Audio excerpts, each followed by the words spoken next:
The suitcase was full, but I still could not bring myself to zip it shut. It sat open on the floor beside my bed, stuffed with folded clothes, shoes, chargers, and the few little things I thought I might need at grandma's. I was dressed already, dark jeans, green cropped top, brown hair pulled into a ponytail.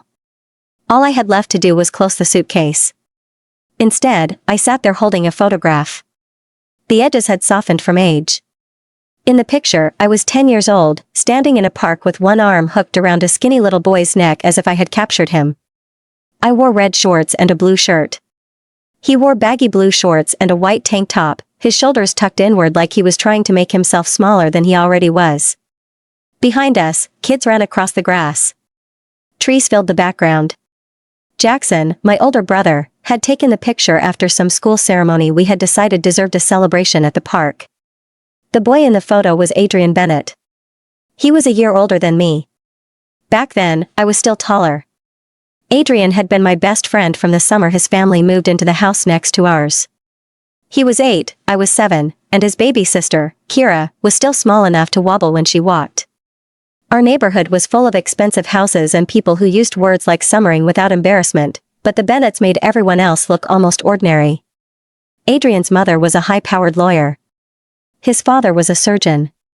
They were brilliant, polished, and rarely home. I remembered the day they moved in because my parents made us go over to welcome them. That turned into dinner at their house, which meant Jackson and I had to come too.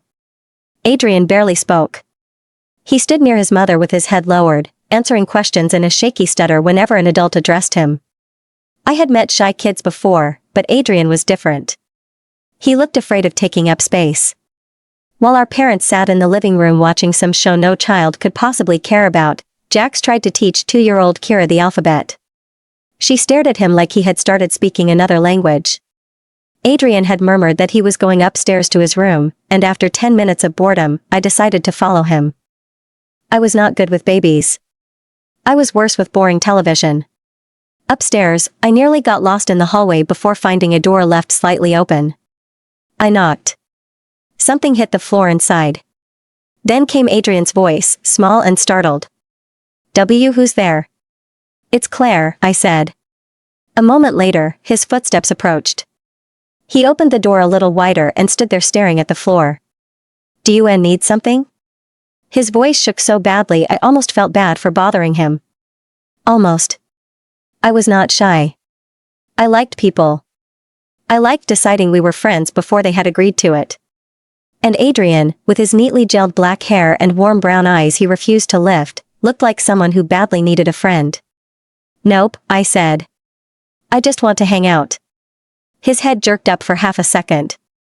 With me? You're the only person up here. Then I walked past him into his room. It was painfully neat. Blue walls, blue sheets tucked tight on the bed, a desk lined with books in careful rows. A Rubik's Cube lay on the floor where he had dropped it when I knocked. Your room is so clean, I said, looking around. My mom says mine looks like a barn exploded. I thought I saw the edge of a smile, but he quickly ducked his head again. I could help you clean it, he said. If you want. He stuttered less that time, and for some reason I decided to tease him. I balled my hands into tiny fists and stomped one foot. What is that supposed to mean? You think I can't clean? You think you're better at it than me? The reaction was immediate. His eyes filled with tears. And no, he said, shaking his head hard. I'm sorry. I didn't mean it. I wasn't trying to. I froze. Then panic hit me. No, don't cry. I was joking. I rushed forward and wrapped my arms around him, though he was so small I felt like I might knock him over. Adrian, I was only joking. Please stop crying. It took a minute for his sobs to quiet. When he finally spoke again, his voice was barely there. You're not going to hurt me? Something in my chest squeezed. Why would he ask that? I took his hand and guided him to the chair by his desk. How old are you? 8. And why would you think a 7-year-old girl is going to hurt you? He blinked quickly and looked away. Nothing. That was when I learned something important about Adrian. He stuttered when he was scared. He stuttered when he was nervous. He stuttered when he lied. He was lying then. I put my hand on his shoulder because I had seen my mom do that when she wanted someone to calm down. You can tell me. I won't tell anyone. His fingers twisted together in his lap. Promise you won't tell my mom or dad? I promise. He hesitated, then took a breath. The kids at my old school were mean, he said. Really mean. They were bigger than me. They'd shove me or hit me when the teacher praised me for getting the highest score on a test. Sometimes they did it just because they could. I think I was the smartest kid in class, and they hated me for it. I was also the smallest, so it was easy. He did not stutter once while saying it. That made me strangely proud, like I had done something right just by sitting there. Didn't your parents see the bruises? I asked. He shrugged, and there was something too practiced about it. They're busy. They don't notice much. And I'm good at hiding them from the housekeepers. He said it like an accomplishment. I hated that. You shouldn't have to hide stuff like that from your parents. I sat on the edge of his bed. The sheets were smoother than any bed I had ever seen. I was already getting sleepy, because I was 7 and sleep was one of my strongest talents. And no, he said quickly. The stutter had returned. They can't know. Mom would worry too much. She works hard. I don't want to make her more stressed. He looked at the floor again. Besides, we moved. I don't have to go back to that school anymore. Then you should come to mine, I said, yawning. I lay back on his bed with my feet hanging off the side and stared at the ceiling. A minute later, I heard him move closer. The mattress dipped carefully, as if he was afraid I might tell him to get off. When I turned my head, he was lying beside me, facing me. That would be nice, he said. I smiled. Then I fell asleep. Our parents looked for us later until Mrs. Bennet found us in Adrian's room, both of us curled on his bed and facing each other like we had been friends for years. After that, we might as well have been.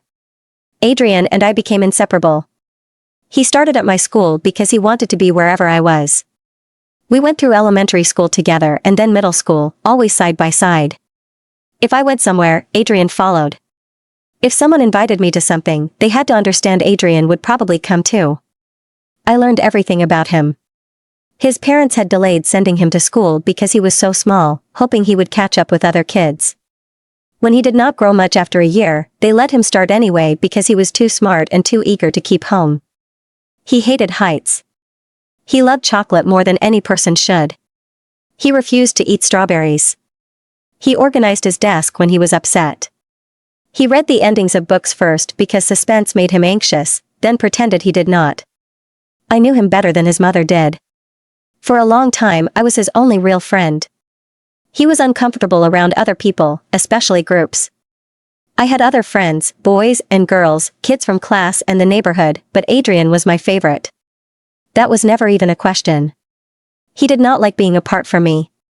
Once, I got sick and missed school. The second Adrian found out, he told his parents he was sick too and spent the day at my house. They spoiled him, so he got away with things like that. We almost never fought. Not because I was easy to agree with. I was not.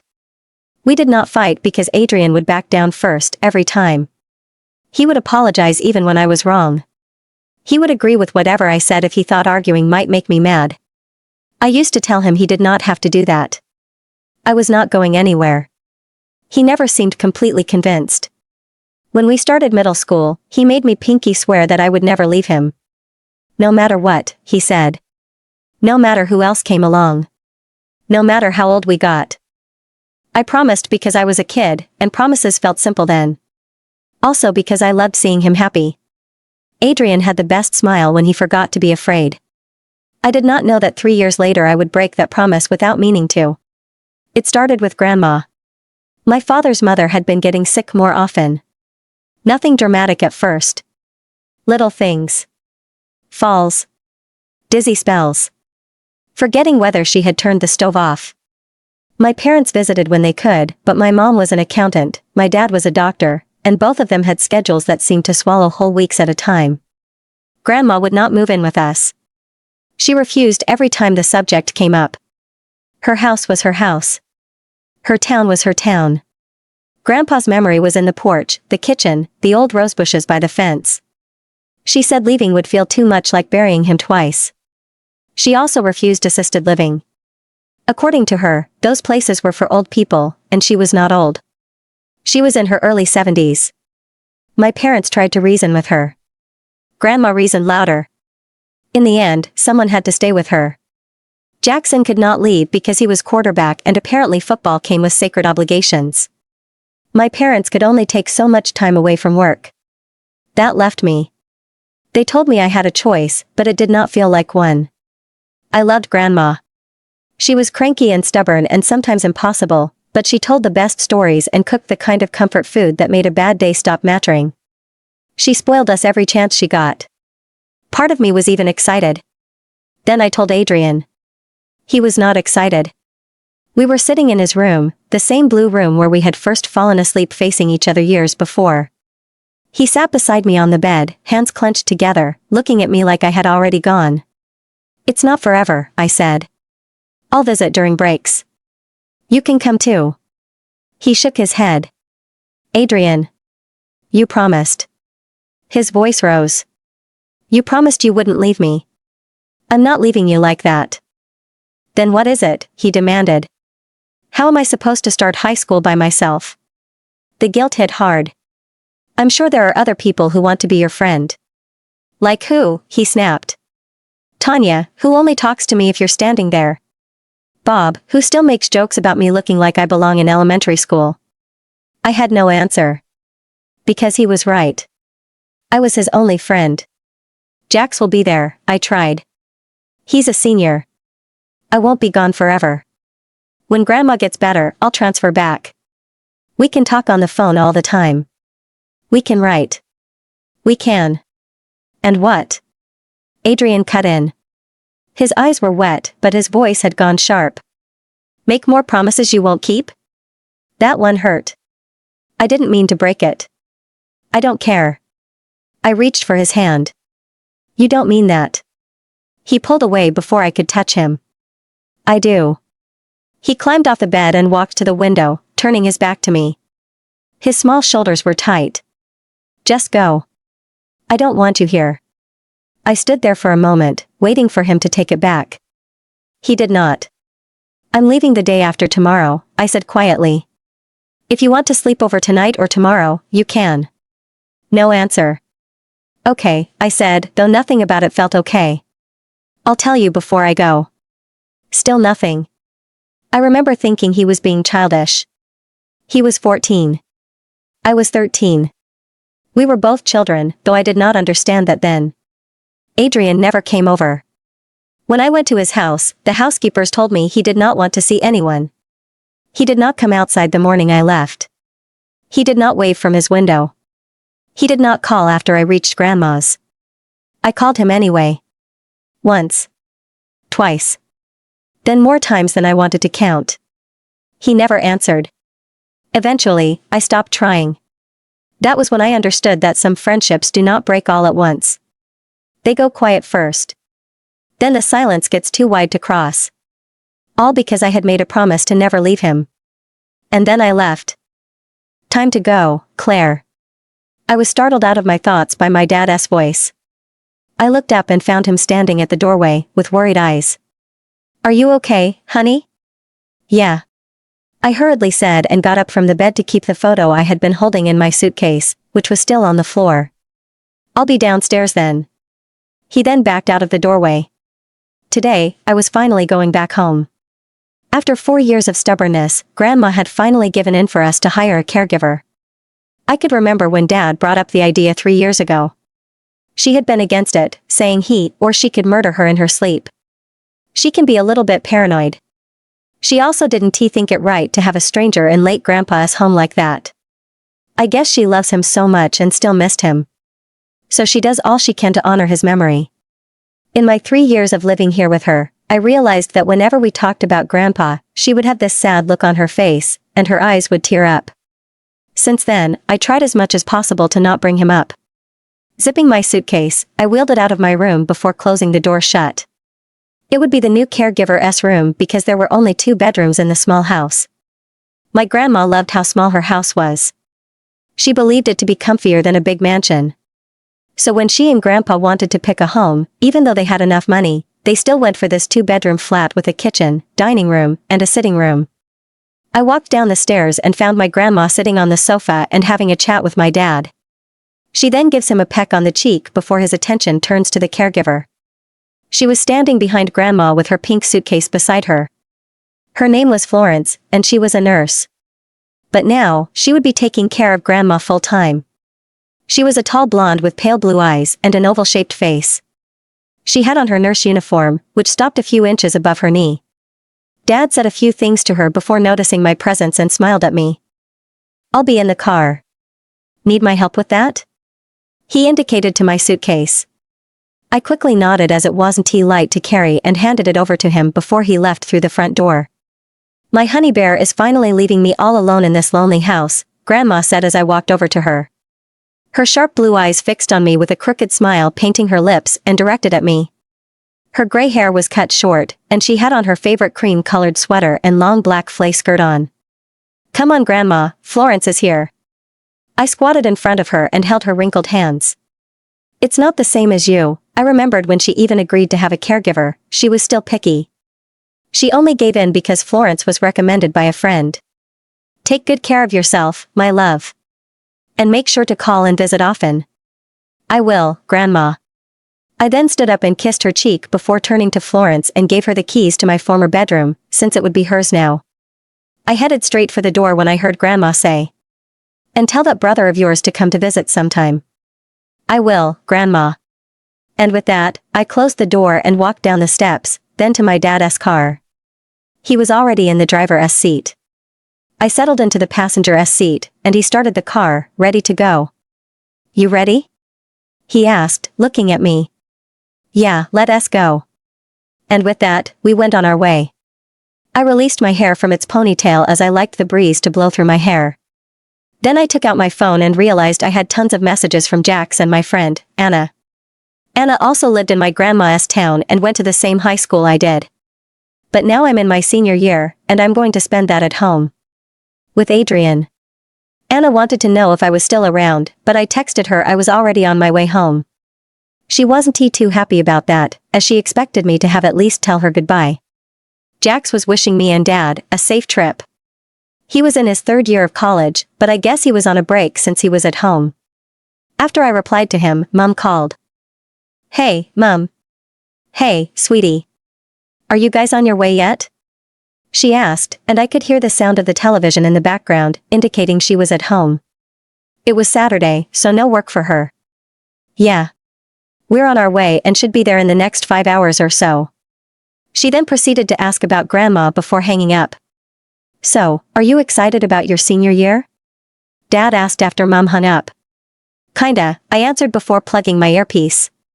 My favorite band's music immediately blasted into my ear as I looked out the window. It wasn't that I wasn't excited to go back home to Mom and Jax, it's just a special someone that I'm not sure about. Adrian hadn't even tried to contact me ever since I moved here. I mean, I was his best friend.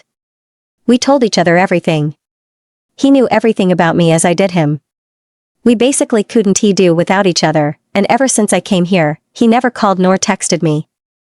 I don't know why, but it hurt so much to think he didn't even care to know how I was doing. Not once did he try. I knew he was mad that I left, but I thought after a while, he would get over it. I even remembered asking Jax once to send me Adrian's number. And when I had called, he picked up, but when he found out it was me, he just hung up. I tried again, thinking it was network or something, but he never picked it again, or he would just cut it. I had cried myself to sleep that night at how badly he treated me. But then I woke up the next morning and thought, why the hell was I crying?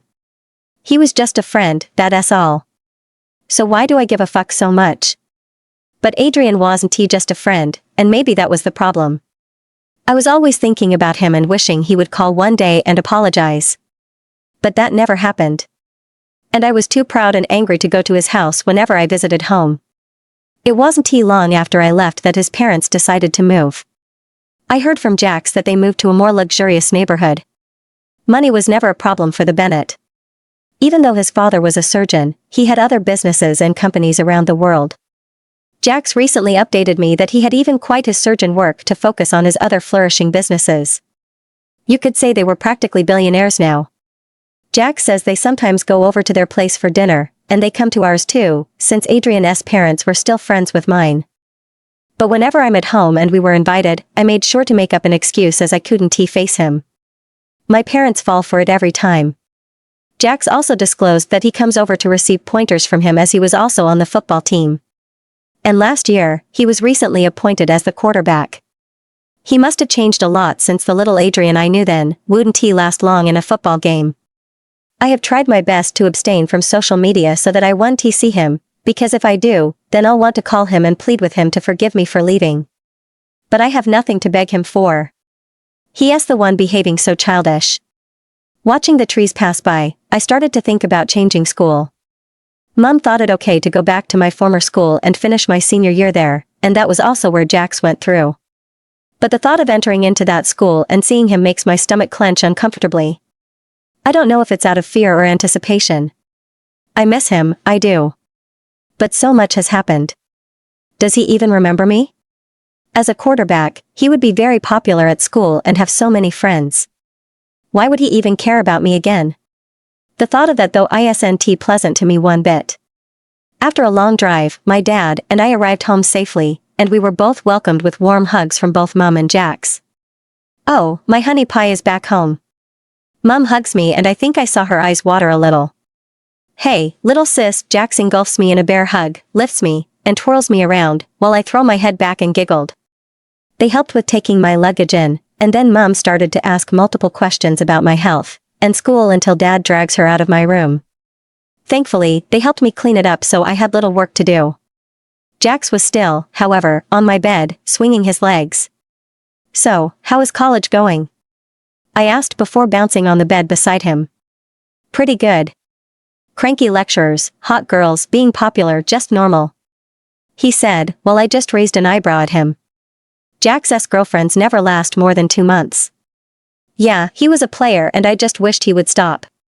Recently, he sent me a photo of a hot blonde, who was his new chick, and I was pretty sure that in 3 weeks, he would be done with her. Don't look at me like that, college life is so stressful. One girl is not enough to help you relax. Yeah, sure. I shook my head at him. When are you going back? This weekend. Oh. Well, I'm gonna miss you, again. He smiled a little and we proceeded to talk about a lot of things I missed before he left me to unpack. Oh, and Grandma said to come to visit sometime. I yelled at him before he left and watched him cringe, making me laugh. He didn't like it when Grandma is around, neither does he like visiting her. She usually pulled his cheeks like a little boy, and then called him cute adorable names. I think she does it intentionally just to embarrass him. I watched him groan before closing my door. Well, I better start unpacking. I made sure to buy some new clothes while at Grandma's that I could use for my senior year. So I kept those in a special place in my closet. 2 hours later, I was done unpacking and had my bath. I was lying on my bed chatting away with Anna on the phone when my mom yelled for me for dinner. That was when I realized it was dark outside. I went down, ate Mom's delicious spaghetti with meatball, chatted a little with them, and then went back up. I was exhausted, and as my body hit the bed, I dozed off. Sunday came and went, with me in my room all day, making sure all my things were set for school since I would start on Monday. I also chatted with Anna a little, on the phone, before going down and helping Mom with dinner. After dinner, I watched TV with Jax and then played some board games with my dad. I really missed them. So I tried as much as possible to make up for all the lost times. I was back in my room, FaceTiming with Anna. We did that for about 20 minutes. I got ready for bed, set my alarm, and then lied down. Tomorrow was going to be very eventful. My first day at school, and the first day of seeing Adrian after 4 years. I groaned and buried my face in bed. Wasn't he looking forward to tomorrow, or was I? I woke up to the sound of my alarm buzzing off on the dresser. I stretched out my hand to turn it off, knocking off some of my books in the process. The clock read 6 o'clock, so it was time for me to get ready for school. Ugh. I groaned before dragging myself out of bed and into the bathroom. I then proceeded to brush my teeth sleepily. A few minutes later, I was in the shower, and the warm water cascading down my body helped chase away the sleep. Then I proceeded to dry myself off and pick an outfit for my first day at school. I looked through all my new clothing and decided to settle for a pale pink dress, which was sleeveless and stopped an inch above my knee. The neckline was made of lace, and it had a tiny belt in the middle. I put on a white jacket and wore my favorite sandals. Then stood in front of my mirror, deciding what to do with my hair. Should I braid it, leave it down, or just it in a ponytail? I settled for only brushing and leaving it down in its long brown waves. I looked at the time and found it was a few minutes past 7. I hurriedly grabbed my backpack, which was already loaded with books, and then dashed downstairs. I was immediately welcomed by the delicious aroma of bacon and eggs. Yummy. Morning, Mum. I cheerfully greeted while skipping into the kitchen. She was already dressed for work and setting the dining table. Morning, sweetie. Already set for school, I see. Yep, I answered and gave her a peck on the cheek. Dad walked in then, also dressed for work, and placed a kiss on my forehead. Morning, Dad. Morning, sunshine. Not long after, Jax walked in and joined us for breakfast. But unlike us, he wasn't all dressed up. Sweetie, let me drop you off at school. Mum offered. It's okay. Jax already offered to. I was the only one who didn't have a car in this house. And that was all because my dad said I had to be 18 first, which was a few months from now. I went out the door with my parents in tow. We were all ready to go. I hope you're all good? Mum asked, and I nodded. You have your timetable and locker number? Yeah, Mum. Now go. I urged while she looked hesitant before driving off in her car. Dad already left while she was questioning me. She was always worried. A few seconds later, Jax came out, casually dressed in a blue hoodie with faded jeans. Geez, it's freezing out here. He walked over to his blue Toyota while I hopped into the passenger's seat before he drove off. Jax was a responsible driver. He doesn't speed to impress anyone, not even girls. But he wasn't slow either. He was just careful. After 30 minutes, we arrived at my school, which was already packed with teenagers hustling and bustling into the school building. You ready, sis? Jax asked as I hopped out of his car. Yeah. I noticed some students looking over at Jax in awe. I guess he was really popular in his time here, and he was handsome too. So I couldn't blame them. Even though he's looking like he just got out of bed, he still looked amazing with that dark brown messy hair of his and those sea blue eyes. Call me when you're done to come pick you up. I will, I answered and walked closer to the school building, ignoring the curious eyes that were staring at me. New girl got dropped off at school by former hot QB, Jackson Walker. Now everybody's going to be talking about me on my first day. Fantastic. I just hope they figure out the similarities between us and not think of us as a couple or something like that.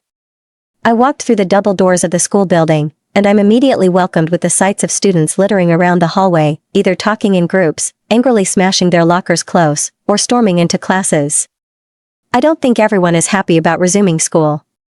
I searched for my locker and then dumped my backpack in it when I found it. Looking through my timetable for my first class, I found out I had English now. Am I going to get there? A chick dressed in all black, with her nails painted in black and lips in purple, walked up to the locker beside mine. Okay, she clearly had no sense of fashion and didn't look too friendly either. I think she's a goth. I just had to try my luck with her. Excuse me. Do you by any chance know where the English class is? I'm new here. I sent her a small smile while she eyed me with a bored expression. She sighed. Follow me. And I did. A few seconds later, we were in a classroom that was already half filled. The chick abandoned me to go meet her friends, who were all dressed in the same manner as her, at the back row of the class. I went to go sit in the middle row and ignored the curious stares I got. A few minutes later, a middle-aged woman walked in and started to teach us English. I wrote down whatever I could get and made sure not to attract too much attention to myself. So far, I hadn't seen Adrian. Maybe that was a good thing. I still dreaded our meeting and played different scenarios in my head about our first meeting until I heard the bell go off. Everyone packed up their stuff and headed out. I went through my timetable by my locker and found I had a free period now. What am I going to do with it? Maybe I should check out their library. I was contemplating on what to do when I felt something in the air that I hadn't felt in a long time. A feeling I usually had whenever a special somebody was around but hadn't felt for 4 years now. I swung around, pivoting on my feet, and my eyes came in contact with a particular set of brown eyes. And they were staring straight at me like with fire in them. I would know those sets of brown eyes anywhere, no matter how much his body changed. Damn, he looked different. I had seen a few pictures of him on Jack's phone, but none did justice to his actual self. He was taller than I was now, and he now had muscles in all the right places. And that face which I once thought was cute looked so hot now. He was walking down the hallway dressed in blue jeans and a gray top, with a football jacket around his shoulders and his midnight black hair styled to perfection. For a second, I forgot that we weren't friends anymore and that we hadn't talked for 4 years. And that when I tried to call, he hung me up, and never called back. I forgot all his actions and offered him a bright smile. But my smile was wiped off as he diverted his eyes and kept walking, completely ignoring me and walking over to a group of 3 girls. He swung his arm around a blonde and pecked her cheek. I kept standing there dazed while staring at his rigid back as he whispered something into the blonde's ears, and she giggled. For some reason, I could feel my heart twist painfully in my chest at that gesture. Did he not recognize me? Had I changed so much that he couldn't recognize me at first glance? Or had he just decided to ignore my existence? I wanted to go over, tell him who I was, and hug his bulging biceps. But then I saw how he acted all lovey-dovey with the blonde and instead wanted to bawl my eyes out. So I turned around, asked a random student for directions to the restroom, and went on to lock myself in one of the cubicles. I don't know why I felt like this. Like how I felt 4 years ago when he told me he didn't want to see me anymore. Like how I felt when he didn't even show up to say goodbye to me. How I felt when he hung up my call and decided to never call me again. Like my heart had been ripped out of my chest. Gosh, what was wrong with me? We were just friends, and obviously, he had moved on. So why did it hurt so much? That girl might be his girlfriend or something like that. So why did I feel like pulling her hair out and smacking her with my books until her face deformed? I don't know how long I stayed in there until I heard some girls walk in, giggling like little girls. I decided then that it was time for me to leave. I walked out and found 3 girls fixing their makeup. Immediately, their attention diverted to me.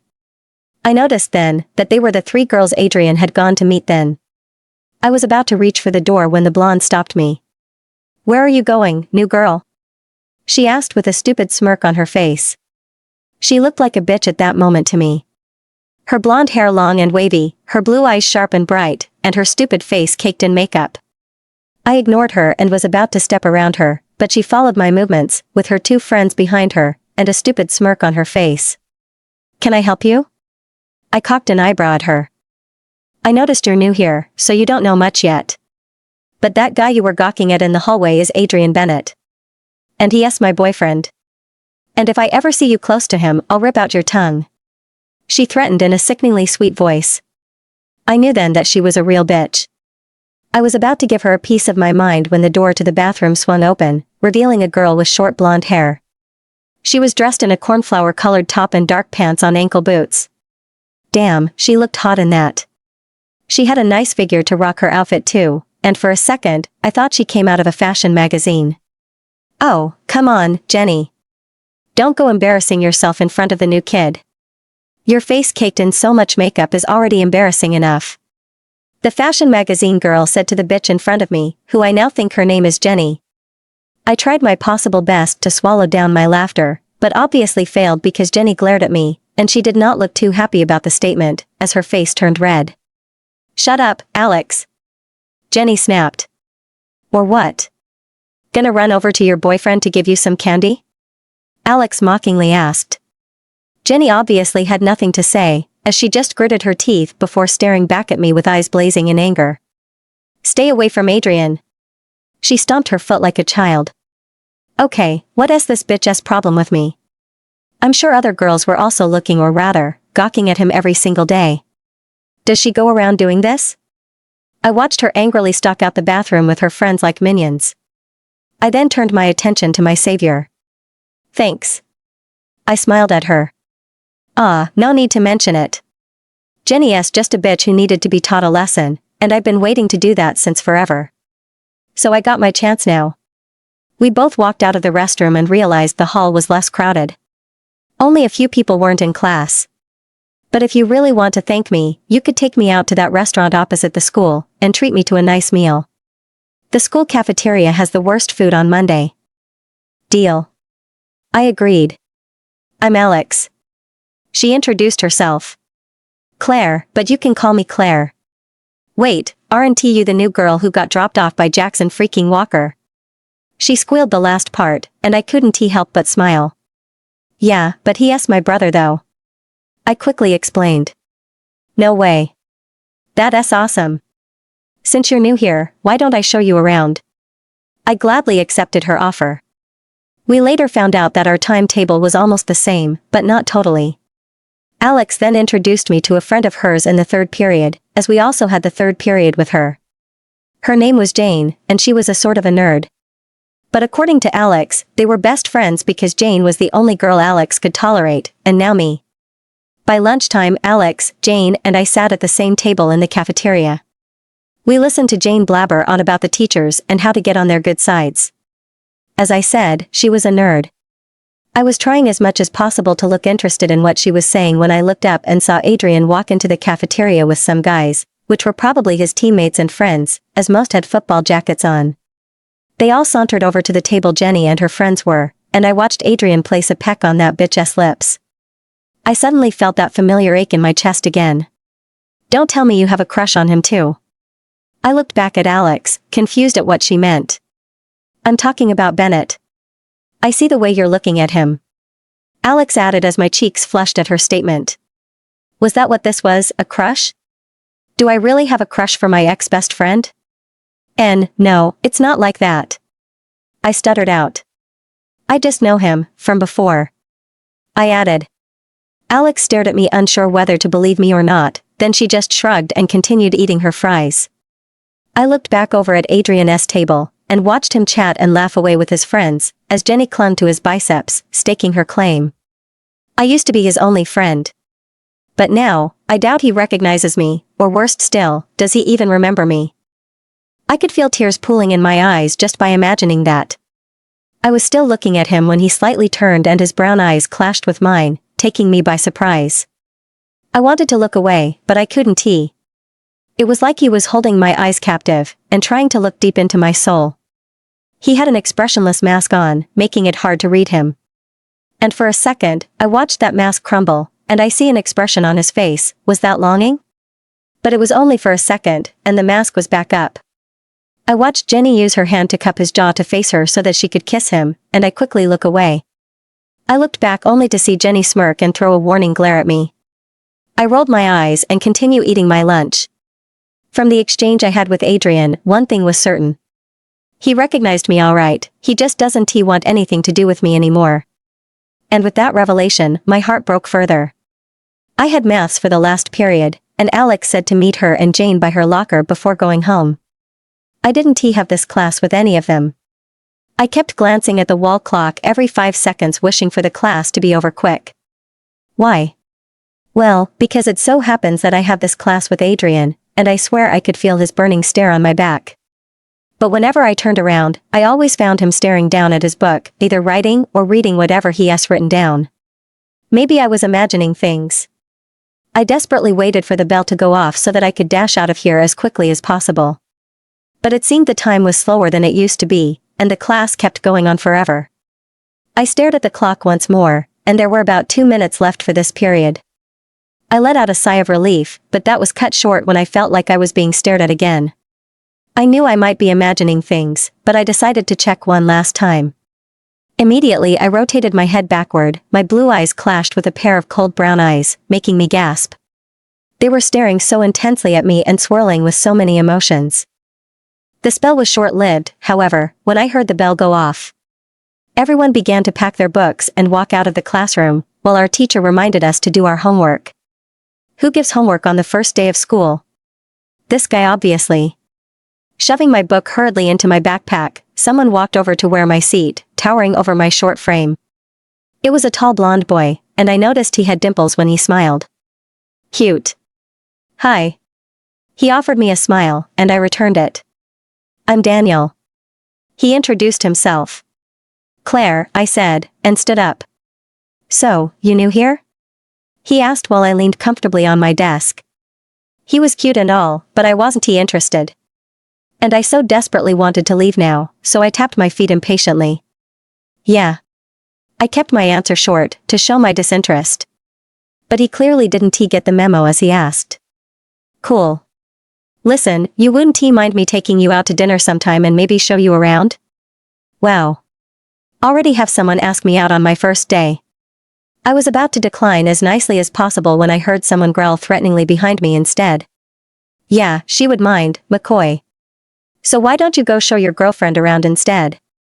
Even though I hadn't heard his voice since coming back, I still knew how it sounded. But now, it was way deeper than before. Adrian.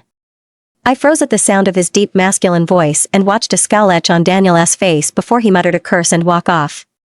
What a jerk. He had a girlfriend and was asking me out. But that wasn't what bugged me right then. What bugged me was that Adrian Bennett was standing close behind me. And he just abruptly told a guy, who was asking me out, to fuck off. What do I do? What do I do? I spun around to face him but only saw his retreating back, leaving me stunned. What the hell was that? I shook away from my state of shock and also went out of the door. I then went to my locker still dazed, before getting my stuff, while texting Jax to come pick me up. I hoped he saw it on time. After, I hurried over to Alex's locker. She was already leaning comfortably on her locker and looking bored, while Jane chatted away. I hoped I didn't take long. Well, look who decided to keep us waiting. Alex teased. Sorry, guys. I just had something to take care of. I hurriedly explained. It's okay. We haven't been here that long, Jane assured. We three then proceeded to stroll down the hallway and out the school doors. Don't forget you owe me lunch. Alex reminded. I had noticed she had a very big appetite. I had watched her in the cafeteria devour her hamburger and half of Jane's hamburger. She wanted to come for my salad, but I quickly pulled it away, leaving her pouting like a child. Gotta go, guys. I promised my mom I would pick up my little brother, Jane explained before running off. Alex and I proceeded to the restaurant opposite us, and I ordered us some chicken wings. As we ate, I made sure to look out for Jax. Didn't he want to miss him? So, which social media platform are you on? So that I could add you up. Alex questioned, and we exchanged numbers and usernames before I caught Jax in the corner of my eyes. Immediately, a text pops up on my screen, saying he was here. I texted him back that I could see him. Gotta go, Alex. My brother's here to pick me up. What? No way. Jackson Walker is here? Where? Where is he? I watched in amusement as her eyes scanned everywhere outside, through the window. Had he really been that popular while he was here? Come on. I'll introduce you to him. I offered. Shut up. She exclaimed while I kept smirking in amusement. We both walked out of the restaurant, and immediately, I spotted Jackson's car and walked over to it. And how was my little sis' first day of senior year? Jax asked immediately he spotted me. Pretty eventful, I replied, remembering all that happened with that Jenny chick and also Adrian. This is my friend Alex. Alex, meet Jackson. I introduced them to each other and watched Alex's eyes sparkle. Hi. Can I touch your hair? Alex blurted out and I almost facepalmed myself. If only you let me touch yours, Jack smirked at her. There will be no touching of hairs. I quickly butted in, making Alex pout. Do you want a ride home? I'm sure Jackson won't mind. I offered. Oh, no. I got my own car. It's still at the school parking lot. Oh, she is so lucky. She bided us farewell, and Jax winked at her, making her grin widen the more. I hopped into the car before Jackson pulled out, ready to go. Okay, were you really that popular here, or is Alex just a huge fan? I had to ask. I swear Alex almost peed her pants out of excitement when she heard Jackson was around. Hey, not everyone can look this good, okay? Rolling my eyes at him, I leaned back into my seat ready to doze off. What a day. When we got home, Jax woke me up, and we both went inside. Mom and Dad still weren't home yet, so it was just him and me. So, did you get to see your boyfriend today? He had a teasing smirk on his face as he asked. I knew immediately who he was referring to. When Adrian and I were little, everyone, including both our parents, teased us of being in a relationship mostly because we were inseparable. I could even remember when Adrian had asked if we really were in a relationship. I had wanted to tease him a little, so I had said yes, and boy was he happy. Throughout that day, he followed me around everywhere and even slept over, saying he didn't want anyone to steal his girlfriend away. Remembering the good old days made my eyes tear up as I missed him so much, and Jackson immediately noticed. Hey, Claire? Are you all right? He asked, confused and worried. I nodded my head before replying. Yeah, I'm okay. Jax knew that ever since I left, Adrian and I hadn't been on speaking terms. But he doesn't know why. I refused to tell him, and I don't think he asked Adrian either. Or maybe he did. I don't know. Anyway, he was oblivious of what was going on. Excusing myself, I dragged myself upstairs to my room and plopped down on my bed. I felt exhausted. My first day of school, and it felt like I had been dragged through hell and back with all the drama. A few minutes later, I got up and had my homework started. I was almost through with it when I heard Mom and Dad's car pull in. That's weird. They usually aren't home that early, or at the same time since they don't work in the same place. Jackson was already downstairs when I got there. Soon enough, Mom came in with a big grin splitting her face, and Dad behind her, also wearing the same grin on his face. You guys are home early, Jackson commented, while Mom excitedly gave him a hug before coming over to give me one too. Okay, what else with all the happy expressions? Jax asked, as we both looked at our parents confused. Let us go sit down for this, Mom said, and we all moved to go sit at the dining table. So, what's up? I asked. Well, we wanted it to be a surprise, and that was why we kept quiet until now. Dad went to hold Mom's hand as he spoke. Wait a minute. I hope you aren't pregnant, Mom. Jax blurted out, earning a scowl from Mom. No, she isn't. Dad answered him, and continued to say, a few months back, Joseph Bennett brought up an idea of starting his own hospital to join his other businesses. Joseph Bennett was Adrian's father, and as I said before, he had left his surgeon work to focus on his other businesses, which were rapidly growing. And he discussed it with me as I was a doctor too, and he wanted to start it with me. So together, we combined resources, and now, we have our own private hospital built and ready to go. Surprise! Mom added as we both looked at them in shock. Oh my God, you have your own private hospital. Jackson was the first one to speak up. Technically it's owned also by the Bennett. We are partners now. Dad corrected. No way. Congrats, Dad. I stood up to go hug him and Mom. This is so cool. Jackson hugged them both too.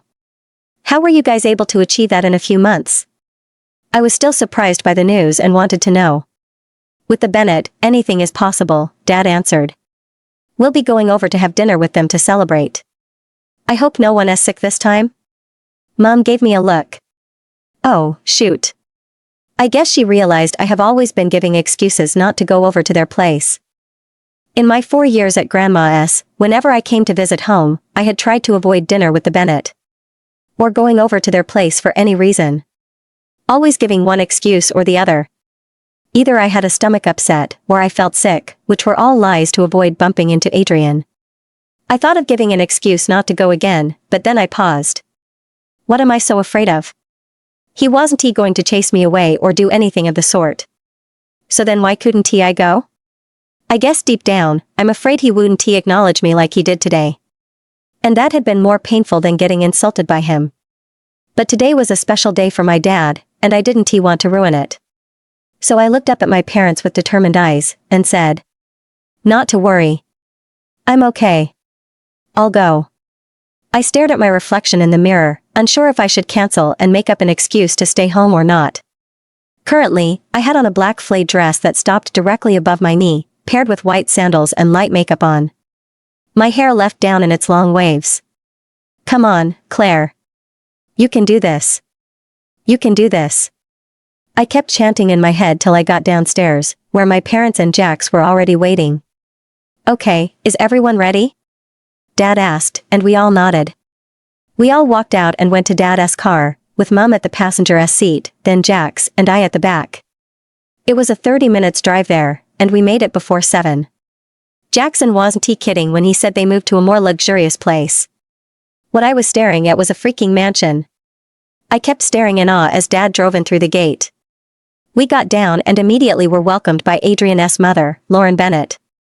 She was wearing a sky blue floor-length dress with matching heels, and she carried herself so gracefully, like a queen.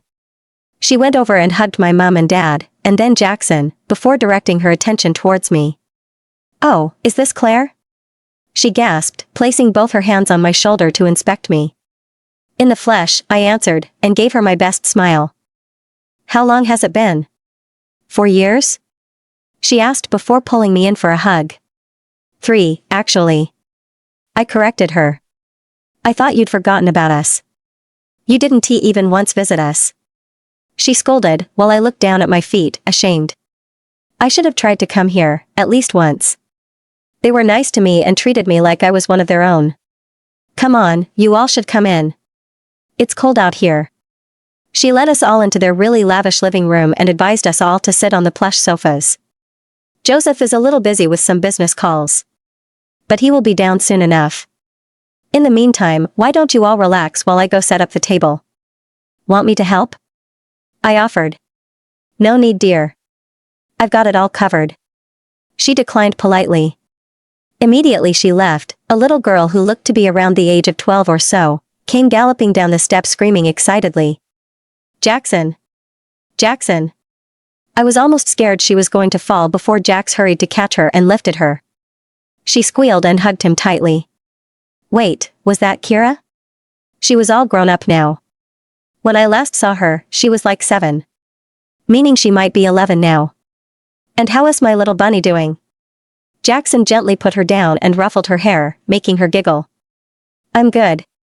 She then walked over to my mum and dad to hug them before looking over to me.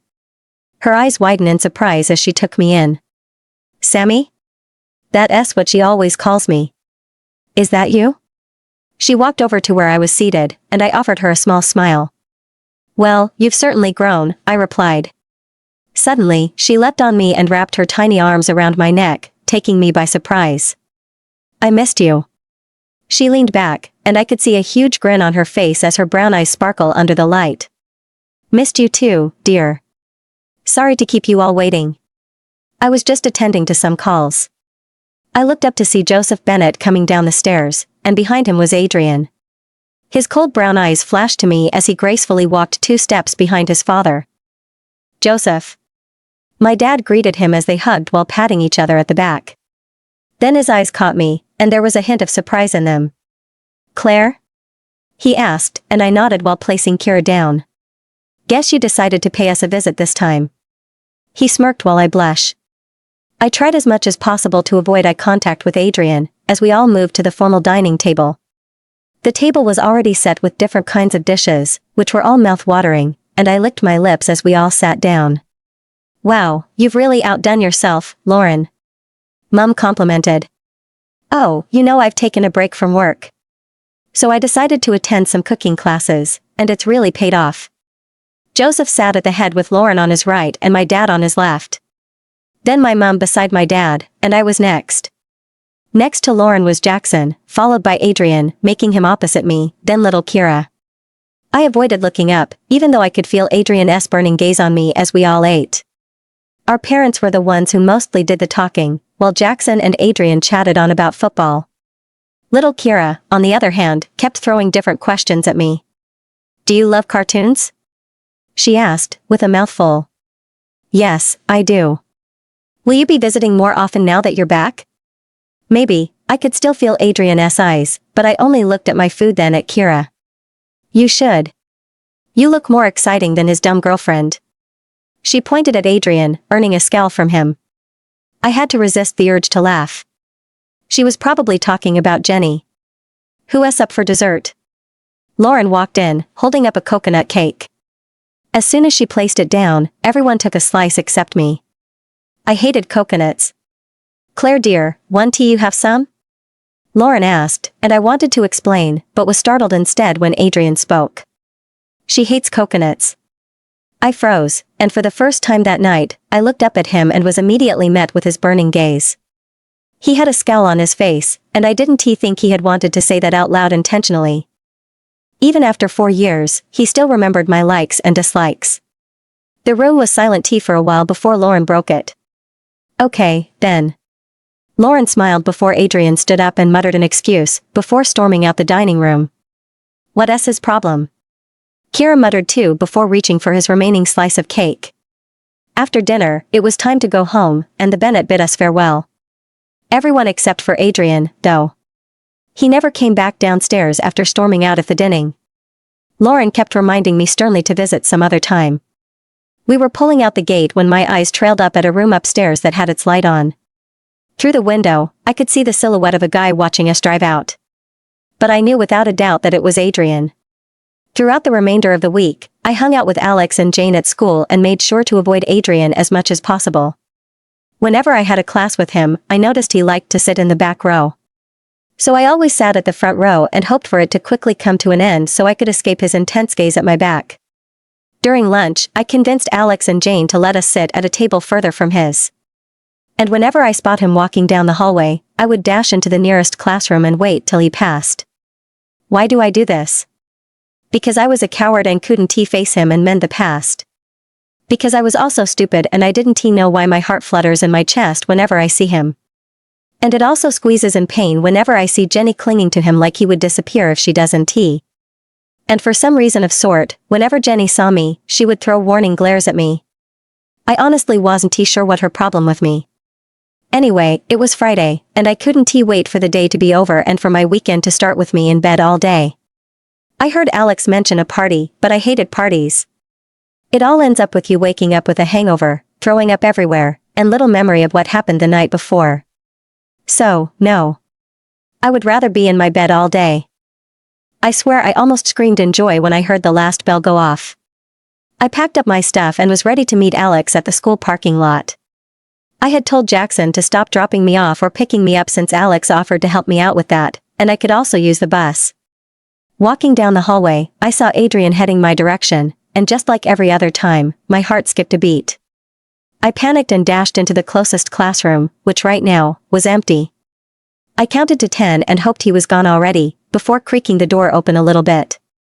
I peeped to see if he was still there, but my eyes met a broad chest instead, putting on a football jacket. My curious eyes followed it up and clashed with a pair of brown eyes.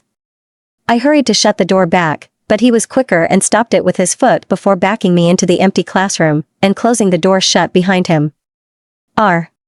Adrian, I went to say, but he interrupted me while folding his arms across his chest. So that's it? You come back to town, avoid me like the plague, and pretend like you don't know me. He cocked an eyebrow at me, and I found that action sexy. What the hell? What? Me? You're the one who didn't even attempt to contact me throughout these past 4 years. And when I called, what did you do, huh? You hung up. You hung up on me and didn't even care to call back. I burst out in anger. He was acting like I'm the only one at fault. He was silent for a few seconds after my outburst. Then all of a sudden, he had this vulnerable look on his face that took me by surprise. You left, even though I begged you not to, he whispered, and my heart broke seeing him like that. I had no choice, Adrian. My granny was sick and needed someone to take care of her, but he interrupted me again with a look of frustration plastered on his face. Yes, you had a choice, Claire. That was the first time I heard him say my name in a long time. Your parents didn't force you to go over, and I'm sure of that. No matter how stubborn your grandma is, they wouldn't force you to go stay with her. He was yelling now, and I hoped people outside couldn't hear us. He calmed down a bit, then, his blank expression was back on. You had a choice, it just wasn't me. He stormed past me and out of the classroom, leaving me all by myself. I felt like bawling my eyes out in tears at that moment. Were we ever going to go back to how things were? Was I ever going to get my best friend back? Speaking of friends, Alex and Jane were still waiting at the parking lot. Shit. I bolted out the classroom, past the school double doors, and apologizing to anyone I bumped into. I made it there to see Alex waiting in her red car with no sign of Jane. Where have you been? Jane left, saying she had some stuff to do at home. Alex didn't even let me fully get in before scolding me. Sorry, I remembered all that happened in the classroom earlier and couldn't complete the sentence, as my throat tightened up, and tears pooled in my eyes. Oh, shit. Claire, are you okay? Alex stared at me with worry-filled eyes. I tried to nod and tell her all was okay, but she wouldn't have it and decided to take us to her house instead. Her parents weren't at home when we got there. It was just both of us since she was an only child. We both went to her room and perched comfortably on her bed. I could feel her eyes inspecting me, and I had my legs crossed in the bed, fiddling with my fingers as I didn't know where to start. Claire? I looked up then and decided to pour everything out to her. I told her about how Adrian and I came to know each other, how we always followed each other around, how I was his only friend, about our pinky swear, how I broke it, how he ignored me throughout those 4 years, and how I'd been avoiding him ever since I came back. And lastly, how I missed him so much without knowing why. Alex kept quiet the whole time, listening attentively, and offering me sympathetic smiles, trying to console me. He is just so childish, and arrogant, and self-centered and... Hey, it's okay. Alex came over to hug me by her side, and I felt so relieved, finally able to get it out. Look, from what you've said, I see Adrian as someone who was very attached to you and was just hurt when you left.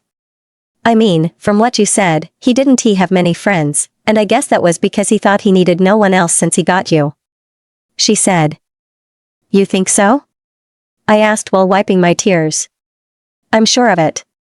She offered me a smile and helped wipe the remaining of my tears. And I think you also got really attached to him. I mean, look at you, you're a mess. Yeah, you got it real bad, don't you? I let out a little laugh at that. Look, he is just hurting, and so are you. And if you don't talk it out, it'll only get worse. Stop avoiding him. Go up to him and tell him you're sorry. Sorry fixes a lot of things, you know. How are you so wise? I asked, looking at her in awe. My Aunt Maya says I'm wise beyond my years, which makes me the perfect best friend. She gloated before flopping her hair. Later, she drove me home, and I kept thanking her for the advice and ride. I asked her to come in, but she said she had to be home before her parents, or else they'd be worried. I was walking down the driveway home when I suddenly heard my phone ring. I looked down at the screen to see an unknown number. I hated picking up unknown numbers, but I decided to pick this one. Hello? I was the first to talk. Claire? It's me, Lauren. I recognized her voice before she mentioned her name. Oh. Hi, Mrs. Bennett.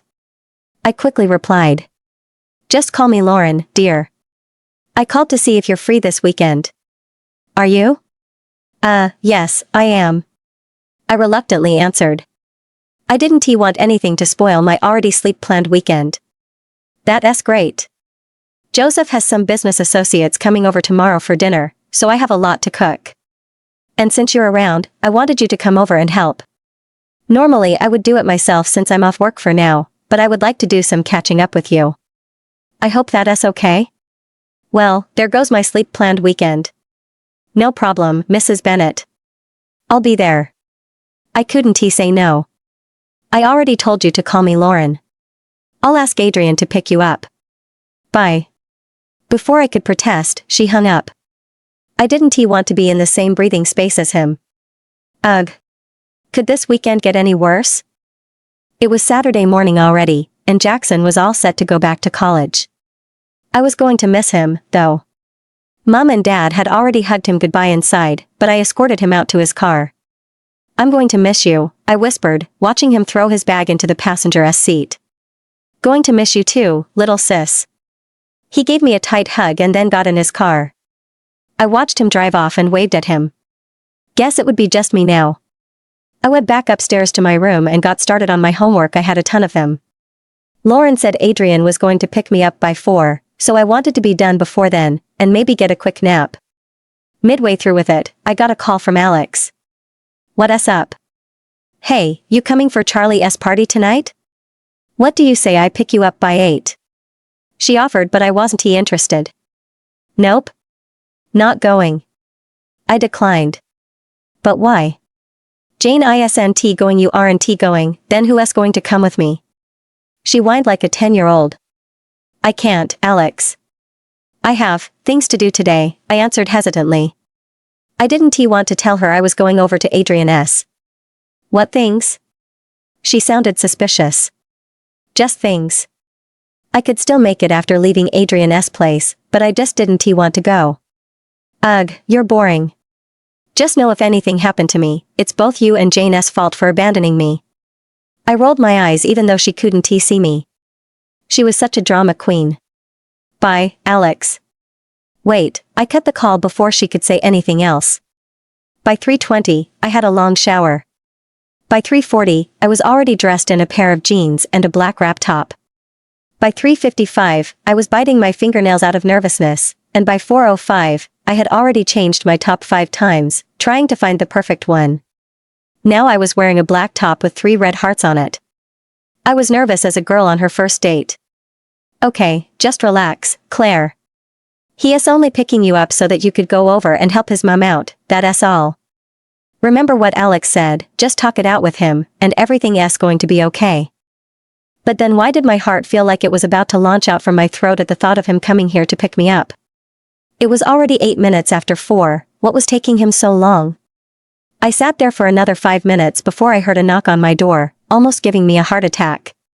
You okay, honey? My mom stood by the doorway, curiously staring at me, and I let out a sigh of relief. Yeah, I'm good. I breathed out a sigh of relief. Okay, then. Adrian's here already. And my heart attack was back. I tried to calm my erratic beating heart and act normal as I got up, pocket my phone, and glided towards the door. I had already told Mom before about Lauren asking me to help out, and she had been cool with it. Are you sure you're all right? Mom asked again, with a worried look on her face. You look a little bit pale. Yes, I'm fine. Why wouldn't I be? She doesn't look convinced, but she didn't say anything either as I followed her downstairs. Adrian was seated leisurely in his car outside, looking as handsome as ever with his hair slightly disheveled. I felt goosebumps crawl up my arm, and my palm became sweaty just by looking at him. My mom followed me out, offering him a smile. You take good care of her for me, Adrian, Mom said while patting my hair. I will, Mrs. Walker. He flashed his set of pearly white teeth at us, making him look gorgeous. He was acting like we were on perfectly good terms, and nothing is wrong. I slid into the passenger's seat waving at her, as Adrian drove off. We both were silent for a while, none of us attempted at a conversation. I peeked a glance at him through the corner of my eye and watched as his muscles budge when steering the steering wheel. He kept staring at the road, not once glancing at me. I recollected all Alex had said then. We needed to talk it out. It was really bad for us to keep acting like kids, even kids made up. And I missed my best friend. Adrian? I called out but got no reply or reaction, but I did notice his hand tightening on the steering wheels. Adrian, we need to talk, I said softly, and hoped he was even listening to me. But still, nothing. Adrian, look. I don't want to talk. He deadpanned, making me frown. But we need to. I said I don't want to talk. This time he glared at me, and I could see the anger etched all over his face. Why was he so angry at me? He was the one who said I was ignoring him, and now he didn't even want to speak with me. He stared back at the road, while I kept quiet and could feel the tears forming in my eyes. What did he want from me? Did he want me to talk to him or leave me alone? Just because I left him he was treating me like an enemy. I could feel Tesser's pull in my eyes and my heart squeeze painfully in my chest at the thought of that. We drove the rest of the way in silence, till we reached his home. He stormed out of the car, slamming the door shut in anger while leaving me seated in the car. After a few seconds, I also got out, and before I got to the front door, Lauren was already there with a worried look on her face. I saw Adrian storm in looking angry. I hope he didn't do anything stupid? She asked worriedly, then ushered me in. No, I'm fine, I assured her. Okay, then. How have you been? I followed her into the kitchen, which was already filled with so many ingredients and foodstuffs. I guess we would be doing a lot of cooking. I'm fine. What of your grandma? How was she before you left? She sat at the head of the dining table, and I took a seat near her too. She was better when I left. I call her every day to check up on her. That's good. Let us get cooking then. and with that, we started making dinner. It turned out some of the business associates were vegetarians while some weren't, so we had to make different meals that they could choose from. She also wanted to impress them because her husband was trying to make a deal with their companies. While cooking, we chatted a little about my stay at my grandma's and even fashion. She might be in her late 30s, but she sure acted like she was 20, and talked like one too. Kira kept sneaking in to steal some cookies, or some other snack, then she blabbered on for a little while before skipping away. Then she would come back and repeat the cycle. It's been long I've talked this much with anyone. Everyone around here is never at home, and when they are, they coop themselves up in their room. Except for Kira, she's a handful. Lauren added with a chuckle, and I joined her. It was good talking with her. Oh, yeah. That reminds me. Are you and Adrian okay? So far Adrian hadn't come here, which I'm glad of, but when she said that, I paused and kept quiet. Were we okay? Of course not. We were far from okay. Look, I don't know what happened between you two, but I want you to know something. She stopped what she was doing and faced me. As a kid, Adrian wasn't always the talkative type or the friendly type. He doesn't bring friends home, though I'm sure he had at school. But he never brought home, and he had been extremely shy and always cooped himself up in his room. She paused for a moment to check if no one was around while I stood listening to her. But then when you came around, he changed, a lot. He was extremely happy whenever you came to visit, and he always wanted to go visit you. He wanted to go out anywhere, as long as you were there, and even though he was still shy, he was different whenever you were around. He always wanted to impress you, and I thought my baby was finally able to act normal around his mates without fear. She paused again, and I could see a smile on her face as she recalled those days. But then when you left, I kept hoping he was okay. He had already built his courage. But then I saw him returning to his former self, that empty shell of his where he didn't want anything to do with the world, and I tried to bring him out of that place, but I guess I wasn't as effective as you. I didn't know what to say, so I only looked down at my feet, feeling my cheeks warm up at her narration. Was what she was saying true? You know, puberty hit him very late. Yes, I did. Adrian had been too short when he was little, but he had a big brain then. But when it did, he came home one day saying he wanted to try out for football, and I was so happy that he wanted to finally do something for once. He even came and introduced his girlfriend to us, and I was so happy for him even though I didn't like her. She muttered the last part, and I couldn't help but smile a little. But something was still missing, a spark. That spark he always had in his eyes whenever you were there. I haven't seen it in him for a long time, and I guess maybe it's because only you could bring out that spark. Football, girlfriend, these things couldn't complete with the work you did. Listen, as I said before, I don't know much that happened between you two that you stopped you both from being friends, but you need to talk it out. Why was everyone saying that?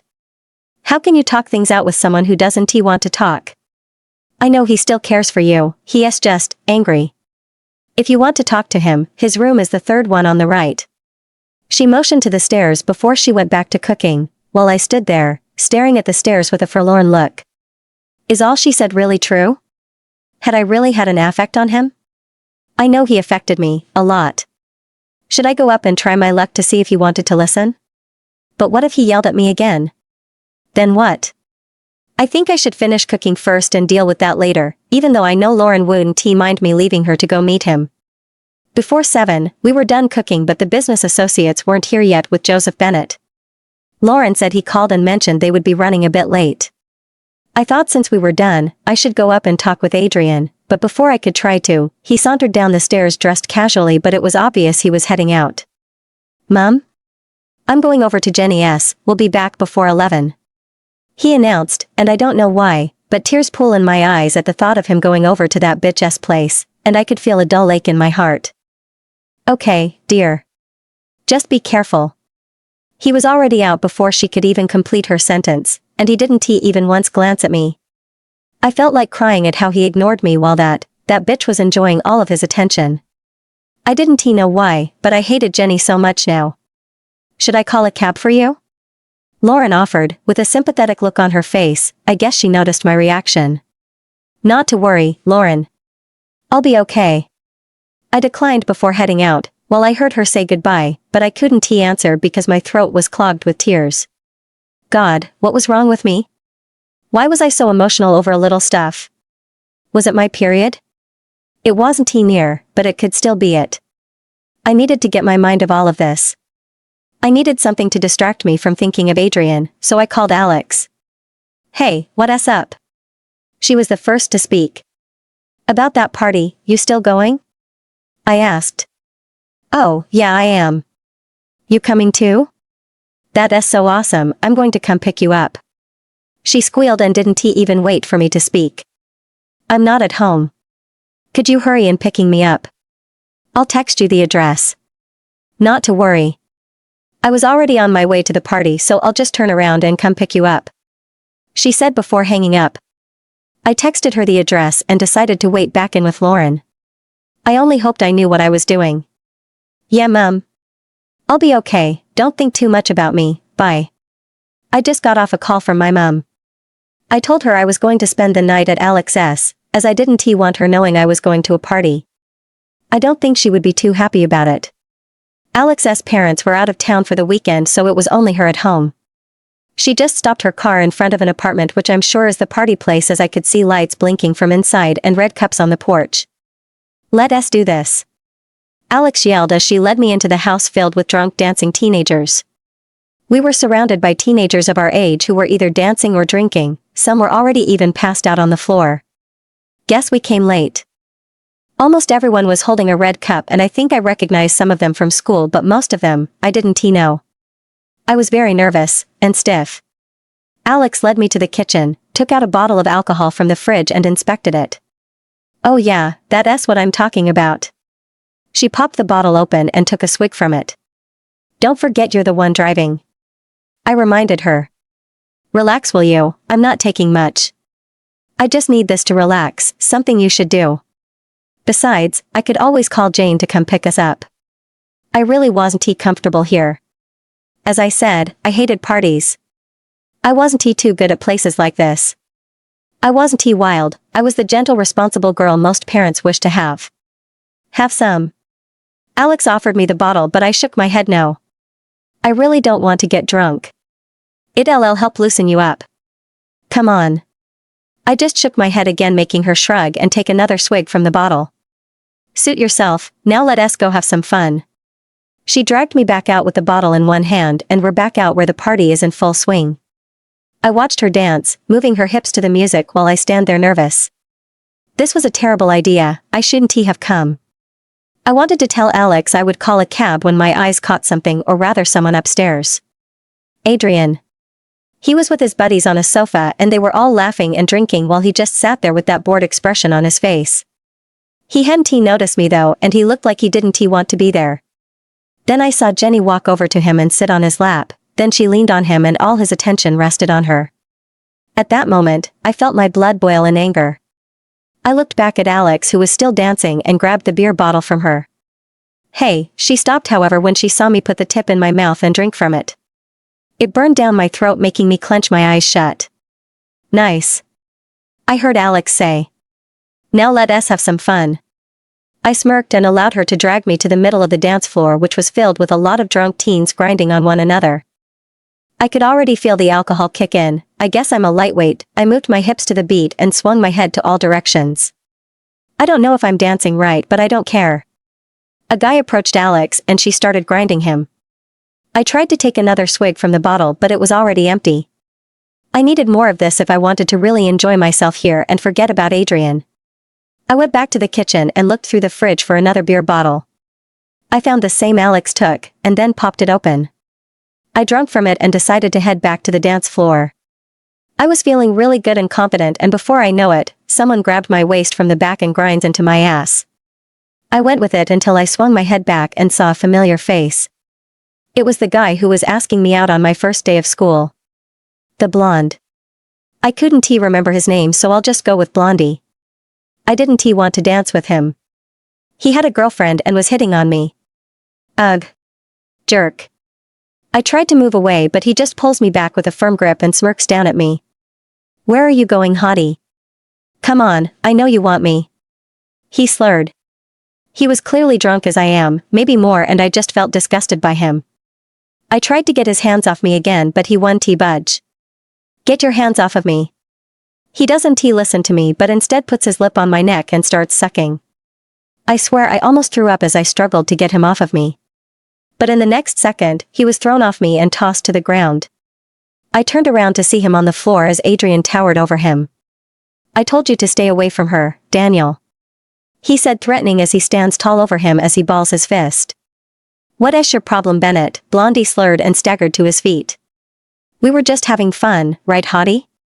At this point, I doubted if he even remembered my name. Some people had stopped whatever they were doing to look at us, making us the center of attraction. Some were still dancing as the music went on though.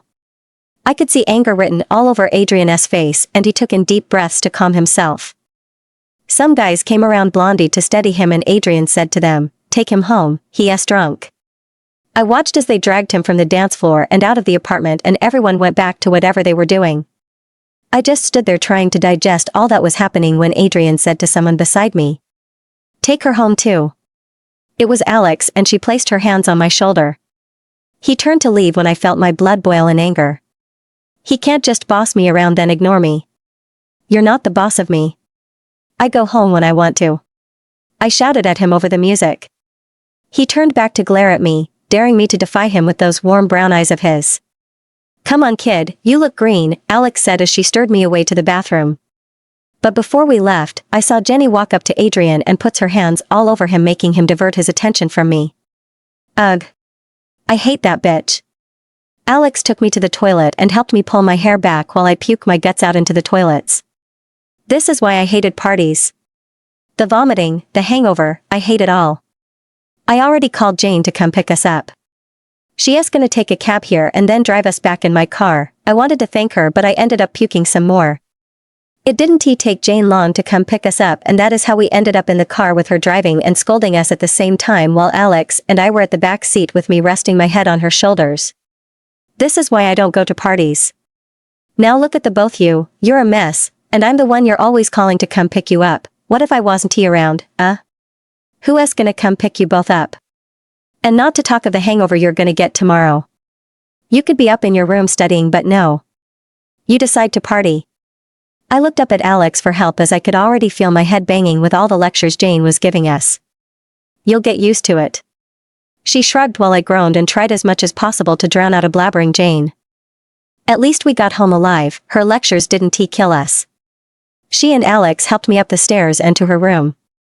I don't get it, why am I the only one like this? You drank too. I look at Alex surprised at how she didn't look a drunk mess like I did. Because unlike you, I'm not a lightweight and I didn't drink 2 beer bottles as you did. They dumped me on her bed, increasing my headache. Are you going home tonight? Alex asked Jane as they both sat on the bed. Nah, I told Mom I was spending the night here, she was saying, but stopped when they both heard me start sobbing. They both whipped their head at me. Hey kid, what is the problem? Alex asked as she moved closer to me. Everything is the problem. I left my best friend all alone without once thinking about how he would feel, and now he doesn't want anything to do with me. To top it off, I have these confusing feelings for him and I don't know what to do about it. Also, I think the beer is heightening my emotions or something. All I just knew was that I wanted to cry. I don't know, I answered her as I sobbed the more. Come here. She hugged me at the side as I cried the more, and Jane also joined us. This is why you should avoid parties, Jane added. I woke to the sound of a baby's loud wail and a headache too, surprisingly also very hungry. Ugh. My head hurt like hell, and it felt like it was going to fall off. And to make matters worse, that baby was really loud, increasing my headache. Please don't tell me Jackson accidentally knocked up a girl, and now she is here to ask him to take his responsibilities. I swear Mom would kill him, and Dad would use his body parts as experiments in his hospital. I slid open my eyelids, but instead of seeing my familiar blue sheets and curtains, I woke up to red sheets and curtains. What the hell? What happened last night? Grabbing my head between my hands, I tried to recall all that happened last night.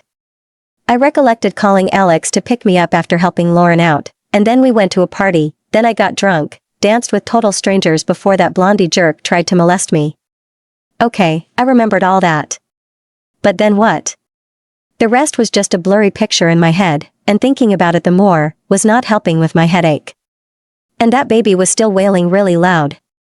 Seriously, whose baby was that? I do remember this room as being Alex's, so I was safe. I had been here only once when I told her about Adrian and me. I dragged myself out of bed and down the stairs to find out whose child was torturing me with its persistent crying. A pacing Alex was in the kitchen with a baby in her arms bawling its eyes out. Stop crying. I've already done all your mom asked me to do. What more do you want from me? I swear Alex, too, was on the verge of tears. Alex? She whipped her head around to me like she was surprised to see me in the kitchen with her. Oh, you're awake already. Whose child is that?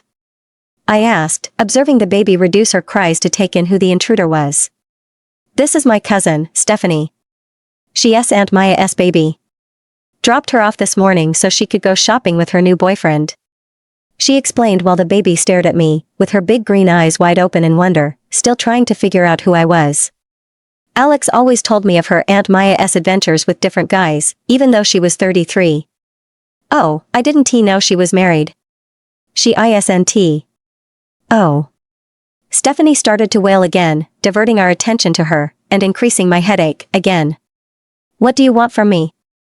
Alex was clearly frustrated. Just hand her over to me. I wasn't good with kids, but I had to try and shut this one up before she killed me with her insistent crying. Taking her from Alex, I held her with one arm and laid her head on my shoulder before rubbing her back and whispering soothing words in her ear. To my surprise, she quietened down. I think she was drifting off to sleep as I heard her yawn. Guess she was just sleepy. Whoa. How did you do that? Alex stared amazed at me, and I shushed her while asking for Stephanie's crib. She pointed to the living room. I walked over to it and laid her in it gently, so as not to wake her. My head hurts a lot. I groaned as we both went back to the kitchen. Yeah, I left some aspirins on the nightstand, with a glass of water next to your phone. There's also a new toothbrush on the sink in the bathroom. Thanks a lot. I'm making pancakes, want some? Yeah. I went back upstairs and saw the aspirins. After taking them, I scrolled through my phone and found 9 missed calls on my phone.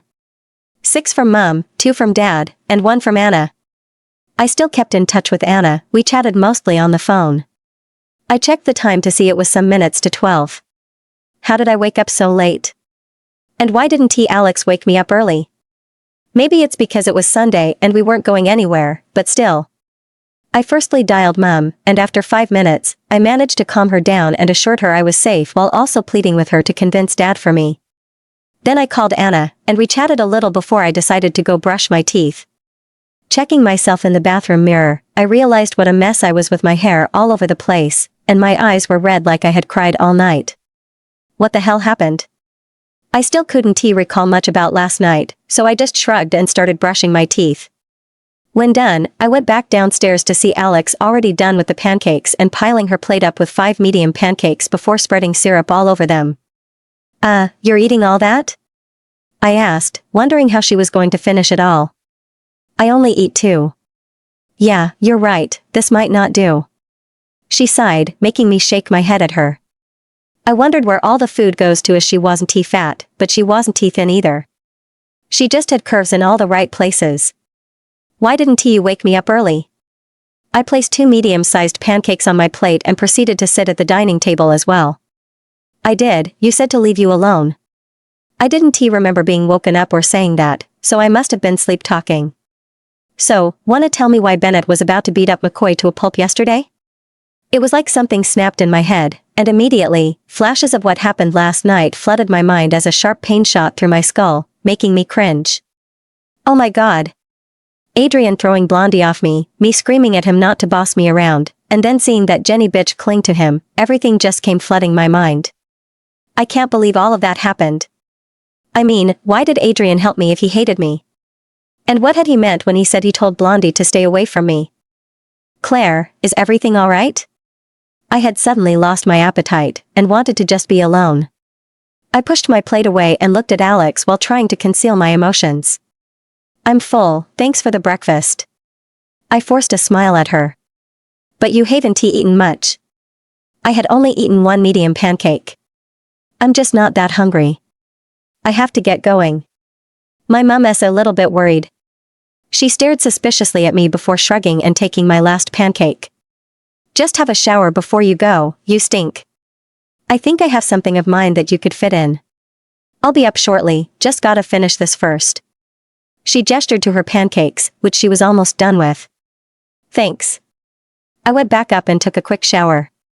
Immediately I came out, I saw Alex holding up a lemon green dress. It's one of my old ones, it's supposed to fit. She had more hips than I did, so her normal clothes might be bigger for me. I tried on the dress, and luckily, it was my size. I asked her for some makeup to conceal my red eyes. Didn't he want Mum to be suspicious? Alex couldn't drop me off as she still had to take care of Stephanie, so I called a cab instead. Listen, we've been friends for like 1 week now, Alex said all of a sudden and then paused, looking unsure. And, I raised an eyebrow at her, unsure of where this was going to. I just want you to know that if you need to talk anytime, I'm here for you. That sweet pumpkin. She acted all badass, but deep down, I knew she was a softie. I gratefully hugged her, taking her by surprise and then whispered a thank you into her ear. Getting home, I found Mum and Dad playing checkers, and after being interviewed about who Alex was, I bolted upstairs to my room before crashing on my bed. Tomorrow was Monday. How was I going to face Adrian? Did I have to tell him thanks for saving me from Blondie?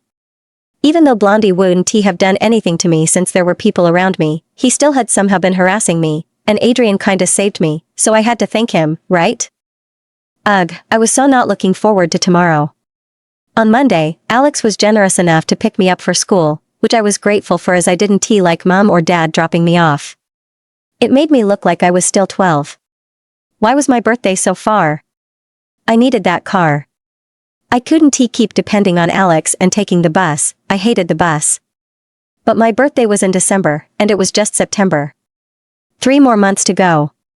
We were extra early to school today, and the parking lot wasn't filled yet, but I saw Adrian with his buddies already there. They all were leaning on their cars and cracking jokes, but Adrian looked bored like always while raking his hand through his thick dark hair. He noticed me as I hopped down the car with Alex, but he ignored me like always, brushing me off like I didn't exist. And that was the guy I wanted to say thank you to? Of course, he ignored me and acted like Saturday night never happened. Why was he so annoying? Alex and I both met Jane at the school entrance, and together we walked to our locker. I had English now, but they both had physics, so I was gonna be on my own. Later, Claire. Jane waved as both she and Alex walked off while I sent a smile her way. I proceeded to my class, smiling at some familiar faces as I walked down the hallway. I had made some friends other than Alex and Jane. The hallway wasn't packed yet, but there were still some kids moving about. I was scrolling through some old pictures on my phone when all of a sudden, a hand grabbed me out of nowhere and pulled me into the janitor's closet. I wanted to scream my lungs out, not knowing if I was being kidnapped or something like that, but a hand slammed over my mouth, and I was pushed up against the wall with an arm over my chest to keep me there. Hey, it's just me, no need to panic. My captor shushed me. My eyes trailed up, and imagine my surprise when I saw Blondie in front of me. I couldn't not panic. I screamed out loud behind his hand, making him cringe. Oh my God. Was he here to finish what he started? Please, just shut up. I'm not going to hurt you, I just want to talk. Will you be quiet if I remove my hand? I calmed down a bit and nodded, but I was still on alert and ready to attack if he tried anything. He removed his palm from my mouth slowly and then backed up a bit, creating space between us. What do you want, and why did you drag me into this closet? I almost yelled at him, my breath coming out in pants as he tried to shush me again. Listen, I just want to apologize for what happened at the party. When I woke up yesterday and remembered what I did, I felt so guilty and wanted to punch myself. I acted like a jerk, and I'm sorry. I have never done anything like that before, and I never would. I guess I was so drunk I didn't get myself. He quickly explained while I kept staring at him, unsure whether to believe him or not. Look, I just wanted to say I was sorry, that's all. He did look sincere. It still doesn't explain why you dragged me into this closet. You could be just told me outside, in the hallway, like any normal person. I folded my arms across my chest and rested my back on the wall, trying to act tough and not wanting him to see I had been really scared. Yeah, well, I don't think I could handle a beating from Adrian. I'm no match for him. His cheeks reddened a little bit as he rubbed behind his neck. What did he mean by that? Was it because Adrian told him to back off when he asked me out? We cool, right? He asked with hope-filled eyes. I wasn't exactly cool with him, but I didn't want to remain in this closet with him, so I nodded my head and forced a little smile out. He released a sigh of relief, thanks. See you later, Claire. I guess he actually did remember my name. He backed out the closet, and I followed suit. I stood by the door and stared as he walked down the hallway. By now, it was packed with students, but nobody was really paying attention to us, except for a particular person. I spun around to go to my class when I saw Adrian standing a few feet from me. His eyes were fixed behind me, where Blondie was retreating to before they came back to focus on me. I stood still on my spot and didn't dare move a muscle from his penetrating gaze. He had a scowl on his face, and I could see his sharp jaw clenching like he was gritting his molars. He began walking towards me while I took slow steps back to put some distance between us. But he kept walking towards me, his gaze fixed on me, and to my surprise, passed by me. Huh? What was that?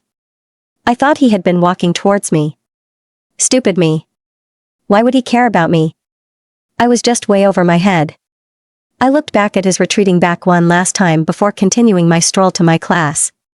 I was still confused about what happened, but more hurt that he was ignoring me. Now, I was just a past tense in his life, which he wanted nothing to do with. And maybe I should forget all about him too. What was the use of trying when he doesn't even want to acknowledge me? After the first period, I met Alex leaning on my locker and typing away on her phone with a water bottle in her other hand, no sign of Jane. I think she has chemistry now while Alex and I both had a free period. She noticed me then and pocketed her phone. Can we use this time to go eat at the restaurant opposite the school?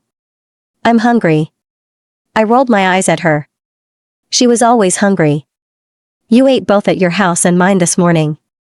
Do you have 5 stomachs or something? I questioned. Actually, but she didn't get to say what she wanted to as we saw an angry Jenny with her 2 minions storming down the hallway while shoving or screaming at anyone who was in their way, till they turned at a corner. What's her problem?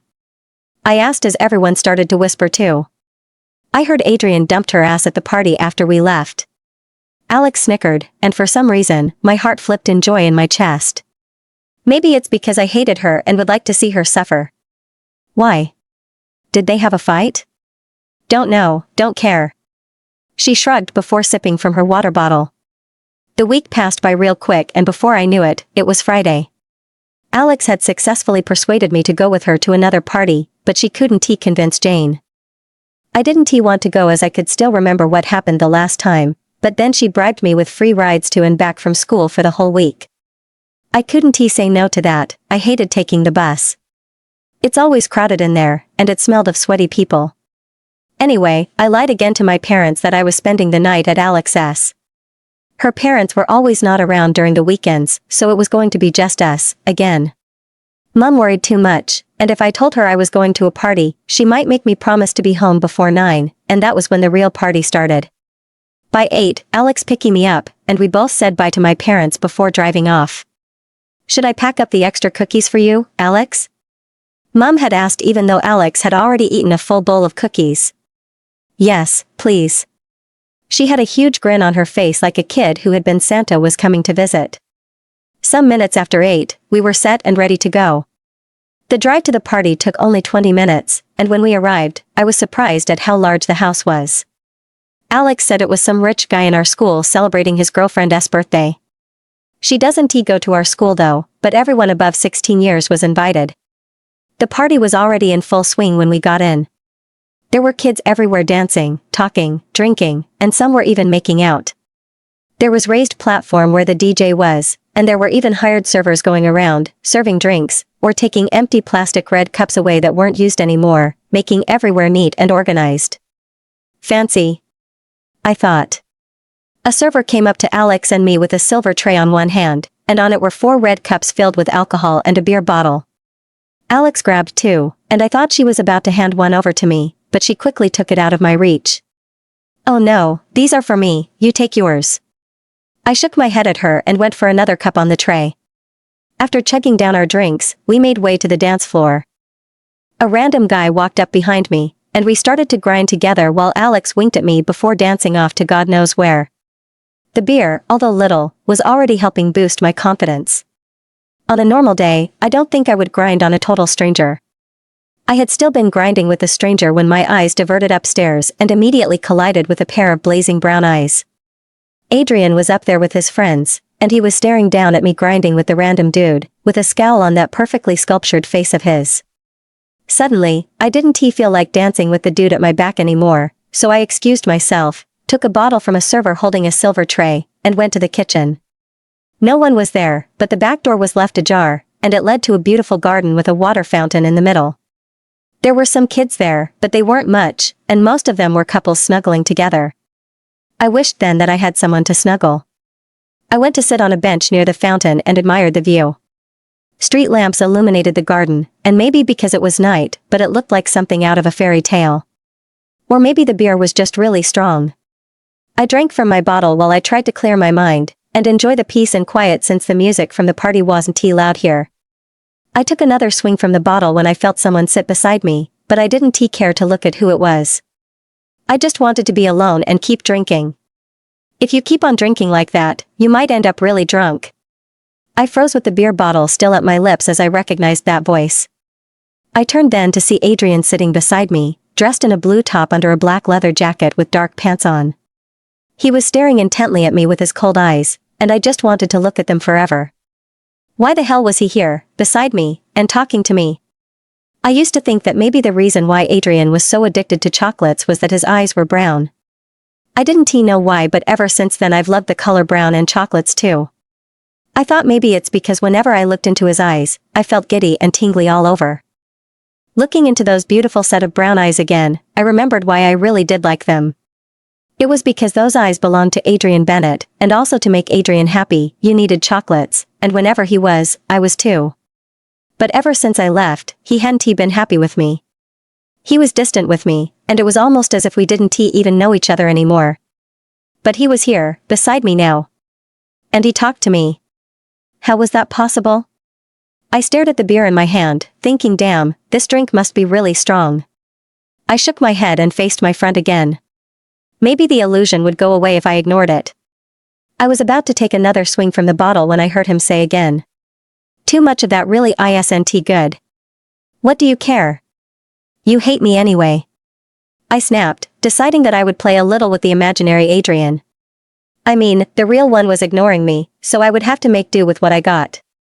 He was silent for a while, and I thought maybe he was also going to ignore me like the real Adrian, but he surprised me when he instead took the bottle from my hand as I was about to take another swing at it, then he drank from it also while I only stared at him stunned. I suddenly didn't think him a figment of my imagination again. Now that I stared at him clearly, he looked real. Oh, my God.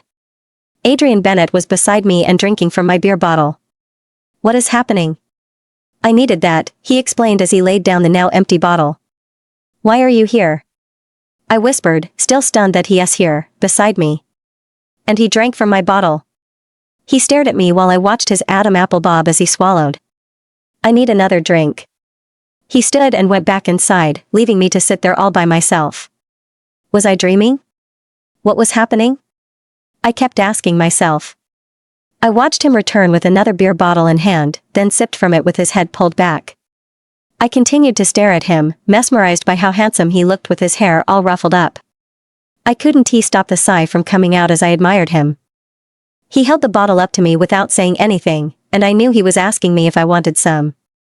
I took it, still not knowing what was going on and following his every action with my sharp eyes. I thought you hated me. I drank from the bottle but didn't get any response, so I looked back at him and caught his eyes fixed on me like he was trying to figure me out, but then his expression changed, and he faced front. Still do. He muttered as he placed his elbows on his knees and leaned forward. I scoffed at him while I took another swing from the bottle and then stood up, tired of his bullshit. Of course you do, because you're a selfish idiot who thinks the world revolves around him. But guess what, Adrian? Other people have a life to also think about. I think the alcohol was really affecting me. On another day, I wouldn't talk like this to anybody. And especially not Adrian. But thinking about how he had been acting towards me was hurting at that moment. I think I made him really angry because a scowl appeared on his face, and I watched it turn red in anger as he stood up and threw daggers with his eyes at me as his jaw clenches. Well, at least I'm just a selfish idiot, and not a slut such as yourself who takes guys into closets to do God knows what or grind with every stranger at a party. He yelled at me, and even though the garden wasn't that crowded, the few there were now looking at us with interest. I could feel my blood begin to boil in anger as my fist clenched by my sides. I couldn't believe he just called me a slut. Who the hell did he think he was to judge me like that? I tightened my fist around the beer bottle while gritting my teeth in anger. I didn't know what came over me, but maybe it was the alcohol that pushed me to do what I did next because I didn't usually act that way. Bastard! I screamed and threw the bottle in my hand at him. He quickly ducked, though, and I missed. But in his moment of distraction, I attacked him by throwing myself at him, and we both landed on the hard floor with me on top. The hell? He groaned and tried to get me off him, but I pushed him back and was going to land a punch on his perfectly sculptured face, but he was quicker and grabbed my hand. I tried with my other hand, but he grabbed that too and then turned us over with me now being underneath him. Oh, I was sure we were putting on a good show for everyone now. Him, on top of me with both my hands at both sides of my head and our breaths coming out in pants. Calm the fuck down. He yelled while I just keep trashing and kicking, wanting to hurt him and get him off of me. Get off of me. Not until you calm down. Damn, he was strong. Of course, he was. He was the captain of the football team. I stopped moving, mostly because I was getting tired, and that was when I noticed how close his face was to mine. I could see his light brown eyes very closely with his bushy eyebrows, perfect cheekbones, and square jaw. He was the epitome of perfection, and I wanted to feel that black hair of his between my fingers as I do things to that face.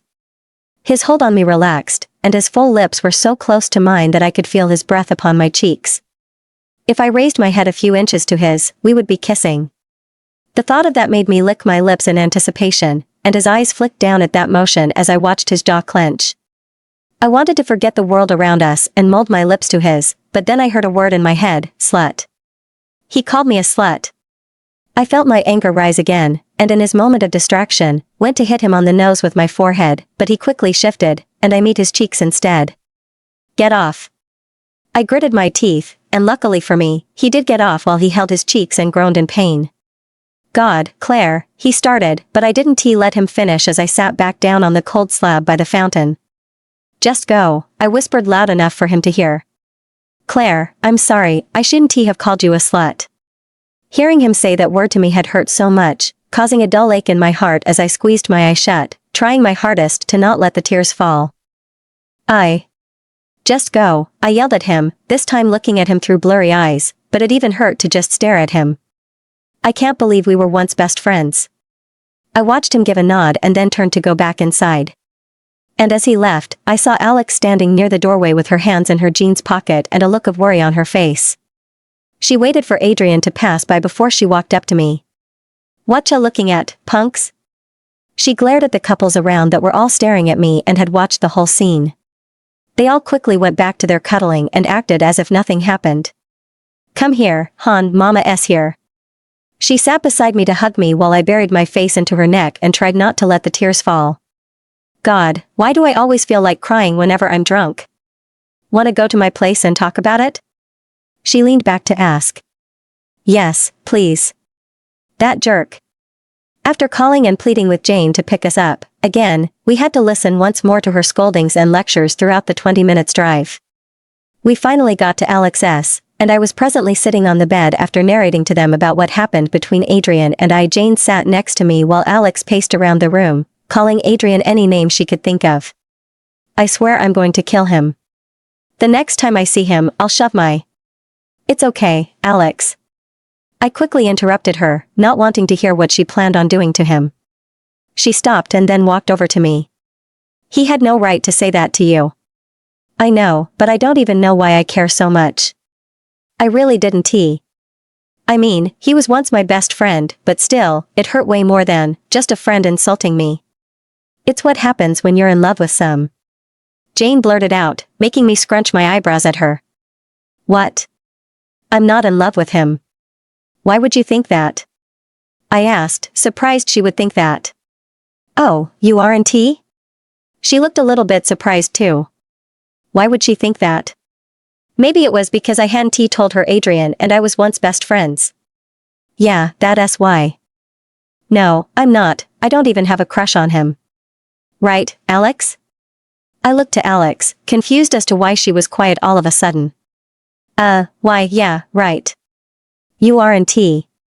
She shared a look with Jane before answering. And I didn't like how she said it like she was being forced to. Don't look at me like that. She rolled her eyes, noticing how I stared at her. Look, why don't we all just get some sleep, okay? We're all tired, and it's been a long week. She said, and Jane quickly agreed with her as they both climbed into bed with me. Come on, go to sleep. Good night. I still was a little bit confused as to why they both were behaving very strangely, but I did feel very tired. I relaxed and tried to sleep, but I kept thinking about what Jane had said. It's what happens when you're in love with someone. Why would she think I was in love with him? Maybe because you can't keep your eyes off him in school.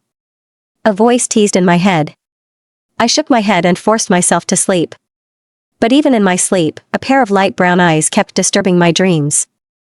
The weekend went by real quick, and before we knew it, it was already Monday. I was slightly embarrassed by how I acted crazy on Friday night, so I wore a black hoodie to hide my face at school. I didn't want anyone recognizing me and pointing fingers while saying, that's the crazy chick from Friday night that attacked Adrian Bennett. Girl, will you at least put the hood down, Alex said through gritted teeth, irritated by my choice of dressing. We were at the cafeteria eating lunch, and I had tried my possible best not to run into Adrian all day. I still remembered what he had said and how I acted all crazy on him. What? I feel cold. I muttered but kept my head down as I ate my burger. It's 30 degrees. Just put the hood down, no one is looking at you. She almost yelled. I rolled my eyes at her while bringing my hood down. She was impossible.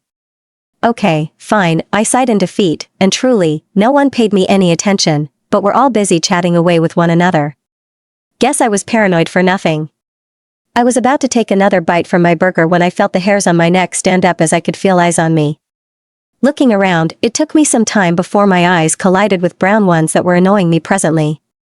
So I looked away and tried my possible best to ignore him like always. What's up, girls? A tall guy with the most attractive set of green eyes came to sit at our table, smirking at Alex while he sent a wink Jane way, making a light blush appeared on her cheek. He had light brown hair with high cheekbones, and a beautiful set of white teeth as seen as he smiled at me, making me hold my breath. Trevor, what do you want? Alex bluntly asked in distaste. He turned back to Alex, depriving me of his attractive green eyes. What? Can't I come to find out how my favorite cousin in the whole wide world is doing? He asked with a gasp and feigning hurt. Wait, he was Alex's cousin. She never told me she had a cousin who was schooling here also. Nope. She replied with a bored expression and went back to munching on her burger. Anyway, I wanted to know who the pretty lady beside me is. He glanced at me while I blushed under his stare. Darn, he was cute, and I was a sucker for cute boys. And he just called me pretty. Even though I had this hideous old hoodie on. She is none of your business, now scram, Alex replied as she stole out of Jane's fries. Hey. Jane caught her quickly and threw her a glare. Hey. Jane caught her and threw her a glare. I'm Trevor. He brought out his hand to shake mine, and I took it. And what is the beautiful lady's name? He asked without letting my hand go, and a smirk on his handsome face. Not as handsome as Adrian's. I heard a voice say in my head. Claire, but you can call me Claire. I smiled, biting my lip to stop myself from giggling. Something I usually did whenever I was around cute guys. Cute guys like Adrian. Shut up. Claire. He repeated my name like he was testing how it sounded on his tongue, and that was a huge turn-on for me hearing him say my name. I like that better. He winked as he took my hand in his and brushed over my knuckles with his fingers. And would lovely Claire like for me to take her out this Wednesday? He asked with that sexy smirk still on his face, like he knew I couldn't resist his charm. I don't know, I might not be available. I liked him, but I don't know why I keep comparing him to Adrian, and it sickened me. Speaking of Adrian, I could still feel his burning gaze at my back, and I turned to see him sitting still with his body rigid and taut while he glowered at both me and Trevor. What's his problem? Maybe going out with Trevor wasn't such a bad idea, at least it would get him out of my head. You know what, I'm free on Wednesday night, and would love to go out with you, I told Trevor and watched as a big smile appeared on his face. That's great. I'll need your number. He brought out his phone for me to type my number in. I'll call you, and you can text me your address. I handed his phone back to him and nodded while smiling at him. Are you guys done? You're irritating me with all this affection shit. Alex groaned, earning an eye roll from me. Alex. Jane scolded her again while Trevor ignored her. Catch you later, Claire. Trevor stood up and walked away to another table filled with guys, which I thought his friends. Alex, you didn't tell me you had a cousin here. I decided to interrogate her now. Because he is a very distant one, like from my grandaunt, and I hate him. She explained while eyeing my unfinished burger. Why? No reason, just do. Her eyes were still fixed on my burger. Oh, just have it. I pushed it over to her and watched as she rushed for it like a madwoman. I smiled and shook my head in amusement at her while Jane scolded her again for her behavior. But I could still feel someone's intense gaze at my back, and no matter what I tried to do, I couldn't brush it off as I shifted uncomfortably in my seat.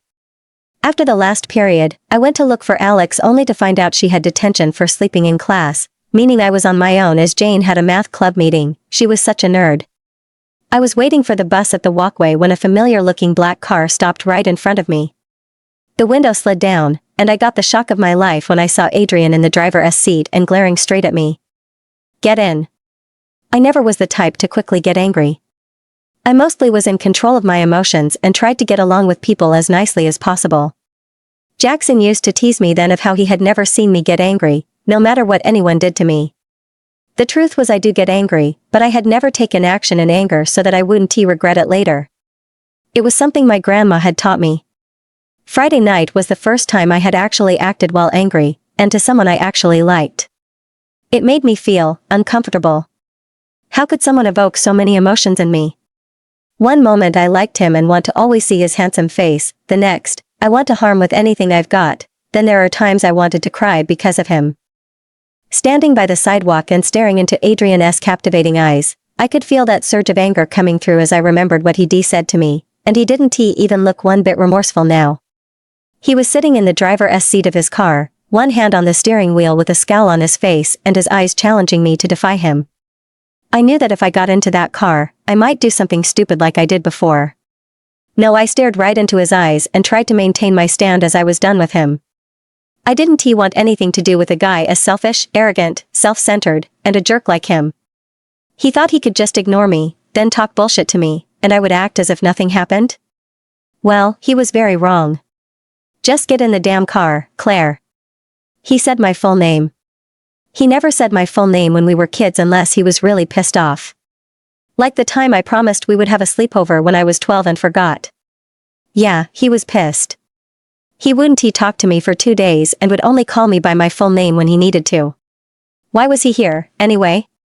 Didn't he have football practice or somewhere else to be? I tried to calm myself down, exhaling, and unclenching my fists, wanting to hear what he had to say.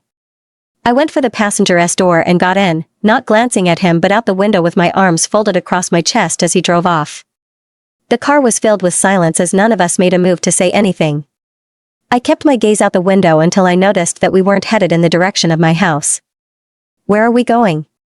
I asked but still didn't stare at him. You'll see. He replied. Okay, he was not a kidnapper, so there was no need to panic. I just needed to relax. He kept driving for about 45 minutes before we arrived at a park. I knew this park. We used to come here when we were kids, just the two of us with Jackson. Sometimes Kira tagged along if she wasn't with her friends. The park wasn't filled like how it would be on Saturdays, but you could see some old couples cuddling on the benches, toddlers crawling on the grass, and some kids running around playing hide and seek, and on the slides also. Seeing all of this made me remember how we used to come here almost every day after school. We would first hurry home to change before Adrian's South driver would then drive us here, of course, after letting our parents know. I missed that. A lot had changed. I guess you could say we had grown up. Why are we here? I swallowed past the lump forming in my throat, still reminiscing about the past as I stared longingly outside. "Come on," he said and opened his door to get out. I got out too and found him leaning on the hood of the car, just looking at the view with his hands in pocket. For a moment, I waited to just admire the way the breeze blew through his hair, and how he ran his hand through it like he was nervous, his Adam apple bob anytime he swallowed. Just then, he turned to stare at me with his warm brown eyes making my breath hitch. I breathed out and went to stand beside him, looking straight at the park and watching the leaves of the trees dance in the air with the wind. "Why did you bring me here, Adrian?" I asked once again, still waiting for an answer. I shouldn't forget I was still pissed at him, so I faced him with a blank stare, not showing that the park affected me and brought back old memories. "Do you remember the first time we came here together, and you wanted me to try the slide?" But then I was so scared, I nearly peed my pants. I couldn't help it but burst into laughter with him. I recalled that day vividly. He had climbed only 3 steps up the metal climbers before his eyes started to tear up due to his fear of heights, and before I knew it, he had started to cry real hard, attracting kids of our age attention, making them laugh at him. God, I had felt so embarrassed and guilty that day. Embarrassed of the attention we were attracting and guilty for making him climb up there, and even though he was 9 then, he had looked like a 5-year-old with his short stature. I cried so hard, my face turned red, and it was only when a kind man came to help me down did I stop crying. Of course, everyone then thought I was a weirdo and made fun of me a lot. He continued to say with a big smile on his face and a faraway look in his face. That was the first time I had tried getting on a slide. It was also the first time I had even gone out with anyone around my age. Usually, my parents would try to get me out of the house to play with the other kids, but I was just so shy, nervous, and insecure around others. Until you. He glanced at me while saying the last part, and we stood there staring at each other with little smiles playing on our lips. What he said reminded me about what Lauren, his mother, had said. Of how he usually just kept to himself and that I was the first person he had been so close to. "Claire Walker, you were the first girl, the first person I could be myself around and have nothing to worry about. You were the only person who wasn't my family and still wanted anything to do with me. You didn't care about my tiny stature or that I was a freak and different from others." Adrian, I wanted to refute his statement. He wasn't a freak then, he was just unique. Wait, just let me finish. He shushed me, then paused for some seconds before he continued. When you left, I thought that maybe you didn't want to be around someone like me. I felt so depressed that I didn't even recognize myself. How is that even possible? That someone could make you feel like that? Oh, if only he knew that it was the same with me. The nights I cried at how much I missed him and thinking he hated me, I had thought I had a problem or something. The truth was that you leaving had affected me a lot and I didn't know why, but I knew that calling you wouldn't have been enough. I realized then that I had been dependent on you, that I couldn't even live my life on my own. So I tried getting you out of my system by cutting all ties with you. His penetrating eyes moved to me then while I stood rooted in one spot, not able to break eye contact with him. Some seconds passed before he broke the contact and glanced forward. I joined the football team and worked so hard that I got selected to be the quarterback. I tried getting new friends, I even got myself a girlfriend and thought it was all working out. I thought I finally didn't have to depend on you and was my own self. I could see a faint smile on his lip until it disappeared again. But then you came back, and everything seemed like I had just been kidding myself. Suddenly football didn't matter, my friends didn't nothing compared to you. And it made me so angry that you could just come and turn my world upside down, just like that. I kept quiet all the while listening attentively to him. Maybe that was why I had tried to hurt you on Friday night, so that you would distance yourself from me.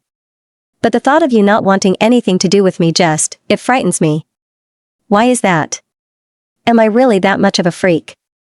There was a hint of panic in his voice, and I knew that was my cue to step in. If that makes you a freak, then I'm a freak too. I quickly said, making him look at me with furrowed eyebrows. The truth is, everything you just said defines what I've also been feeling this past 4 years. I don't know why, Adrian, but the thought of you actually hating me frightens me too. I could feel my eyes getting blurry from tears that I tried to hold in, my throat felt really dry as I tried to get those words out. We stood there staring at each other, his eyes roaming around my face like he was trying to memorize it. While I was just drowning in those perfect brown eyes. I felt like I could look at those eyes all day and not once get tired. I miss you so much. He whispered as he took a step closer to me, almost eating up all the space between us. I miss you too, I whispered back, and he swooped in then and hugged me tight while I buried my head in his chest and wrapped my arms around his waist, breathing in his masculine scent. I felt a tear roll down my cheek and wet his shirt, and I couldn't stop the rest from flowing through too. I didn't know if they were tears of sadness or joy, but all I knew was that I couldn't wipe off the big smile on my face because I have my best friend back. Today was one of the best days of my life. I got to sit with Adrian, after a long time, on the hood of his car while eating some fries and watching kids play around the park. We reminisced funny events from the past, laughing and teasing each other about embarrassing moments too. And it all made me feel 10 again, when I was wild and carefree, not caring about what the world thought. We didn't realize time had gone so fast until we saw people had started to pack and leave. I checked my time and found it was past 5. How long had we been here? It's getting late, we should go, I had told Adrian before hopping off his car. He does so too, and we both got ready to leave. Nice hoodie, by the way. He was clearly mocking me, which made a blush creep up my cheek. Glancing down at the black hoodie, I realized how stupid it had been for me to have worn to school. Now not only will people think me crazy, but a freak with no fashion sense. Great! On our way back home, I kept wondering what excuse I was going to give my parents. Dad might not be home now, but Mum surely was, and she was the one who always asked too many questions. Thank you, Adrian. I had fun today, I said before stepping down from his car as we were already at my place. I did too.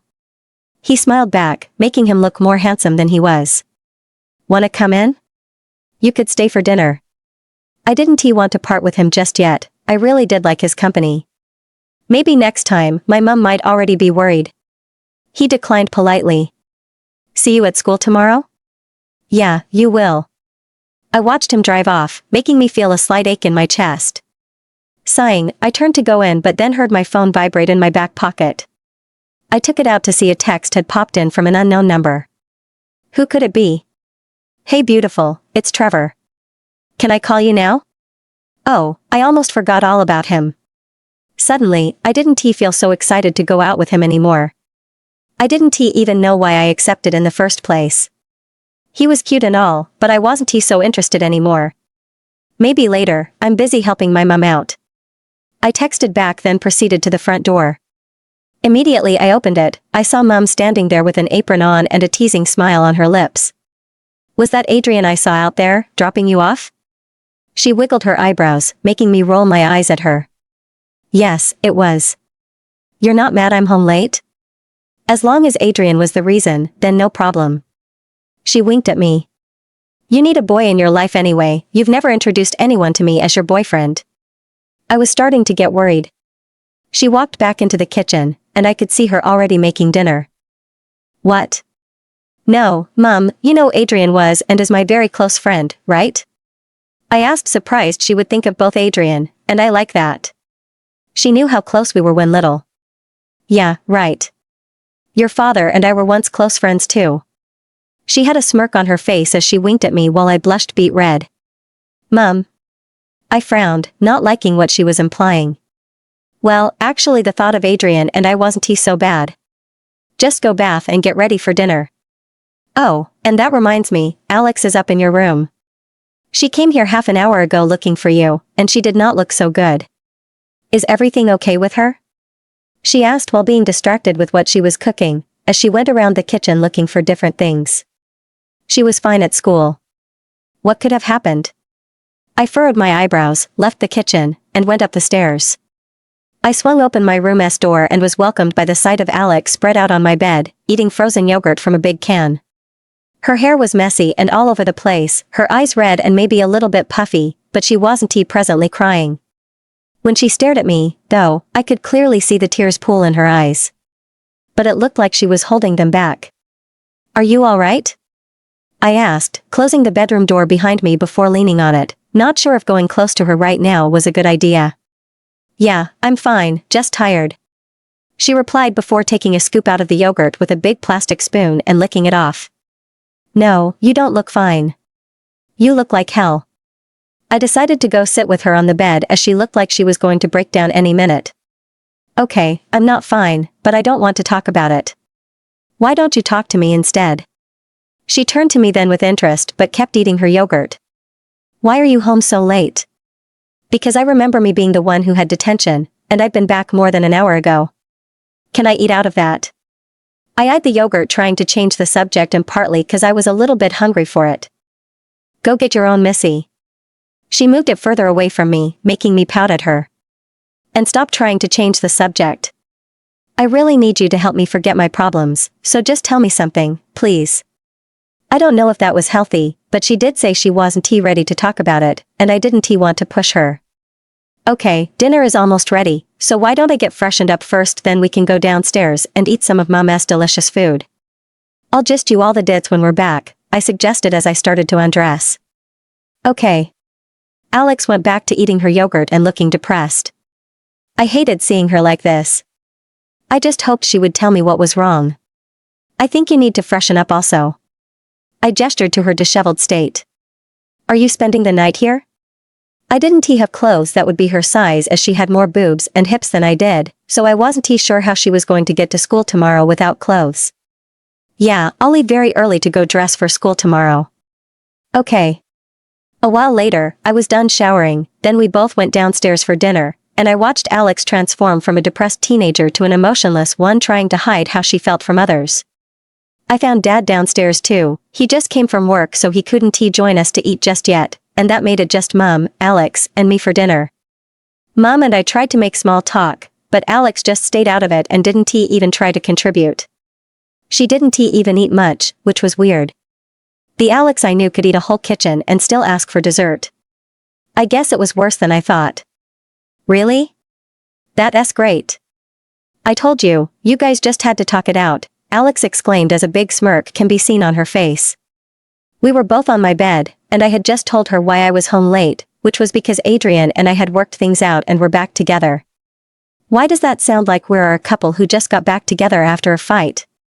So, you guys are like officially dating now? Alex wiggled her eyebrows, and I scrunched my nose in disgust. What? No. We're just friends, I told you this before. I said to clarify things. Why was everyone think something was going on between Adrian and me? Yeah, right. She said, but she didn't look like she believed me. I'm serious, Alex. We're just friends. The thought of Adrian and I wasn't really that bad when I thought of it, but as I said, he was my friend, and nothing would change that. I hear you. She rolled her eyes, making me glare at her. That reminds me, what are you wearing tomorrow? She suddenly asked me, then went over to my wardrobe and started inspecting my clothes there. I don't know, anything. Why do you ask? I looked at her, confused as to why she wanted to know what I would wear. Because, she stretched the word and then turned to show me a sweater with black and white stripes.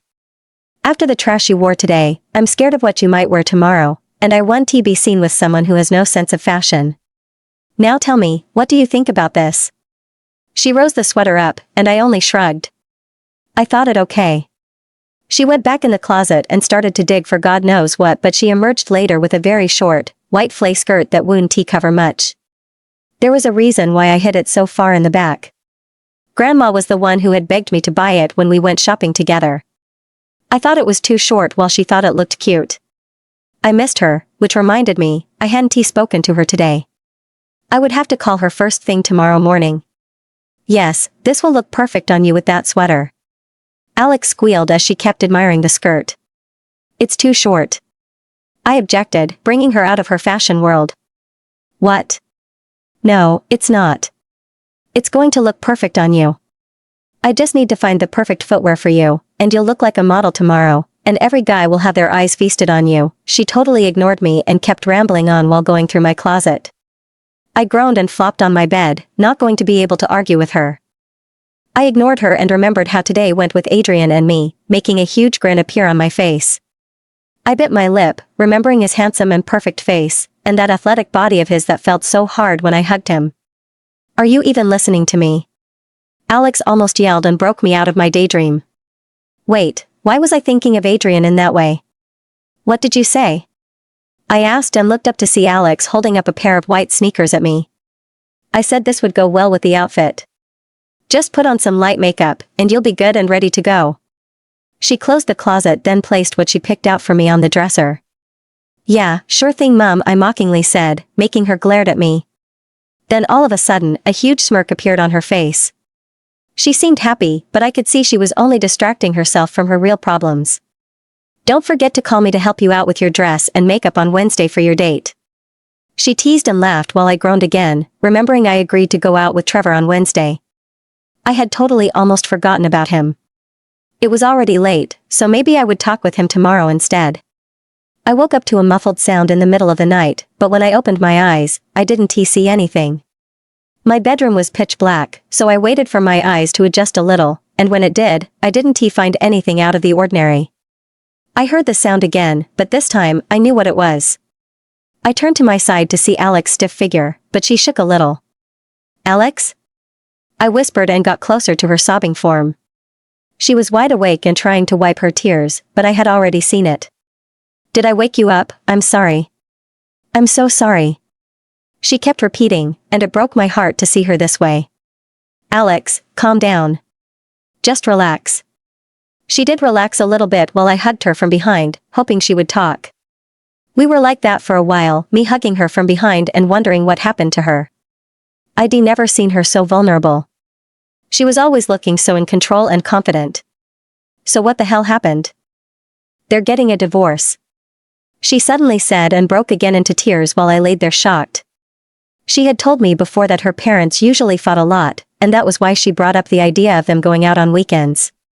This was why she was always home alone during weekends. She thought it would bring them closer together, but I guess it didn't. Her dad was a journalist and her mom a model. Two very different people, I know.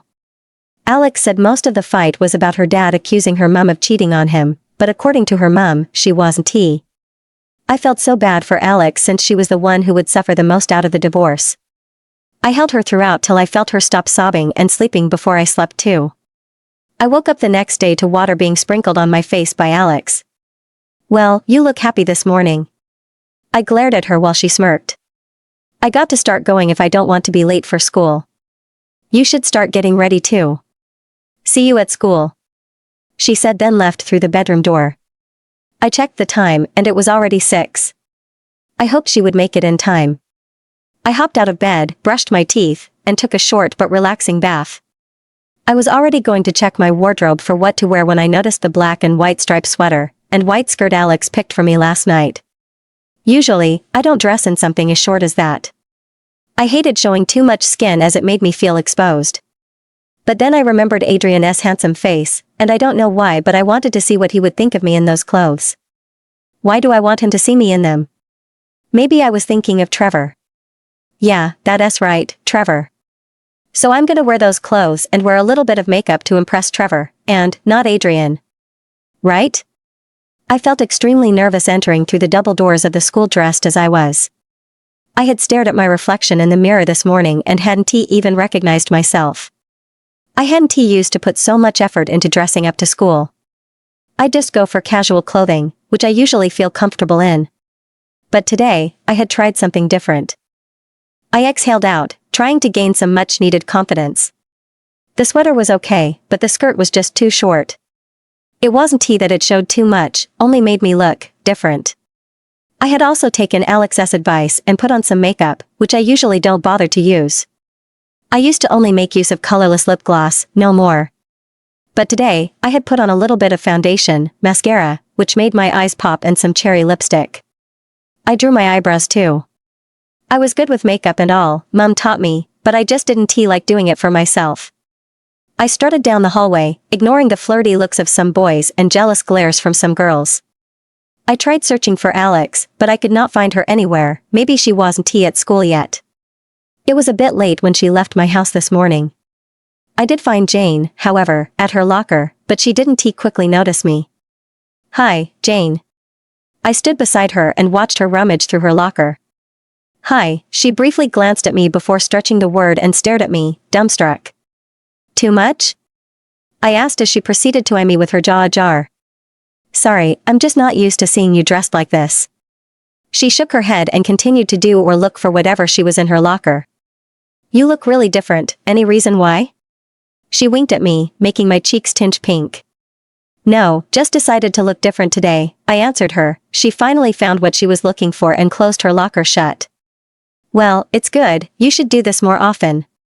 Anyway, have you seen Alex? We proceeded down the hallway together to our classes, but we had different ones, though. No. Maybe she's just running a bit late. I replied, remembering what had happened last night. I hoped she was okay, although she did look fine this morning. It could all be an act. Okay, see you in the third period. She said and then shuffled away to her class. We had the third period together. I was close to my class when I saw Adrian with his football buddies as they joked and laughed down the hallway, my heart skipping a beat when I saw him. He was dressed in dark pants and a white shirt under his football jacket with his midnight black hair styled in a faux hawk. He really stood out among his friends as he was the tallest and maybe the most handsome. He noticed me then, and I watched his eyes roam down my body, but he didn't even look one bit surprised by my choice of dressing. His lips only curved up a little before he was distracted by Jenny leaning on him and kissing him on the cheek. I stood stunned for a while. I thought they had broken up already. He didn't push her away but instead held her and smiled at her, while I continued to stand there staring like a dummy. He didn't even acknowledge me again as he was busy fawning over Jenny. I swallowed my pride and went to my class, feeling like an idiot. Why did I even decide to dress like this? What was I thinking? Yeah, we talked yesterday and shared memories, but did I think we were just friends now? He probably thought of me as a pesky childhood friend he had to be polite with. The thought of him and Jenny now back together really irked me, and I just wanted to break something. I sat at the middle row alone, not wanting to talk to anyone as I was really pissed. Why did he act like he hadn't really known me? He could have said hey or waved, but he did nothing and just smiled, which I'm thinking he forced himself to do. I was still trying to rein in my anger when I heard someone come in through the classroom door and slammed it shut.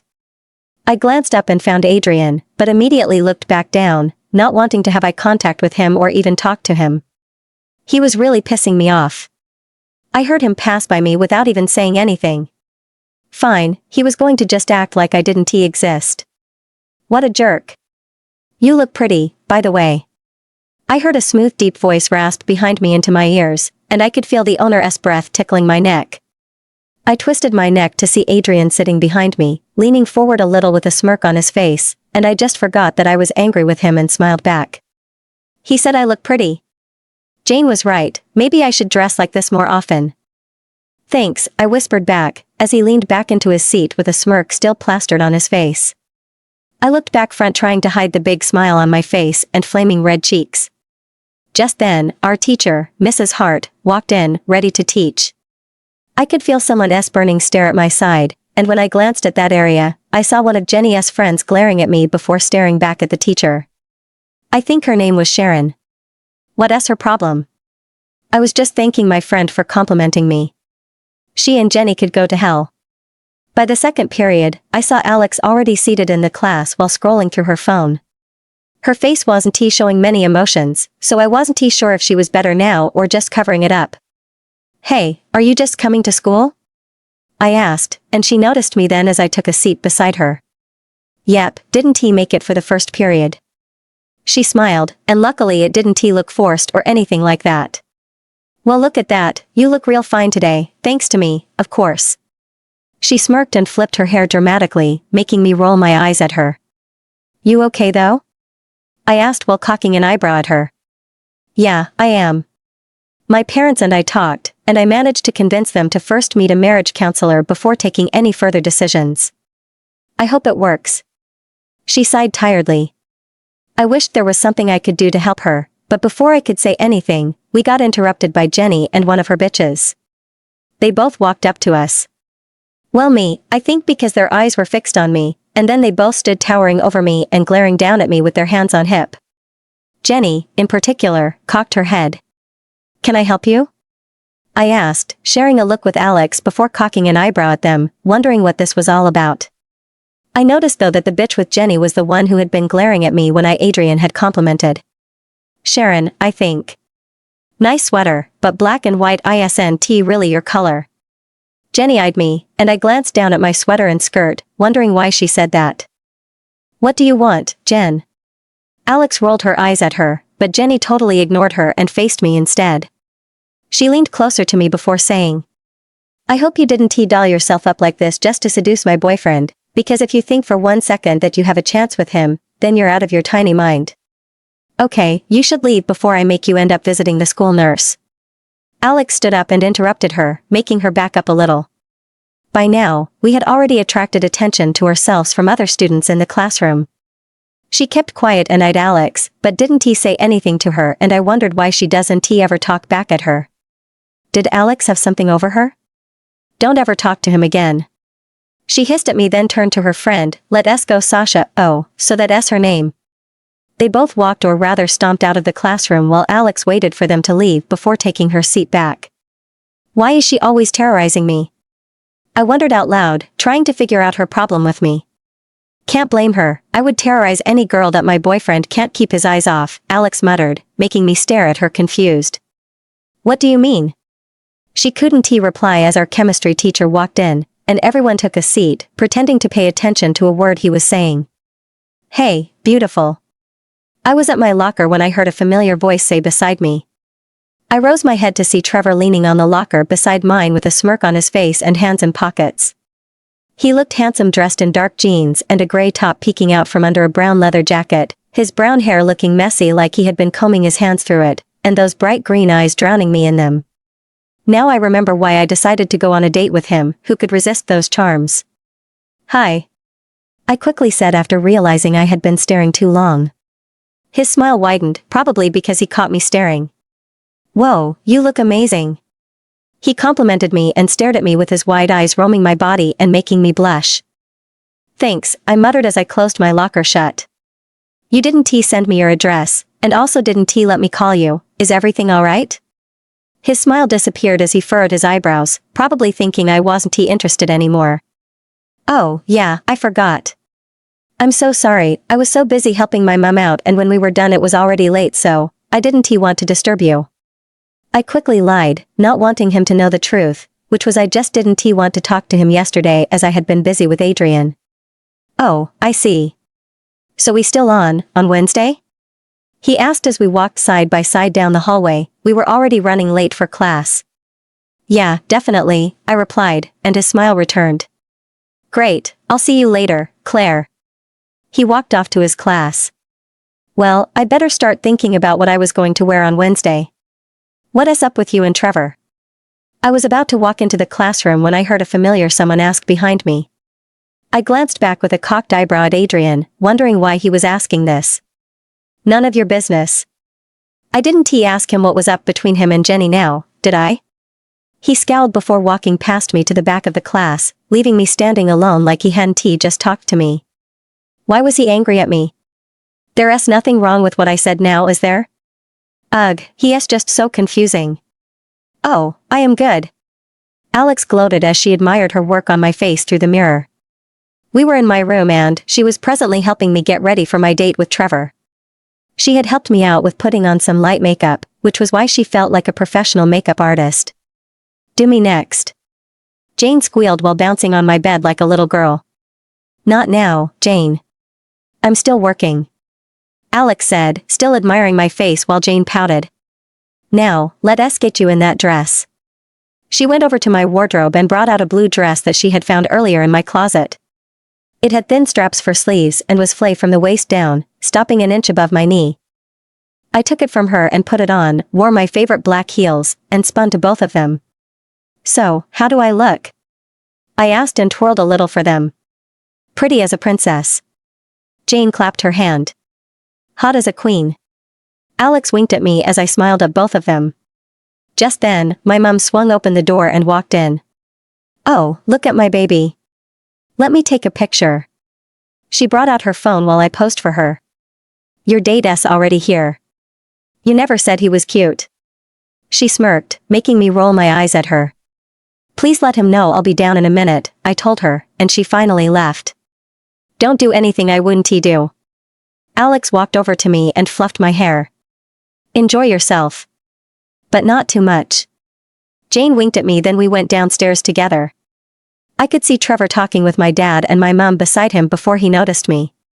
His eyes widened when he took me in, and I took that as enough sign that Alex's work paid off. He was wearing a navy blue shirt that had little white stripes and dark pants. I think he tried to style his hair, but it was still a little bit ruffled, but that didn't spoil his handsome look one bit. "Hi, Trevor." I gave him a small smile. "Hey, beautiful," he replied, making me blush since everyone was here and could hear him.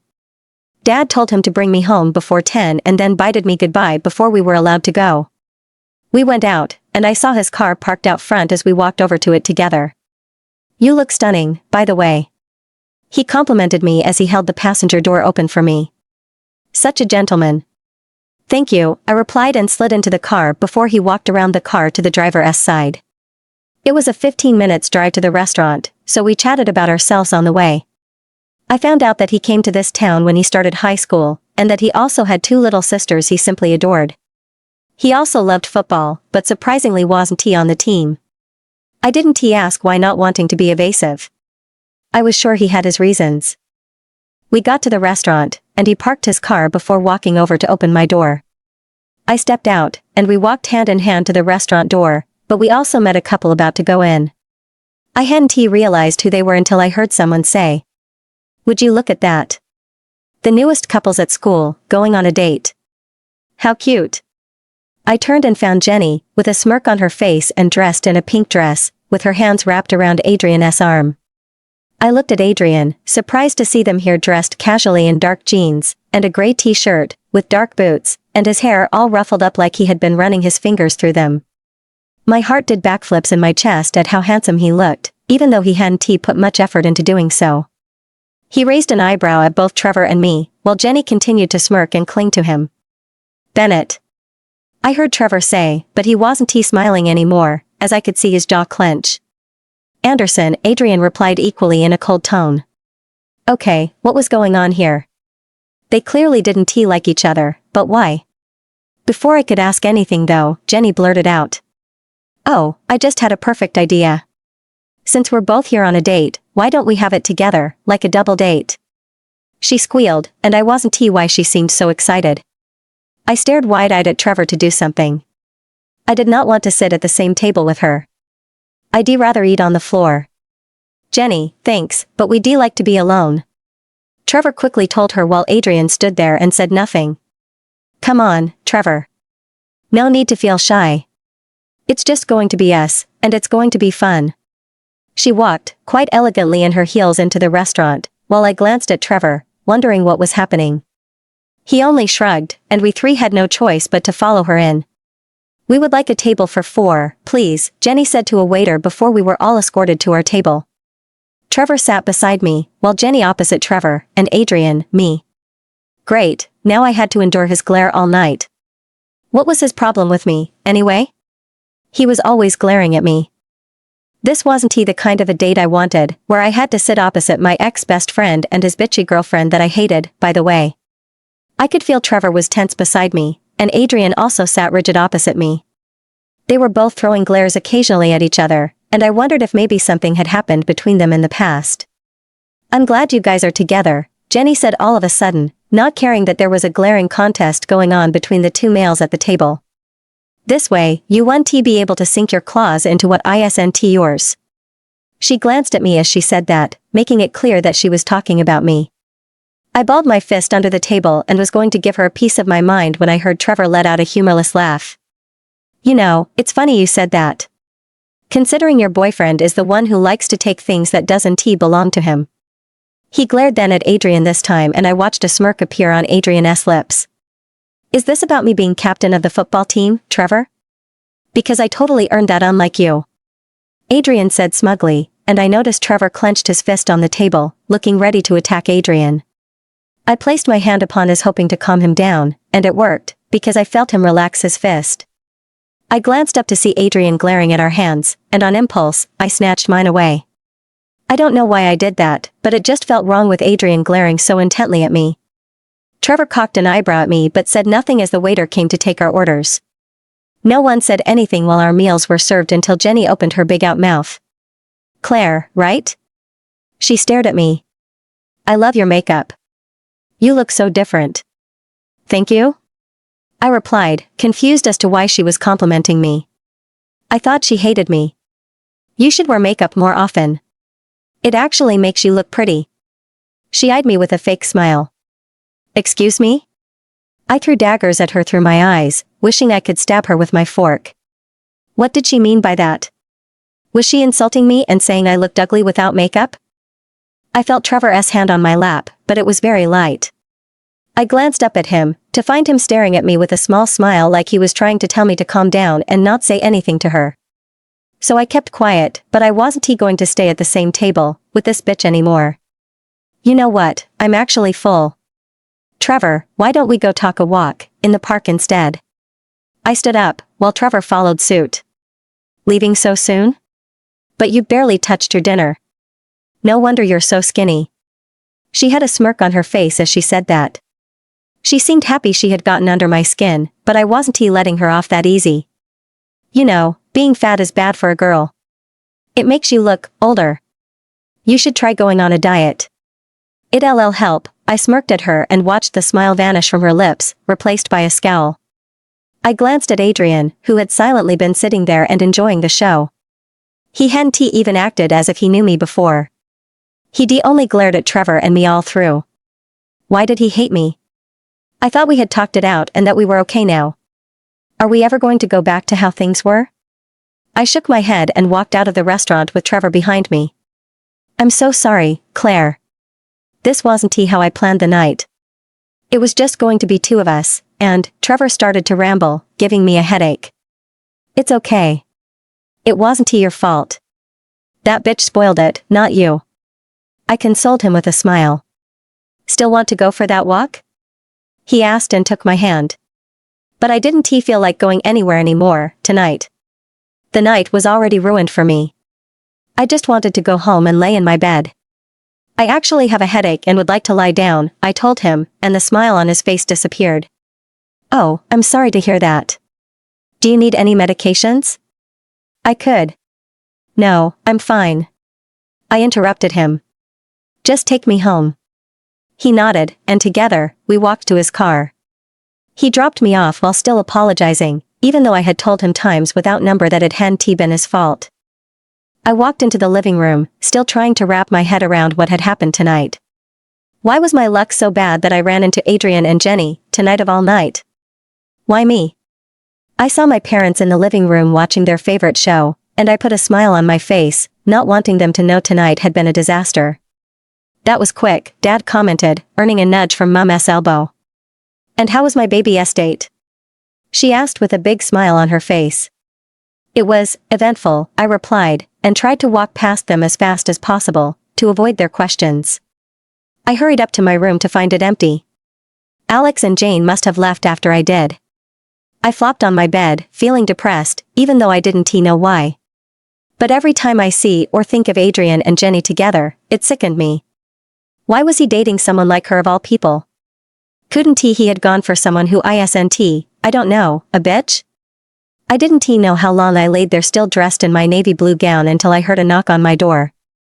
I groaned, not wanting to talk to Mum or Dad right now, but I didn't want them to suspect something was wrong. I'm coming.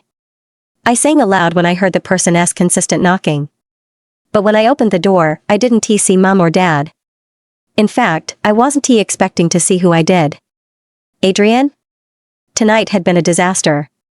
I hadn't get to enjoy my dinner with my date because Jenny wouldn't let us be. Adrian glared at me all night from across the table. Trevor was pissed at the sight of Adrian and vice versa, and I didn't even know why. I also didn't get to kiss my date. So imagine how pissed off I was when I saw Adrian standing outside my bedroom door. He was still dressed in the same casual clothing he had on at the restaurant, and he still looked handsome as hell. What are you doing here? I managed to get out in a calm tone and not yell at him. Your mom let me in, he replied, though, that wasn't what I had asked. Won't you invite me in first? He asked with an eyebrow cocked upward. I didn't want to be in the same room as him, but I wanted to also know why he was here. I stepped aside, and he walked in, past me slowly while his eyes roamed around my room, inspecting it. I closed the door and spun to him with my hands folded across my chest. He was still staring at everything but me. Why are you here, Adrian? I asked again, and he stared at me this time. I mean, last time I checked, we weren't exactly friends who visited one another. I cocked my head and raised an eyebrow at him. He rubbed his hands on his jeans and took a step closer to me. "How was your, date?" he asked, sounding surprisingly polite and nervous. Like he would like to know. "Ruined.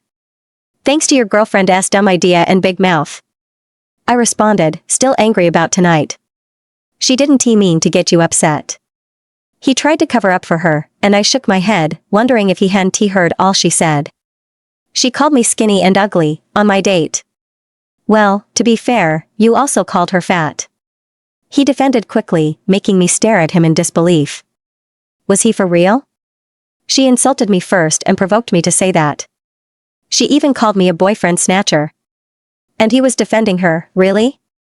Oh, so she is right to talk trash to me, and I'm supposed to keep quiet? I could feel my blood starting to boil in anger as I clenched my fist by my sides. I couldn't believe this. Was this what he came here for? Because if it was, I would like for him to leave right now. No. No. That's not what I meant. She was wrong to talk like that to you, and I should have said something to her then. I even fought with her over it after you guys left. He quickly explained, catching me off guard. I wasn't expecting that. "Oh," was all I could say as I was lost for words. For a second there, I thought he was here to defend her or something like that. Seeing he wasn't, I let my guard down and relaxed a little bit. "Yeah," he said too, clearly not knowing what to also say. "Can I sit?" He motioned to the bed. "Yeah, sure." I nodded and also went to sit beside him. This close, I could smell his cologne mixed with his natural scent, and I breathed in trying to get more of it. He smelled so good and looked good too. His hair was ruffled, but that just added to his looks, and I wanted to run my fingers through them and feel their softness. "Though, I'm not sorry for what I said to Trevor," he declared, breaking me out of my reverie. Huh? I was confused about what he was talking about since I was still busy thinking of what I wanted to do to him. About what I said, at the restaurant, to him. He explained. I then remembered how hostile they were to each other. "Yeah, what was that all about?" I asked, curious as to why they hated themselves. "Just football stuff." He started to say, he was once on the team. Really good player, trained real hard and was on everyone's good books. He wanted to be captain, but coach chose me instead. So he was really pissed and quit the team. He explained further. Just like that? I furrowed my eyebrows, wondering why he would leave for a lame reason such as that. People tend to get really angry when things don't go their way. He shrugged. He had been vying for that spot since he joined the football team in his first year of high school. And I joined in my second year and got the spot. Adrian replied, trying to justify Trevor's actions. Well, I think it was still a stupid reason to quit the team. I faced him, rose my leg on the bed, and got more comfortable. He was quiet for some time, just looking at me, and I him. I could feel his eyes roaming through every inch of my face before stopping on my lips. "Do you like him?" he asked, not taking his eyes away from my lips. "Trevor, I mean," he added as his eyes diverted to mine and trapped me in them. "Maybe," I whispered, still mesmerized by his distracting eyes. "I don't know." I swallowed hard past the lump in my throat. His hand on the bed glided closer towards mine, and I felt my fingers tingle wherever his touched. My lips all of a sudden felt dry, so I wet it with my tongue, and his eyes seemed to darken a bit when it followed my action. "Adrian," I whispered, but couldn't talk further because his lips descended on mine. My eyes widened a fraction, surprised at his action. Every thought filtered through my mind at that moment. Was this really happening? This wasn't my first kiss. I had kissed like 2 guys before at my former school, but none of them was my ex-best friend, nor were they Adrian Bennett. Was I really going to go through with it? He ran his tongue on my lips then, and that just felt really good, making my eyes flutter close. And for a second, I gave in. I had to give it to him though, he was a really good kisser, and I was loving his soft lips on mine when all of a sudden, I heard a phone buzz, but it wasn't mine. I quickly broke apart from him, startled, and trying to comprehend what just happened. Shit. He cursed and reached for his phone in his back pocket as he stood up. "Jenny?" He picked the call and paused, probably listening to the caller. "I'm at Josh S." He glanced at me and combed his fingers through his hair. Did he just say he was at Josh S? Well, what was I expecting? That he would risk his relationship for me? I'm on my way, I'll be there in 10 minutes, yeah, bye. He had a frown on his face as he hung up then and turned to me. I guessed Jenny needed him, and I was delaying him since he picked her over me. Claire, he began to say, but I cut him off. You should go. I stared up to him, trying to keep the tears from falling. He kissed me, and now he wanted to run to his girlfriend without even thinking about what just happened. And I was a fool for letting him even touch me. Claire, he sighed and tried to get closer to me, but I stopped him. Please, just go, I said quickly, not wanting to hear what he had to say because if I did, then I might just forgive him and give in, again. He paused before nodding. He was about to go when he stopped and stared at me. I'll go, Claire. But we're going to talk about this tomorrow. He declared before pivoting on his feet to leave. Immediately he sauntered out the door, I felt the tears fall down freely, and I used the palm of my hand to cover my mouth to stop the sobs from coming out, but they did anyway. And I cried so hard that night because I realized something then. I was in love with Adrian Bennett, and maybe I had been for a while, but I had just realized it then after that kiss. And there was a probability that he didn't feel the same. We're going to talk about this tomorrow, Adrian had said. But the thing was, I didn't want to talk about it. I was in love with Adrian, and he kissed me and then left me to go meet his girlfriend. And he said we were going to talk about it. I'm pretty sure of what he would say when we talk, probably he was sorry and that it was all a mistake. I could feel my heart aching painfully in my chest at the possibility of that. If I heard say that, I would probably break down in tears. Kissing Adrian had been the most amazing experience I had ever had, and at that time I hadn't wanted it to end. In fact, right now, lying down on my bed, I could still taste him on my lip, and I wanted to savor it. But it was wrong, all of this was. I couldn't feel this way for Adrian when he doesn't even love me. I know he kissed me, but that didn't mean he liked me like that. He might be attracted to me a bit, but I'm sure that was all, just a little attraction. He did choose to go over to Jenny then stay with me. I have seen how they acted together at school, and anyone who observed them would know they were in love with each other. Meaning, I was just probably a phase which he would soon get over. I had tossed and turned all night, but still got no sleep. My head was occupied with that kiss, and imagining what Adrian would tell me at school tomorrow. Because I wasn't sure if my heart could handle that, I decided I wouldn't go to school today. So I remained on my bed, covered with a thick blanket, and curled in a fetal position, wishing today was Saturday and not Thursday. That way, I wouldn't have to worry about facing him, for now. Claire? Aren't you going to get ready for school? My mum asked as she entered my room. She was already dressed for work in her white shirt and black skirt, with heels on her feet. I can't. I think I have a fever. I lied while shivering a little to add some effect. She sat beside me and used her hand to check my temperature. Your temperature seems normal. Let me go get your father, he'll know what's wrong. She suggested, and I immediately froze. Since Dad was a doctor, he would see past my lie and know I was alright. But before I could stop her, she was already out the doorway and calling for him. I groaned but still kept up my act. Who knows, maybe he won't catch my lie. They both came in, and my dad sat beside me. How are you feeling, sunshine? Where does it hurt? He questioned while inspecting my eyes and checking my temperature also. I just feel cold, and a little bit weak. That's all. I answered, and hoped they would leave me alone and go to work. Why not follow me to the hospital? There, I could run some tests on you and see what's wrong with you. He suggested as he helped me sit up. No. I yelled, stunning them both. I mean, I don't really feel that sick, just tired. Maybe if I had some soup, I might be good and new before tomorrow. I hated hospitals, the smell of drugs, blood, and all those other stuff. Also, if Dad does tests on me, he would find out I was lying. Are you sure? You look pretty bad, Mum said with a worried look on her face. Of course, I looked bad. I had been up all night thinking and bawling my eyes out. I probably had bags under my eyes, my nose might be red from blowing it too much, and I was sure my hair resembled a bird nest. Don't worry, Mum. I'm alright. You guys are probably already late for work. So why don't you just go, and if I'm not better in the evening, then I would go to the hospital with Dad tomorrow. I said quickly, but my parents still looked unsure. Okay, honey. I'll make some chicken soup for you before I go. Mom said, then left to go prepare the soup. And I'll call your school and tell them you're sick. In the meantime, why don't you go freshen up? I'm sure a warm bath will help. Dad added and helped me stood up. Thanks, Dad. It took a lot of time and effort to convince Mom to go to work and leave me all alone. But eventually, she gave in and left me with a bowl of chicken soup.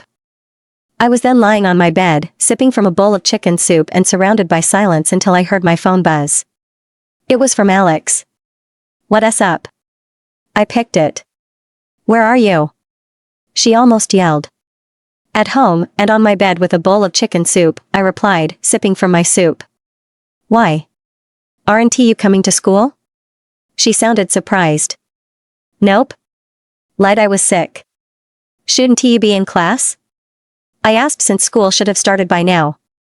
The teacher's late. Anyway, I saw Adrian pacing in front of your locker all morning, and he kept asking about you whenever he saw me. Also, Trevor was looking for you, he wasn't smiling either. I'm guessing your date didn't go as planned. She narrated, and I froze when I heard Adrian was looking for me, completely ignoring the Trevor part. Was he so eager to toss me aside? I was sure he wanted me to never speak to him or talk about what happened ever again. Of course, he did. He probably regretted everything and hated me now. Claire, are you there? I was startled out of my thoughts by Alex calling me. He kissed me. I blurted out all of a sudden, shocking Alex. Who? Trevor? I didn't think he had it in him and, she was saying, but I interrupted her. No, Adrian kissed me and is probably looking for me to tell me hates me. Whoa, slow down. You know what? Fuck it, I'm ditching school and coming over. She said and cut the call before I could say anything. Then he left to go meet her. Just like that.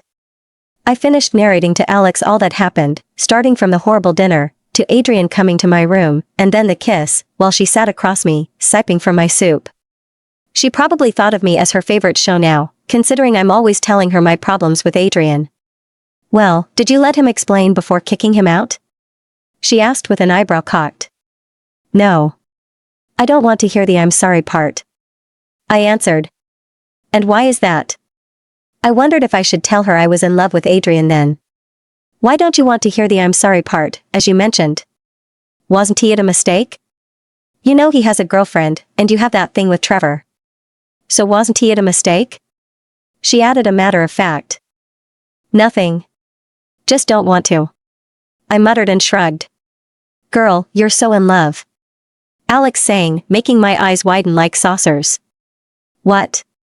No, I'm not, I said quickly, but she didn't look one bit convinced. Yeah, keep telling yourself that if it makes you sleep at night. She smirked while I rolled my eyes at her.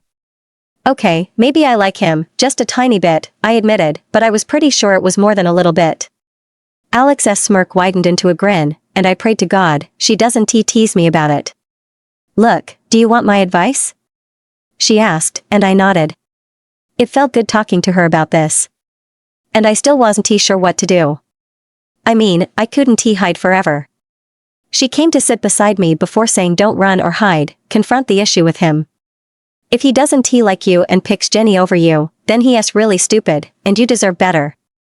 You're not a coward. So tomorrow, you're going to dress real sexy and enter that school with your head held high. And if that Jenny bitch tries anything stupid, you give her the finger. She advised while I chuckled. Thanks, Alex. You really are the best. I smiled at her, feeling really courageous now.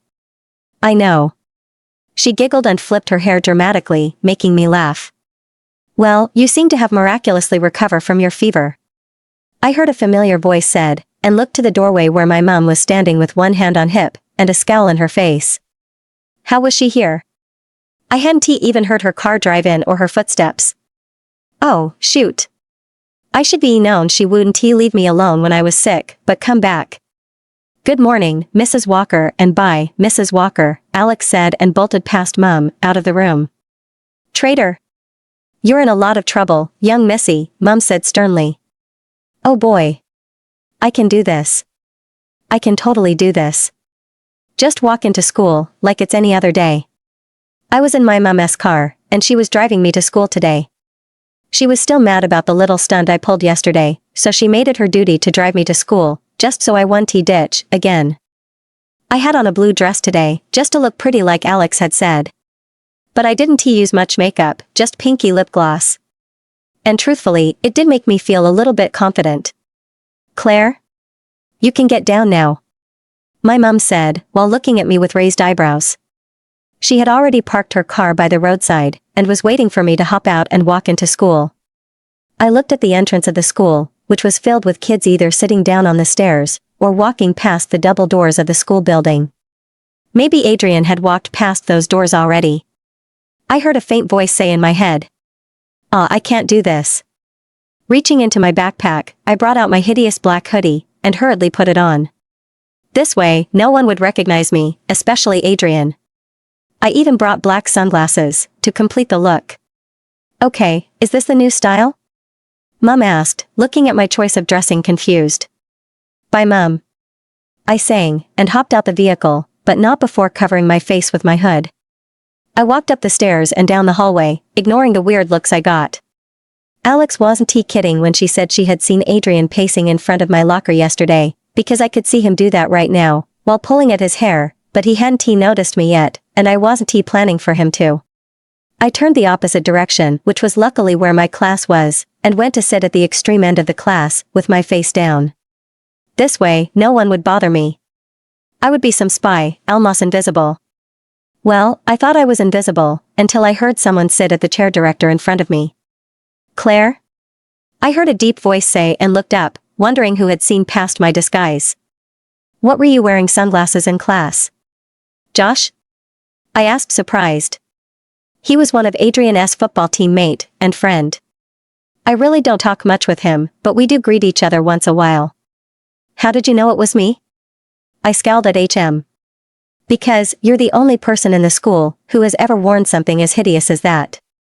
He replied, probably referring to the last time I wore this hoodie. Well, if you could see through my disguise, I'm sure everyone else has too. I said while taking the hoodie off, and shoving it into my backpack with the sunglasses. And why are you in a disguise? He asked, while raising a perfect eyebrow. He was actually good looking, and right now, I could see some girls trying to get his attention, by lowering their top a little. Nothing. I muttered loud enough for him to hear, and shrugged. Okay. Oh yeah, that reminds me, you weren't at school yesterday, right? Adrian was looking for you all through. He said, and I almost choked on my spit. Is there something going on between you two? What is this? An interview? I quickly said, not comfortable with all his questions. Whoa, I was just asking. He said, with his hands raised up in a mock surrender. The bell went off, and students started piling into the class, as the teacher walks in also and starts to teach literature. By fourth period, I was feeling restless. Why? Because I had this period with Adrian. But luckily for me, the teacher was already inside when I got there, so no one could talk to anyone else without getting into trouble. I saw Adrian sitting at the middle row and staring intently at me, but I avoided eye contact with him and went to sit at the front.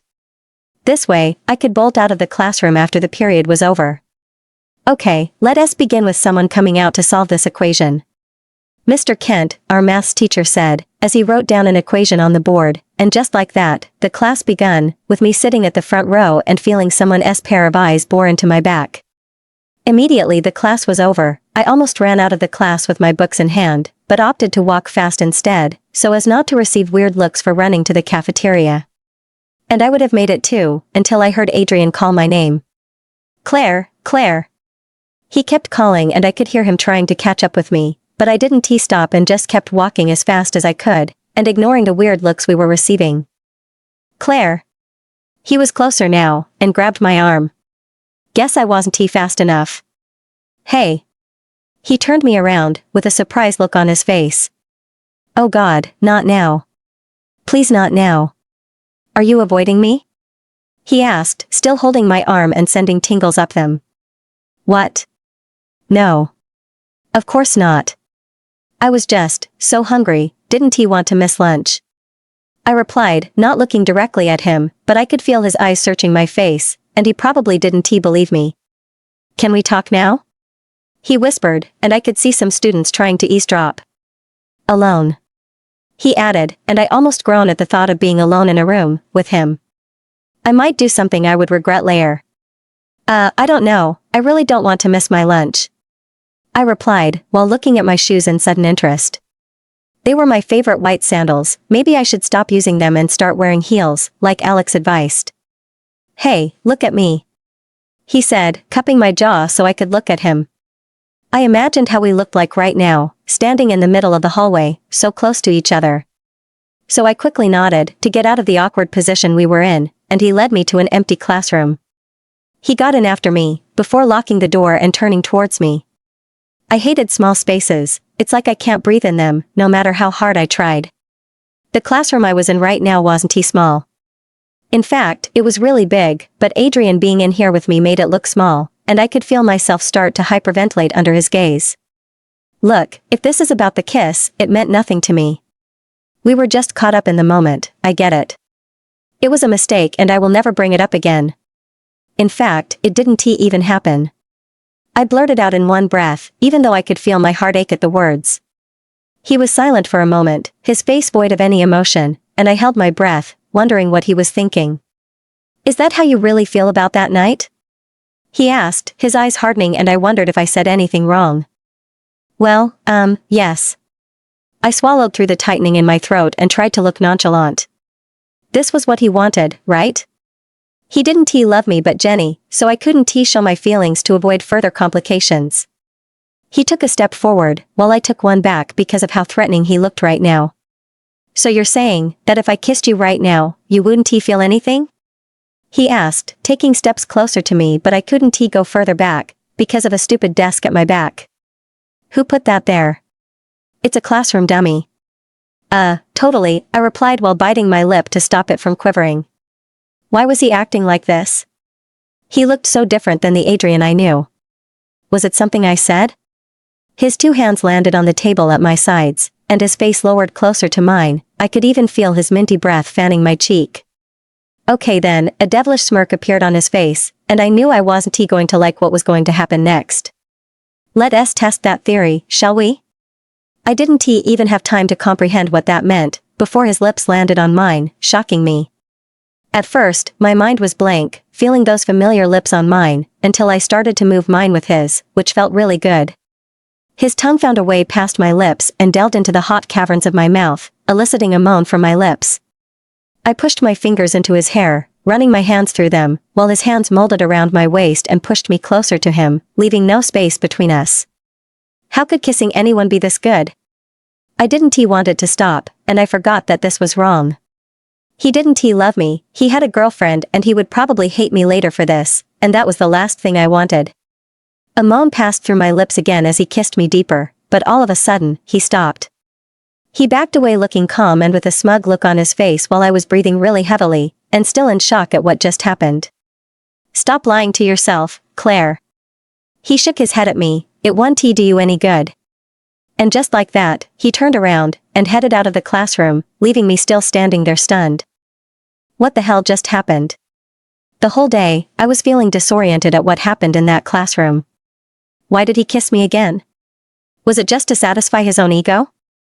I didn't know the answers to those questions, and I am certainly good at hiding, so I skipped lunch, as another tactic to avoid him. And the rest classes I had with him, I skipped too and locked myself in the bathroom. I only hoped my teachers wouldn't notice and call my parents, because then Mum wasn't going to go easy on me. By the last period, I was exhausted. It wasn't easy being a spy, I can tell you that. Alex and Jane kept looking at me weirdly anytime I would hide my face, whenever I thought I saw someone who looked like Adrian, but they didn't ask me anything. I was at my locker now, trying to get some textbooks I needed at home for my homework, and dumped some in, that I didn't need when I heard someone walk up to me and stood beside me. I froze immediately, hoping it wasn't who I thought it was. I looked up, and found Trevor instead, looking down at me with those bright green eyes of his. I almost forgot all about him, because my mind was occupied with a particular someone who I'd been avoiding all day. "Oh, hi Trevor," I say, breathing out a sigh of relief. Hi. You weren't at school yesterday, any reason why?" He asked while I kept rummaging through my locker. Was just a little bit sick, I answered. Oh. Hope you're alright now? He asked and I just nodded, still busy shoving books in my locker. So, a rumor has been going around now. About what? You and Adrian. He said, and I froze again. I seem to be doing that a lot. What about me and Adrian? I asked, looking at him now. That you guys might be a thing. He shrugged and I remembered what happened in the hallway. Wow, people already made a rumor out of that so quickly. We are not a thing. We were just talking in the hallway, that's all. I quickly said and locked my locker to face him completely. But then I saw Adrian behind him, leaning on a locker which was probably his, and his eyes trained on us. He was with some of his friends, who were talking amongst themselves, and didn't he notice his attention wasn't with them, but there was no sign of Jenny. In fact, I hadn't seen her all day. Oh, that's surprising, Trevor said, bringing my attention back to him. What is? I asked. He rarely talks to anyone who isn't on the football team or Jenny, and that's because he dates her. He rarely even talks to her friends. He replied, and I could still feel Adrian looking at us, or rather, glaring. Well, we were once neighbors, and best friends. Oh, that explains it. Claire? Are we cool? Like, are we he didn't complete the sentence, but I knew what he meant. I didn't know if we could consider ourselves in a relationship, but we had been on a date. And I might not have strong feelings for him like I did Adrian, but I did like him a little bit. Looking back at Adrian, who hadn't taken his eyes off me, an idea pops into my head all of a sudden. I looked back at Trevor with a smirk, and said, Does this answer your question? I rose on the tips of my toe and placed a kiss on his cheek. I was actually aiming for his lips, but it felt wrong then, with everyone looking. Trevor stood stunned for a moment before a goofy smile appeared on his lips. I heard someone bang a locker close, very loudly, and I looked back to see Adrian storm away angrily, his fist clenched and his shoulders tensed. His friends and some other students were looking at his retreating form, confused and stunned. Can I drive you home? Trevor asked, and I divert my eyes back at him. Alex was in detention again and Jane still had a maths club meeting, so I decided I should take up on his offer. Yeah, sure. And together, we walked off to the opposite direction that Adrian just stormed off to. Trevor, being a nice guy, dropped me at home, and to show my appreciation I pecked him on his lips this time and watched his eyes widen in surprise before a huge grin appears on his face. But watching him drive off, I couldn't help myself from comparing that peck I gave him to the hot makeout session I had with Adrian. Kissing Adrian had been so mind-blowing and it had been the most amazing kiss I had ever had, but pecking Trevor felt like how I would peck my mum in the morning. I shook my head trying to get the image of Adrian out of my head, before heading into the empty house. Mom and Dad were still at work, and me being home alone made me realize how much I missed Jackson. We do talk on the phone once a while, but he wasn't coming back anytime soon, as his holidays are still far away, but he might come to visit sometime. Going upstairs, I took a cold shower before flopping on my bed taking a quick nap. But I kept dreaming about the kiss Adrian and I shared, and we did a lot more than just kissing in my dream. On Monday at school, I saw Alex on the steps of the school building admiring her nails, and she looked different. Her blonde hair was cut shorter, and the left side braided while the right was left down. It looked really good on her. Alex? I asked as she hadn't noticed me yet. Claire, just the girl I was looking for. She took her eyes off her nails and puts her arm around my shoulder. I noticed she had just gotten a manicure and painted her nails nude. What's with a new look? I asked as she led me through the double doors of the school and down the hallway, to her locker. Nothing. I just decided to try something new during the weekend. She shrugged, but I could see a little smile playing on her face. I did notice though that people were staring at us and whispering when they did, making me check myself if something was wrong with my choice of dressing. Why is everyone looking at us? I asked while Alex was busy dumping books in her locker. Not us, darling, you. And that's because you stole Adrian from Jenny. She smirked at me, while I furrowed my eyebrows confused. What? I asked, wondering if I heard her right. Adrian and Jenny had a fight on Saturday night at a party, which you would know if you had come with me like I asked. Everyone thinks you're the cause of it. She led me away from her locker and we headed towards mine. And why would they think that? I leaned on my locker while she came to my front and started to fluff my hair. Because of the hallway incident on Friday. She replied while I groaned tired of people taking that scene too far. We just talked. That's all and had a hot makeout session in an empty classroom. But I didn't say that out loud and no one needs to know that. Well, Adrian doesn't just talk to anyone like that, and not that close like you guys were. She winked at me while I rolled my eyes at her. I dumped my backpack in my locker and took out the important books I needed before we both headed towards our class. We saw Jane sitting in the middle row and she had already saved 2 seats for us. Hey girl, how is your new boyfriend? Jane winked at me, and I thought maybe she was referring to Trevor. Oh, Trevor's fine, I haven't seen him today though. I took a seat behind her and Alex took one beside me. You're dating Trevor too? Isn't that cheating? She turned to face me while I gave her a confused look. What? Or does Adrian know? Is he okay with it? Are you guys in an open relationship? She kept throwing questions at me while I had a dumbfounded expression on my face. Oh God, not her too. Adrian is not her boyfriend, dear, Alex replied for me while I groaned in my seat. Do people really think Adrian and I dating? And what about Jenny, what does she think of me now? Maybe that she was right to be wary of me from the start, that I would later steal her boyfriend from her. But the thing was, I wasn't after Adrian. Yeah, I liked him a lot, but he wasn't mine. He liked Jenny more, but I wondered why he kept kissing me. Does he think of me as a side dish he could use anything he liked to? Is that what I was to him? Then when he was done with me he would go back to Jenny? If he thinks so then he is so wrong. I wasn't that type of girl. He can't just walk up to me and kiss me whenever he likes. I had emotions too, didn't he think I could catch feelings for him through that? Though I'm already in love with already, but that's not the point. The point was I needed to put a distance between us, our relationship wasn't healthy and I needed to let him see that.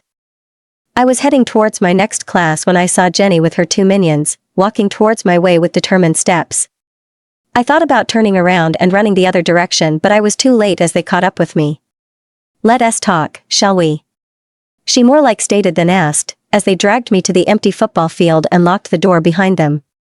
Hey guys, you look really good today, Jenny. I tried to talk my way out of this, but they weren't buying it. Her friend stood by the door while Jenny walks closer to me with a glare on her face which was directed at me. Listen here, bitch. I've told you before to stay away from my boyfriend, but you don't listen now, do you? But before I start to take any action, I've decided to give you one last chance. Stay away from him, or you're not going to like what I'll do to you. She had a dangerous smirk on her face which sent shivers down my spine, and I stopped myself from shivering outwardly. I watched them leave and wondered to myself, what the hell had I gotten myself into? Girl, you're so popular today. I'm so proud of you. Alex kept praising me which irritated me by the way. I hated how everyone kept looking at me like I was some kind of celebrity.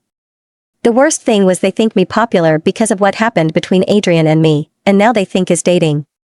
Speaking of Adrian, I could see him at his regular table with his friends and of course, Jenny. She had a smirk on her face as she clung to his biceps like a leech. Ugh, I so hate her right now. I could still remember what happened in the football field. She scared me then, but what could she possibly do? She couldn't possibly harm me, right? Hey, babe. Trevor came to sit beside me while placing a peck on my cheek, making me blush. Yuck. Alex huffed while I glared at her. Alex. Jane scolds, she is always scolding her like it's her job or something. So how are you? Trevor ignored her and puts his arm around my shoulder. Everyone keeps looking at me like I'm some alien or something, and I hate it, I replied, throwing my fries back on my plate. I felt someone stare on me, but then again, everyone is looking at me. But I couldn't stop my eyes from straying to Adrian's table, and I found him already looking at me. His shoulder was tensed and he had a huge scowl on his face as his eyes traveled to where Trevor's hand was around my shoulder. Hey, just ignore them. Before tomorrow another new gossip will be out and they'll forget all about you. Trevor tried to cheer me up, and I gave him a small smile. But I could still feel the burning stare at the back of my head. What's his problem? Why are famous people hard to find? I heard someone ask behind me while I walked down the hallway. Turning around, I saw Josh walking 2 steps behind me. Lunch wasn't tea over yet, but I had decided to leave early, mainly because I couldn't handle Adrian's continuous glare on me. So I decided to head to class early before others did. What were you talking about? I asked with a raised eyebrow and stopped walking. I've been looking for you all day.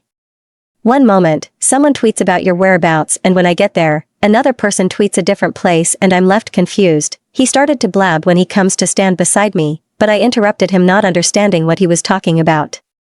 Wait, who is tweeting about my whereabouts? I scrunched my eyebrow, hoping he was joking. Just a few girls who like to gossip. He shrugged like it was a normal thing to tweet about where people at school are. Why? I almost yelled at him. Because everyone wants to know who the girl is that stole Adrian from Jenny after half of the girls at school had tried. He replied while I groaned and resumed my walk to class while bowing my head to hide from prying eyes. Seriously, what is the big deal about Adrian and I talking like normal teenagers in a hallway? Look, it's not that bad. It's actually a good thing, not everyone gets to be this popular overnight. Josh kept trailing after me and I wished he would leave me alone. What do you want, Josh? I asked, wanting to get rid of him as quickly as possible. I just want to know what is really going on between you and Adrian. I was about to tell him nothing, but he cut me off. Wait, before you say nothing, you should know I'm asking for a good reason. I stopped again to look at him. What could possibly be the good reason? Adrian has been behaving real strange lately, he said while looking around to see if anyone was listening. How strange? I raised an eyebrow at him and allowed him to lead me into the classroom. I think we had this class together. Let us just say he isn't himself lately. He led me to the back of the classroom. I took the seat nearest to the window, and he pulled the chair beside me, closer to me, and sat. The class wasn't filled yet. In fact, there were only 3 girls at the front, and I think they looked at us longer than normal before they started whispering, and I saw one of them start to type very fast on her phone. At football practice, he is either not focused or too aggressive. He is always looking lost and doesn't talk much, though he doesn't before, but now it's worst. And he picks a fight with anything moving that gets in his way. He almost gave me a black eye at yesterday's party, because I tried to stop him from walking out of an angry Jenny. By the way, they had a huge fight on Saturday night, at Liam's party. Okay, and how does all of these have to do with me? I was facing him completely now, and I could hear students already filling up the class. Because, he sighed like he expected me to know why. He started to act this way on Thursday, which was also the day he was frantically looking for you like a madman. Okay, I dragged the word, still no believing I was the reason he was acting all strange. I don't think all of this has to do with me, so if you would just... Why does he always go for the dumb ones?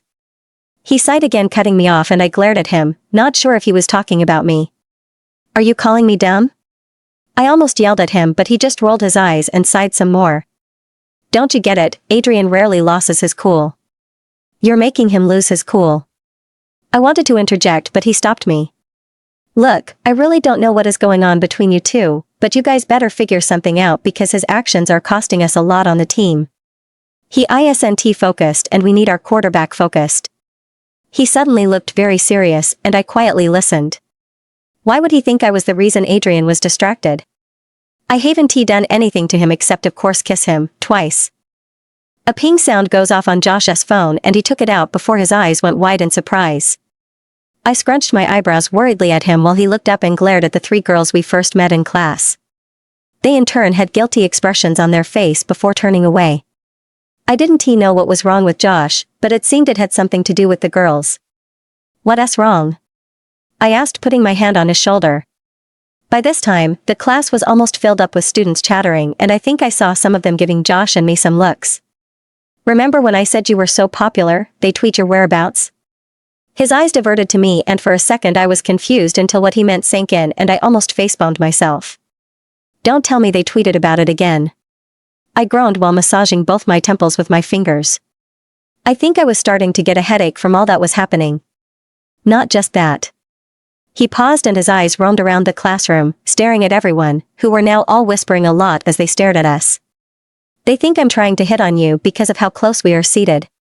Well, they can think whatever they want, I'm just so tired and want to go home and take a long nap. I rolled my eyes and glared at anyone who I caught staring at us. They in turn looked away quickly. They're not the problem. I heard Josh say, and I looked to him confused. But his eyes were trained on something behind me, and was it just me or was the classroom quieter than it was a second ago? Following Josh's line of sight, I saw the reason for everybody's distraction, standing rigidly near the classroom door. It seemed Adrian just stepped into the class and his eyes were focused on me.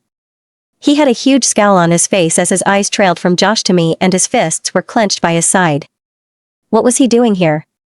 He didn't have this class right now. Not that I'm stalking him or anything, I just know because I've never seen him here. Every time I stared at him, it's like he isn't real and just a figment of my imagination, because he looked too good to be real. And I can't stop thinking about that damn kiss we had. I have every night since that day. And I could still remember exactly everything that happened between us. He took long strides to where we were seated, with that scowl still on his face and his fists still clenched. Hey man, how's it going? Josh has a stupid smile on his face and I think I saw his eyes twinkle a little bit before he puts his arm around my shoulder, shocking me. Claire and I here were just getting to know each other a lot. Isn't that right, baby? He winked at me while I frowned at him confused. I didn't understand the game he was playing, but I don't think I would like the outcome of it. Adrian's eyes moved to where Adrian's arm was on my shoulder, and he clenched his jaw. Practice Joshua, now. Adrian said very calmly, which was the opposite of what his body language depicted. And the way he said Josh's name sent shivers down my spine for some reason, but it didn't seem to affect Josh. Now? But school isn't yet over. We still have classes. I said. Now. Adrian said again through gritted teeth, and I think Josh got the memo this time because immediately he stood up. Okay, geez. He went for the door and that was when I noticed everyone was staring at us with interest now. Adrian was at my front, and his eyes still on me. We were like that for a minute I think, him staring at me with his jaw clenched and me shifting uncomfortably in my seat. Why was he mad at me? I didn't do anything wrong or was I supposed to go to practice too? After some time, I heard him leave the classroom and the tense atmosphere reduces as everyone went back to whatever they were doing. But I could still feel some of their eyes on me. I hate my life, Alex huffed while leaning on the locker beside mine. More than I do mine? I closed my locker and we started to walk together. School was over and we were ready to go home. Oh please, I would do anything to be in your shoes right now. She rolled her eyes and folded her arms across her chest. That bad? I raised an eyebrow at her. Yes. Wanna know why? She asked and I nodded.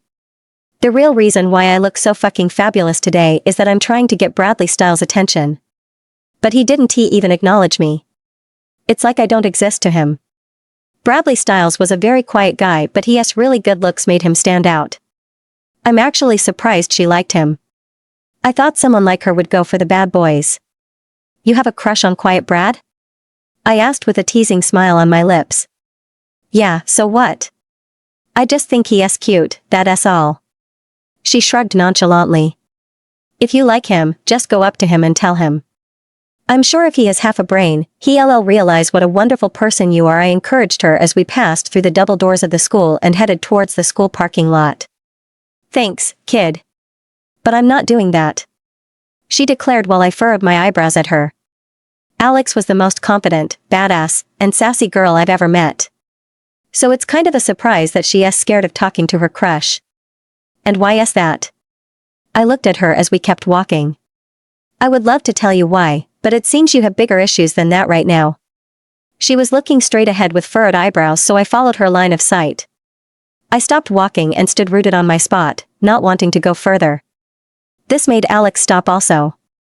Adrian was standing or rather leaning on Alex's car while his eyes searched the parking lot, but he hadn't seen me yet. Why is he leaning on your car? Is he looking for you? I asked Alex without taking my eyes off him. I doubt it. I've never talked to him before. She replied while I took slow steps backward, waiting for the right moment to bolt out of there. I've been avoiding him all day. In fact, I've been avoiding him since last week, after we kissed. Running into him right now, with everyone looking wasn't good. I should take the bus, I was saying and would have run too but Alex caught my hand and pushed me back forward. No, you're not running. You're gonna face him head on and not act like a 13-year-old running from her crush. She kept dragging me, ignoring my protest. But even though I wanted to run, I couldn't anymore because Adrian noticed us then and his eyes didn't leave me till we reached him. Alex pushed me forward, while she stood behind with folded arms across her chest. He didn't say anything. He just folded his arm across his chest and cocked his head to the side, with an expressionless mask on his face, while I stood awkwardly in front of him, and I probably had a terrified expression on my face. Okay, I should get this over with because people were starting to stare. Adrian, how is it going? I didn't get to complete my statement before he interrupted me. Are you avoiding me? He asked with that expressionless mask still on. What? Me? No. No. Why would I? I rambled in a high-pitched voice and I cursed myself for sounding like that. He raised an eyebrow at me, clearly not convinced, but he didn't push it further. Okay then. Come on, I'm driving you. He reached for my hand and immediately our hands connected. I felt the tingles crawl up my arm and spread around my body. Alex S. driving me. I quickly snatched my hand back and looked back at Alex for help. Oh no, I can't. I have a detention. She stuttered a little and I knew she was lying because she didn't tell me this before, and we were already on our way home until we saw Adrian. Detention? Since when and for what?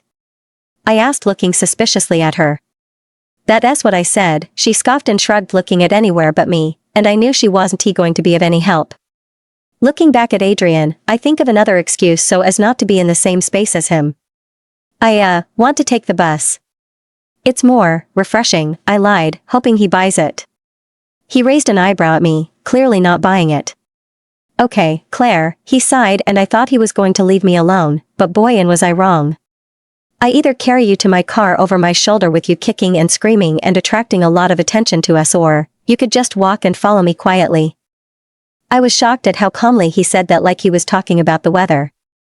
I looked back at Alex and found her still standing there but looking at everything but us. You're kidding, right? I forced a smile out, not yet sure if he was cracking a joke. He didn't say anything but just cocked his head. Then he crouched down a little and before I knew what was happening, I was thrown over his shoulder like a sack of potatoes. At first, I was still in shock and didn't do anything, just laid over his shoulder with his arm wrapped around my legs to support my swaying form. Adrian, let me down.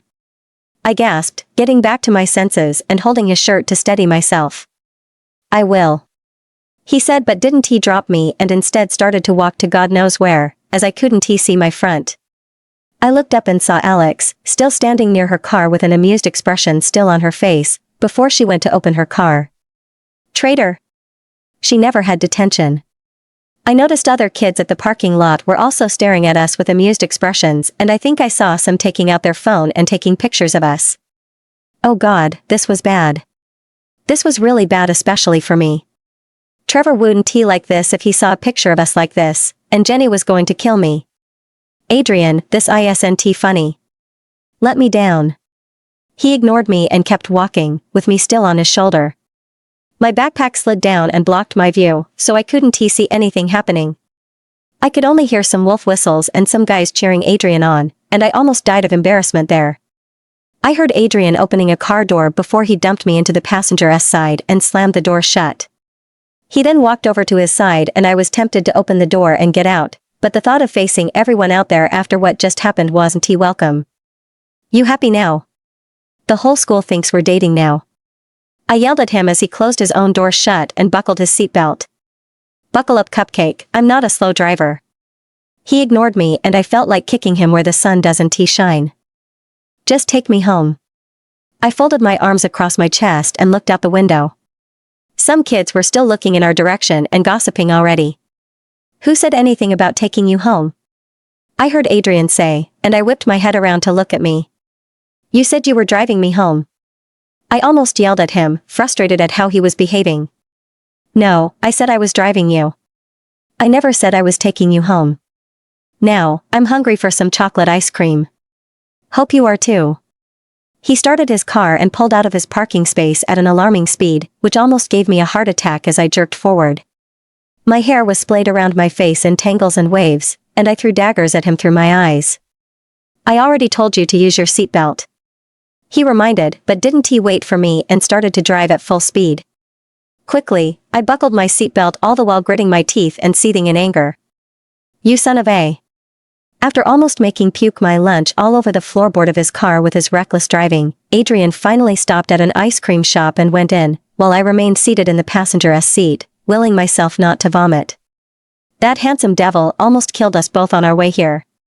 He almost crashed his car against 2 other drivers and I swear I saw him drive past a red light. Oh, I was so going to give him a piece of my mind when he gets back. I would have on our way here but I was too busy praying to God not to let us die. Why did he even drag me here? We don't even talk much when we see and I don't even know what our relationship with each other is. Were we ex-best friends now just friends? Or friends who kiss each other when they feel like? Or something else? I waited for 5 minutes before he came out of the shop with 2 ice cream sundaes in hand and a stupid grin on his face. Yeah, I remember he likes chocolates a lot and the 2 sundaes looked to be of chocolate and vanilla flavor topped with whipped cream and a cherry on top. He got back in the car and handed one of them over to me. Geez, I wonder how I'm going to eat this with my stomach still reeling with the excitement of your driving.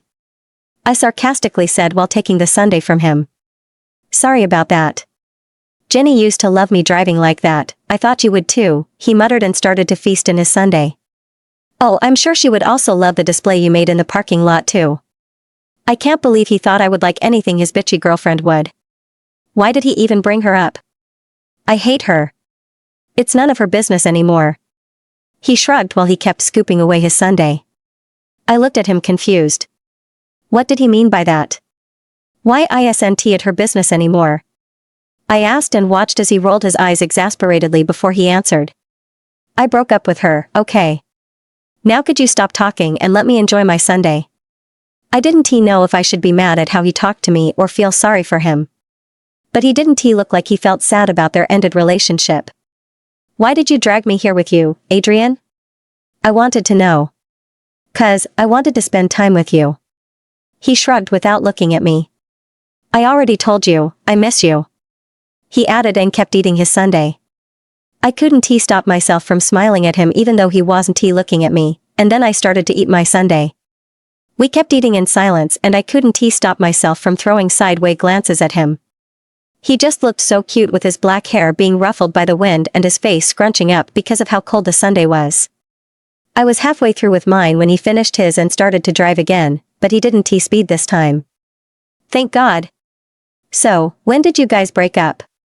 I had to ask. He was silent for some time, just kept driving and looking at the road. I thought he wasn't going to answer me until I heard him say. Wednesday. The day she was rude to you on your date. I told you we had a fight. I also broke up with her then. He gruffly said, leaving me confused. I had seen them together after that day and she was always clinging to him and he never pushed her away.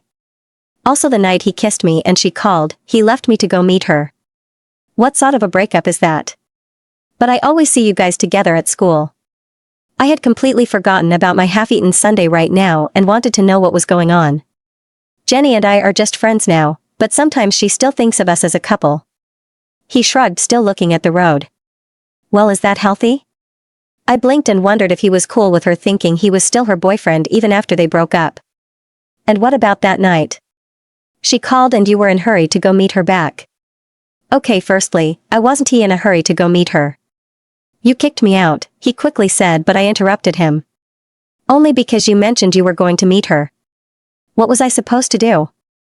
I didn't want to stop you from meeting your girlfriend after you cheated on her with me. The car stopped moving all of a sudden and I felt myself jerk forward, but luckily, my sundae didn't spill on me. It had already started melting. I didn't cheat on her. We had already broken up. I wanted to keep kissing the girl I can't stop thinking about. He almost yelled, facing me this time with his face set in a scowl, and his eyes blazing in anger. He was still gripping the steering wheel really tight and I could see his jaw clenching. Was he talking about me? Is he saying he likes me? He looked back front and exhaled, trying to rein in his anger before he looked back at me. I'm not a cheater, Claire. I could never do that. He whispered this time with soft eyes staring at me. Jenny was so mad I broke up with her that night because of how rude she was to you that she didn't let me drive her home. She was on her way home when she got into an accident. He leaned back into his seat, but he was still staring intently at me. Her parents were already there and taking her home when she called me. I was going to go meet her at home later after I was done talking to you. But you instead kicked me out and started to fool around with that scumbag, Trevor. Don't you dare insult Trevor when he has done nothing to you. I glowered at him. Trevor didn't he deserve to be insulted like that? Oh really? Hasn't he? His face was closer to mine now and I could feel that familiar tightening in my throat and dryness in my mouth. How about the fact that he went after the girl that I can't stop staring at? He whispered enough for me to hear and I could see his brown eyes very clearly with how close our faces were. We were both breathing very hard at this point. I could feel the coldness Sunday sipping through my bones and my lips dry all of a sudden. I could feel his breath on my cheek and I slid my tongue over my lips to wet them. At my action, his eyes dropped down to my lips and they darkened a little bit. Was it just me or was it getting hot in here? For a second I thought he was going to kiss me, but I was disappointed when he groaned and moved back. He leaned his head back on the headrest and closed his eyes while breathing very hard like he was trying to restrain himself from doing something. I couldn't stop thinking about how devilishly handsome he looked then. His hair ruffled, sweat on his brow, and his Adam apple bobbing any time he swallowed. Is it wrong I want to kiss his neck all the way up right there? Do you even like him? He asked out of the blue with his eyes still closed.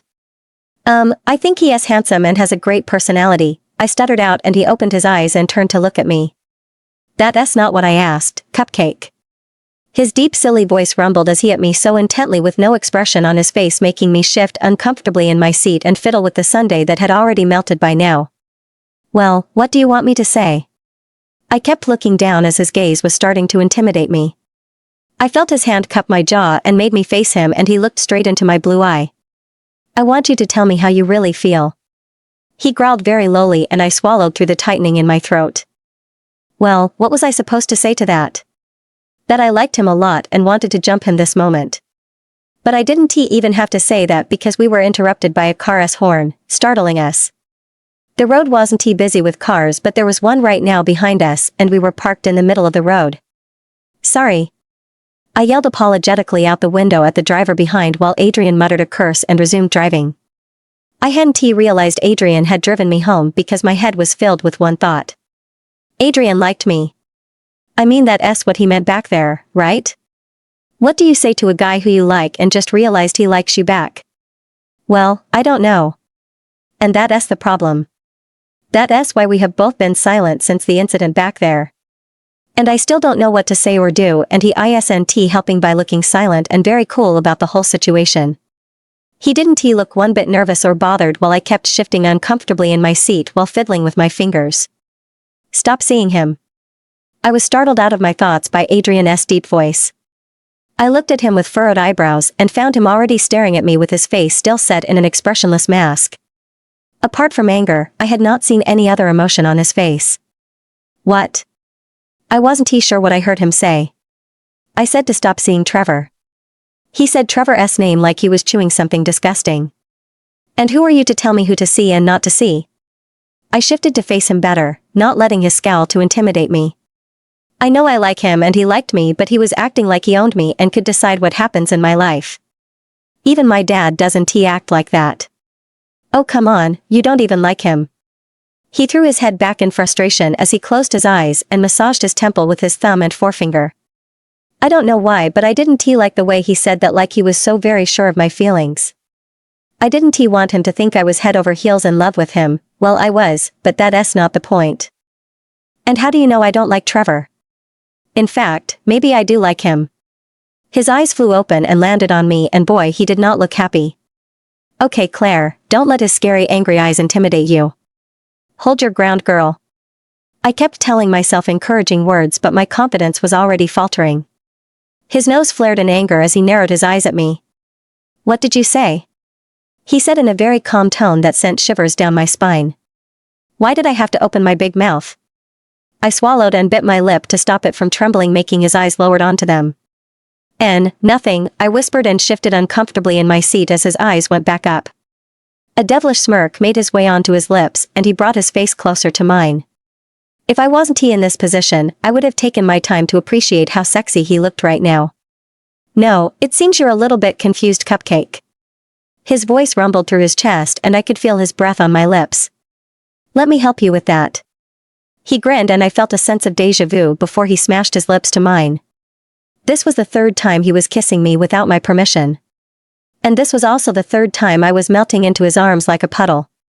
His lips were soft and moved against mine with such intensity. He bit my lower lip, making me gasp, and his tongue delved into my mouth.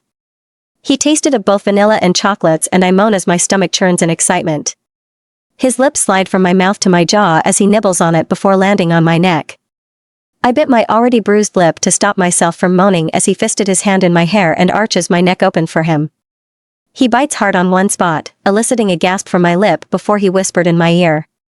Better now? I returned back to my senses and jerked back, away from him. He still had that smirk on his face and he looked cool while I was breathing heavily like I had just run a marathon. Everything that was happening just felt so sudden to me. I don't know if I like this. I reached for the door handle and bolted out of the car, slamming the door shut and heading for the front door. I heard another door being slammed shut, but didn't he look back? I was still a lot but shocked by what was going on. What am I supposed to do about all of this? Ugh, I feel so confused. And why the hell was he following me to my house? Stopping at the front door, I looked back to see him carrying my backpack over his shoulder. Oh yeah, I almost forgot that. Thanks. I collected it from him but avoided eye contact. You can go now. I seriously wanted to be alone right now. I needed to do a lot of thinking and his presence wasn't helping one bit. I felt him use a finger to raise my jaw up to look at him and his warm brown eyes clashed with my blue. He rests an arm at the door behind me and leans in further. Look, I don't like seeing you two together. It drives me nuts. He whispered and helped brush my hair behind my ear. My breathing quickened at how close we were and my stomach kept doing flip-flops. Why does he affect me so much? I've never felt like this before for anyone. But then again, I've never been in love with anyone before. And that was what scared me. I was in love with Adrian, but did he love me? I know he said he liked me, but was that just it? Am I just going to be an infatuation which he would soon get over? Because I don't think I was going to easily get over the feelings I had for him. Hey Cupcake, you look so pale. He had a worried look on his face with his eyebrows furrowed like that. Are you okay? Why, yeah. I'm fine. I just want to be alone. I stuttered out while gripping my backpack. I still wasn't sure what was happening to us. What exactly are we right now? And that was the thought that was in my head as I watched him nod and head back towards his car. See you in school, Cupcake. He winked, sending shivers of excitement down my spine before starting his car and driving off. If I gave my heart fully to Adrian, was he going to break it? And if he did, will I ever recover from it? Adrian had already told me how he felt, now it was up to me to decide whether or not I could trust him to catch me when I fall. Sweetie, Alex S. here to pick you up. I heard my mum yell from downstairs while I was still busy taming the tangles in my hair. Oh, so the traitor S here to atone for her sins. I still remembered how she betrayed me yesterday with her lies. So I'm going to give her the silent treatment. You're not done yet? My mum asked as she waltzed into my room, already dressed for work. I'm just done showering and was still wrapped in my towel while I fought with the tangles in my hair. I hadn't been able to quickly sleep last night since my thoughts were occupied with a particular pair of warm brown eyes, and to top it off, I forgot to set my alarm, making me wake up late. I'm almost done. I put down my brush and dashed to my closet, looking for what to wear. Honey, at this rate you won't be able to eat breakfast. She fisted her hands on her hip and had a displeased look on her face. She hated it when we miss a meal. I know. I just woke up a little bit late. I found a pink top and black jean pants and hurried to start putting them on. She huffed and walked out while I hopped on one leg trying to force the jean up. 10 minutes later, I was running down the stairs like a madwoman and yelling goodbye to my mum before bolting out the door. Well, you certainly look pretty today. Alex's tone was mixed with sarcasm as I entered her car. Jane was at the passenger seat, and she sent a smile my way.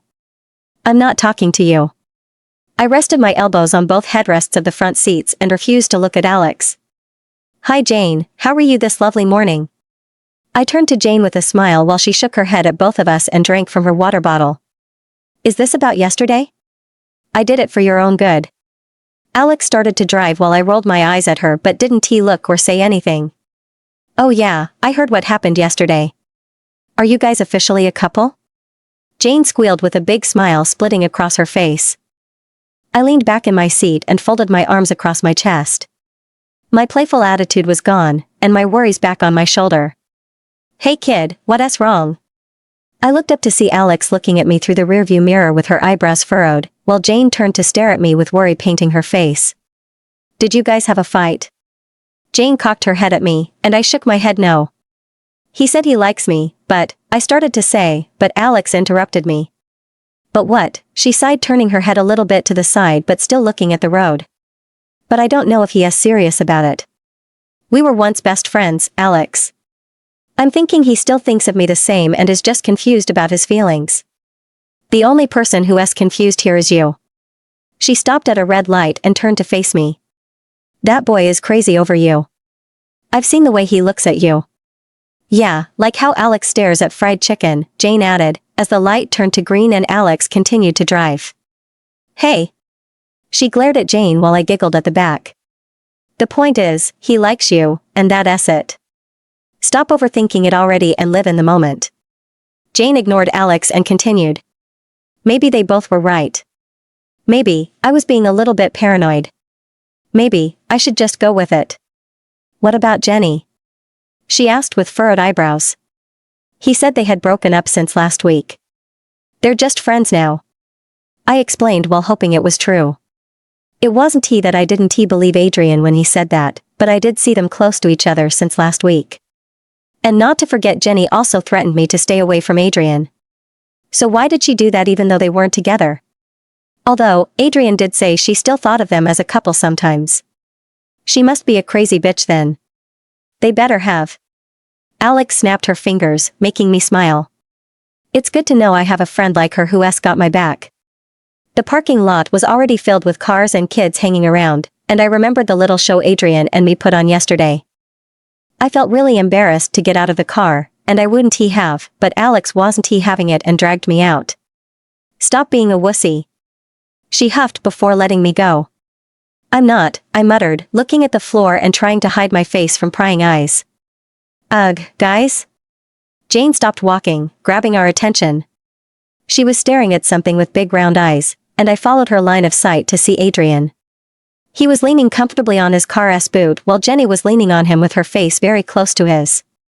They looked like they were about to kiss, but Adrian looked away, making his eyes collide with mine. So much for breaking up with her. His expression didn't even change.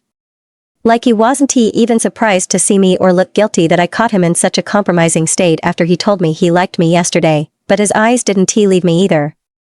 This was what I was afraid of, that he wasn't serious about me, and wasn't sure about what he felt and might go back to Jenny. But then why does he play with my emotions? Why does he give me hope when there is none? I balled my fist and could feel the tears already pooling in my eyes, but he still didn't push her away with his eyes set in a cool aloof expression, searching my face as if looking for someone. That bitch. Alex gritted out while glaring daggers at them. And I just didn't want to look at them anymore. So I turned back to resume my walk to the school building, but I found Trevor standing a few feet from where I was and staring at me. Was he looking for me? An idea popped into my head and I stared back at Adrian with a smirk on my face, but he was still staring at me, and when he noticed my change in expression, he furrowed his eyebrows a little. Two can play at this game. Walking up to Trevor with a seductive smile on my lip, which made him look surprised, I took his hand in mine and placed a kiss on his lip. Hi, handsome. I grinned at him while feeling guilty. Guilty because it felt like I was taking advantage of his feelings for my selfish reasons. Doesn't that make me the same with Adrian? I am playing with someone else's feelings just like he did to me. Hey. Trevor let out a smile which seemed forced, but apart from that, something felt wrong. He didn't say beautiful like he always does. He always called me beautiful. I gave him a questioning look, but he just shook his head, intertwined his fingers with mine, and started to lead me to the school building. But I could still feel a burning gaze at my back, and I had an idea whose it was.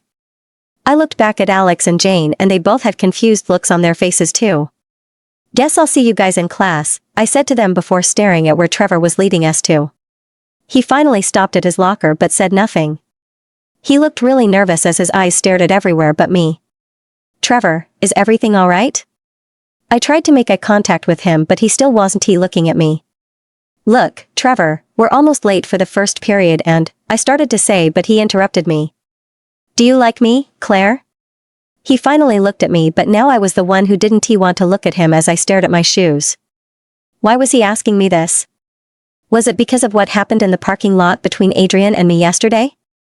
That darn boy is going to get me in real trouble one day. Well, I wriggled my fingers nervously not knowing how to tell him the truth, but he deserved it. I think you're an amazing guy, Trevor, and I do like you. A little bit of hope appears on his face and I felt bad for I was about to crush. But I don't like you. I slowly continued and I watched his face crumbled in sadness. Gosh, I feel so terrible. I'm sorry, Trevor. It's okay. I already suspected it and that's why I asked. He smiled a sweet sad smile at me before wrapping his arm around my shoulders and started to lead me to class. I didn't know if this was a breakup cause I'm not even sure we actually dated. I'm sorry things didn't work out between us. It's just, I tried to explain but I didn't even know what I should tell him. It's just you don't like me like you like someone else. He finished for me while sending a smirk my way making me hide my blush. But if the circumstances were different, I would so totally love to date you. I smiled at him making a cocky grin appear on his face. Of course you will. No one can resist these charms. He cockily said while running his fingers through his hair. I giggled a little at him while a big grin split across his face. And at that moment, the way his eyes twinkled in confidence and that smug smirk made him look a lot like Alex when she felt smug. Guess they really were cousins but they always acted like they don't really like each other. You know, I might not like Adrian a lot but, I know he's not that bad and would take good care of you. He stopped at the front of my class and turned to me. Yeah, I don't think he really likes me like that. I scoffed and rolled my eyes remembering what I saw at the parking lot. That bitch rubbing herself all over him and he was just soaking it all up. I looked back at Trevor to see him staring at me with a raised eyebrow. Was there something on my face? He shook his head before his dashing smile returned. See you around, beautiful. He turned to leave and I almost fist pumped the air. Yeah, we're back. He called me beautiful. Lately, one person had been occupying my mind. I can't sleep without him haunting my dreams, I can't eat without remembering how his lips felt on mine, and I can't think without his image popping into my head. Unfortunately for me, I was madly in love with a guy who might not feel the same way about me. You dumped my cousin's ass? Alex was beside me and we both were walking to our next class. She didn't look like someone who was mad that I broke her cousin's heart. I didn't dump him. We just realized we weren't good together and reached an agreement. I explained, not wanting her to get the wrong idea. Yeah, whatever. She didn't look convinced as she rolled her eyes. So, what about Adrian? She suddenly asked, making my heart skip a beat. Adrian was the definition of hot and cold. One moment, he had told me he liked me and then started being possessive over me, and the next, I see him with his ex-girlfriend about to kiss. How sure am I she's even his ex? Maybe they were already back together or maybe he was a liar and cheater. The thought of all this was making me go crazy. What about him?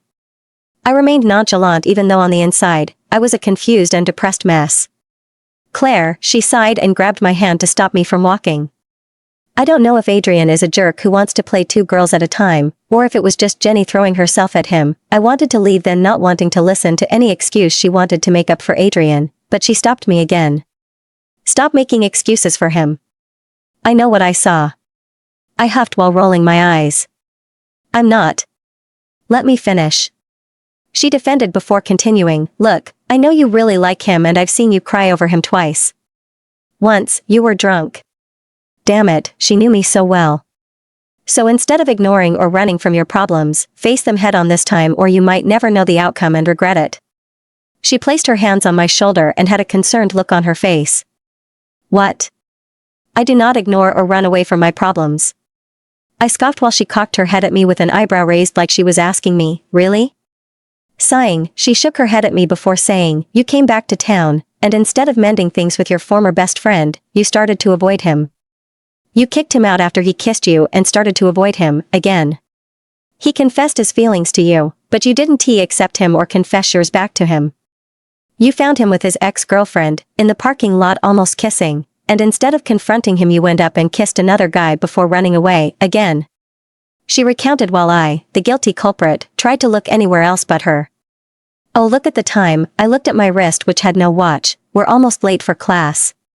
Guess we'll have to continue this conversation another time. I tried to escape but she caught me again. Claire. She scolded, which was funny because she's the one who normally gets scolded by Jane. Okay, fine, maybe you're right. I agreed and slumped my shoulders in defeat, but I'm not his girlfriend, so I have no right to confront him if I see him with another girl. I shrugged even though I could feel a familiar ache in my chest at the thought of that. She smiled a little and shook her head. Keep thinking like that, and you might never be his girlfriend. She patted my back before walking down the empty hallway. Sitting and concentrating on what the English teacher was saying seemed to be impossible at the moment because a particular someone was behind me, twirling a strand of my hair around his finger and breathing very close to my ear. Stop it. I hissed and turned to glare at Adrian when he tugged my hair, but he didn't let go of my hair and acted like he didn't even hear me. I huffed in annoyance and turned back to the teacher even though I haven't been paying attention to what she was saying. I think she was talking about clauses, I'm not sure which particular one though. This is all the haughty at my back fault. When he came into the class, I hadn't noticed until I heard him tell whoever was behind me to go get another seat. I wanted to look up then at him but willed myself not to and kept playing with my phone instead. He hadn't talked to me, and I thought he wouldn't bug me, but I was proven wrong after the teacher walked in. At first, he pulled the rubber band I had used to pack my hair in a ponytail, then he pulled my hair to one side, exposing the left side of my neck, before picking random strands to play with.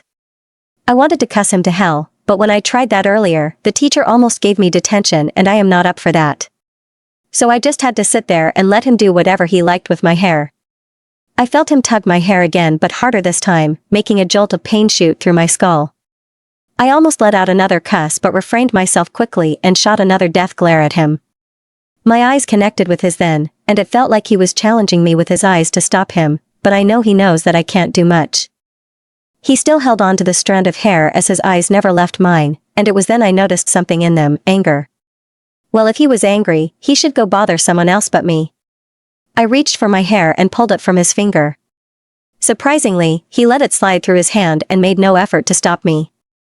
Exhaling in relief, I turned back to the teacher, but my joy was short-lived as I felt him pick another strand and pulled really hard this time, sending another sharp pain through my skull, and I couldn't stop the cuss from coming out this time.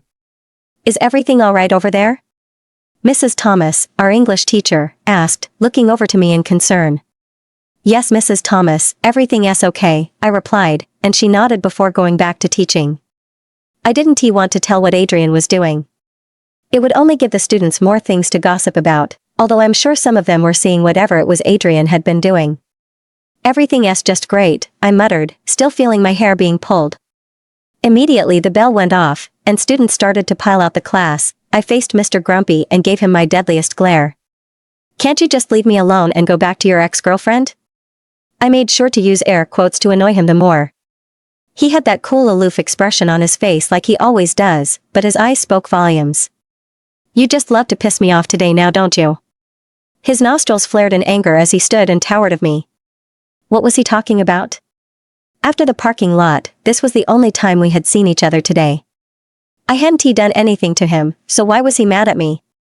Not wanting to tolerate him anymore, I turned to leave, but his hand shot out to grip my arm. Students weren't in the class anymore and had all gone for lunch, just two guys at the back, but they weren't focused on us. I turned back to Adrian, hoping he had some kind of explanation for me or anything to make me think what I saw this morning was false. He was scrutinizing my face like he was trying to find something before a big grin broke out on his face. You're jealous, he declared while brushing a strand of my hair from my face, and I felt goosebumps rise on my skin from the contact with his hand. Maybe he was right, or maybe he wasn't. I didn't care. If he was just going to gloat, then I didn't want to stand here with him anymore. Rolling my eyes at him, I wanted to leave again, but he didn't let me go and pulled me closer to him. Jealousy looks good on you. I would love to see it more often. He still had that stupid grin on his face. Are you done? I asked. I wouldn't want to miss lunch. Oh, and FYI, I am not jealous of anybody. He didn't seem to believe me as he rested his forehead on mine, still smiling like an idiot. I could feel his breath on my cheek, and I tried not to be affected by how close we were but failed miserably. My legs felt like jelly right now and I could feel my stomach do flip-flops. His face turned serious again and he wrapped his arm around my waist to bring me even closer to him. I should fight him, I know. But being this close to him was messing up my thinking, again. I just was a mess around him. Tell me you have nothing to do with that boy. He was sounding like he was older than Trevor and not a boy too. And I should tell him that Trevor and I were no longer going out or anything like that, but I didn't want to give him the satisfaction. If he thinks he can play both Jenny and I, then he has another thing coming. It's none of your business what I do with another guy. I whispered harshly at him and I felt his arm tighten around my waist. Of course it's my business. You're mine and you didn't seem to protest when I proved that. His breath was coming out harshly now as his lips was dangerously close to mine now. I am not yours, I slowly replied so that he could understand me very clearly. A smirk broke out on his lips, and he leaned back away from me before letting go. We'll see about that. He walked past me to the classroom door but stopped before opening the door to face me. I still stood at where he left me, not able to walk as my legs were still feeling like jelly, but I had already turned to watch his retreating form. Oh, and Mom invited you over to dinner. Just you. I'm picking you by 6. He announced before slamming the classroom door shut behind him. My legs were still feeling like jelly when I walked into the cafeteria. I noticed Alex and Jane already at our usual table with some other students. I walked up to them while scanning the cafeteria with my eyes for any sign of Adrian, but I didn't see him anywhere. His friends and teammates were at their usual table, and even Jenny was there with her posse, but no sign of Adrian. Jenny gave me the usual death glare, but I ignored her like always. What's up? Alex nodded at me while Jane flashed a quick smile my way. But what took my surprise was Josh sitting close to Alex with his arm around her neck. He never sits here. He always sits with Adrian and his teammates, so why was he here? Raising an eyebrow at him, I sit across him before putting down my lunch on the table. Hey, Blue Eye. He waved at me, sending a smile my way. Hey, why are you here? I'm trying to get Gorgeous here to go on a date with me. He indicated to Alex, who was busy devouring a sandwich. And I was nicely telling you to go to hell. She swatted his arm from her shoulder before focusing back on her sandwich. We'll go to any restaurant you want and order whatever you want. He tried again. Pick me up by 7. She quickly said, suddenly showing interest in him. His eyes lit up with a confident smirk on his face before leaving our table. Oh, you know I can't resist such a good offer, Alex said when she noticed the look I was giving her. And what about Quiet Brad? Jane asked before I could. Well, he isn't ready to take me to dinner now, is he? She scoffed, making me roll her eyes at her. So all it took was food to buy her out. I was thinking, let us have a sleepover at my place on Friday night. My parents still want to be at home this weekend. She shrugged. We agreed and decided we would meet at her place, or she would come to pick us up. When done with lunch, we stood to leave. But immediately I spun to the door, I felt something cold and wet spill on the front of my top, sipping through to my skin. I gasped, moving back a little in shock and pinching my top to stop it from sticking to my chest. My smoothie. I heard a familiar voice gasp in fake concern for her dear smoothie. There stood Jenny with a half-filled cup of smoothie, the other half on my pretty pink top. Look what you've done. I was going to drink that. She whined like a spoiled brat. Me? What were you even doing behind my chair, anyway? I was beginning to think it wasn't a mistake. Thank God my top was pink, making it just look like it was water that spilled on me. You bitch. Alex came to stand beside me, glowering at her. It's not my fault you're blind. Jenny ignores Alex, sending a bitch smirk at me. Alex was going to attack her, I think, but I quickly stopped her. Lately, it seems I love to draw attention to myself. Students were already watching us with excitement evident in their eyes, probably thinking we would have a girl fight. But I wasn't giving anyone any more shows. And I wasn't going to allow Jenny to get to me. Let us just go. I dragged Alex away with Jane following behind. What the hell was that? You're just going to let her go, just like that? Alex keeps yelling at me as we walked into the hallway. Just leave it, Alex. I sighed, tired of all the drama. I'm with Alex on this, Claire. You're letting her walk over you. Jane suddenly bits in, citing Alex.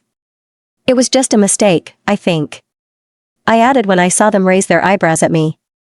I always take with me an extra shirt to class. Alex sighs in defeat before leading me to the girls' bathroom. Come on. Let us get you changed.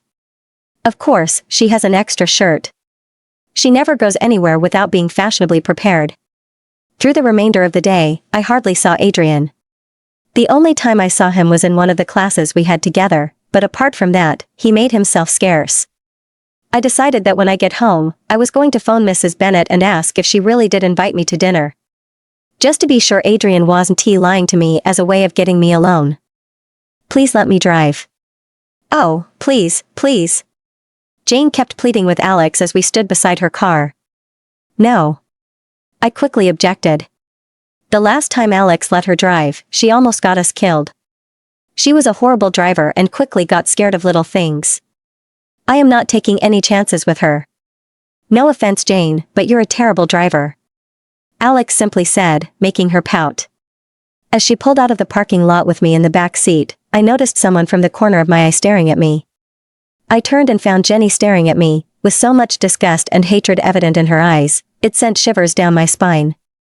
I averted my gaze away but met Jane S. She was slightly turned in her seat, looking at me. If you let anyone intimidate you, they're just going to keep on doing it. She smiled a little before turning to look out the window. I knew she was talking about Jenny. The first thing I did after I got home was to phone Lauren, Mrs. Bennet, and ask about the dinner. But it was true. And she sounded so excited about it, I had to say yes. So I looked for a pretty dress to wear, not to impress Adrian, but just to look good. Yeah, that's all. Wait, a minute, she didn't invite me? My mom wasn't taking the news lightly that Lauren invited only me for dinner. But why? Maybe she just wanted to see only me. You both see each other every weekend. They often go out together almost every weekend. But still. She kept pouting as she sat on my bed. What of Dad? He isn't back from work yet. I hardly saw him these days. I guess it wasn't easy managing a hospital. He might be a little bit late today. She didn't look too happy about that either. I knew then that she misses him. True to his word, Adrian was here by 6. I had on a knee-length dress that had blue and white stripes on it. Mom said it made me look cute. Downstairs, Adrian had on a gray hoodie with dark sweatpants on. His hair in that messy hairstyle that fits him so much. Suddenly, I feel overdressed. Maybe I should be just gone with some jeans and a top. Bring her back before 10, Adrian. My mom sternly said as she led us both to the door. I will, Mrs. Walker. He swung his arm casually around my shoulder. I had to resist the urge to swat his arm away. You certainly look pretty in that dress. He whispered in my ear, sending goosebumps up my arm. Thanks, I replied nonchalantly, trying to free myself from his tight grip but had no luck. He opened the passenger's door for me and made a mock bow, earning a chuckle from me. He smoothly slides into the driver's side before pulling out of our driveway. His hand reached for mine, entwining our fingers. But that was the least of my problems. I remembered the last time he drove me, and he almost got me killed. Relax, he chuckled, probably sensing my fear, I won't get you killed. He really wasn't fast or reckless like before, but I still remained on guard. His palm against mine was doing a lot of things to my mind. I wanted to savor the moment, but how could I? When I keep seeing him and Jenny leaning in for a kiss. It hurts a lot, just thinking about it. What's on your mind, Cupcake? He startled me out of my thoughts, but he was still looking at the road. Did he feel how tense I was? What do you want from me, Adrian? I asked out of nowhere as I couldn't stop making assumptions. What do you mean? He furrowed his eyebrows a little, but not taking his eyes off the road. I mean, why do you say you like me, even though you have a girlfriend? I already told you, Jenny and I broke. You say that, but you know I saw you two in the parking lot, almost kissing. I spat out the last word as it had a foul taste in my mouth.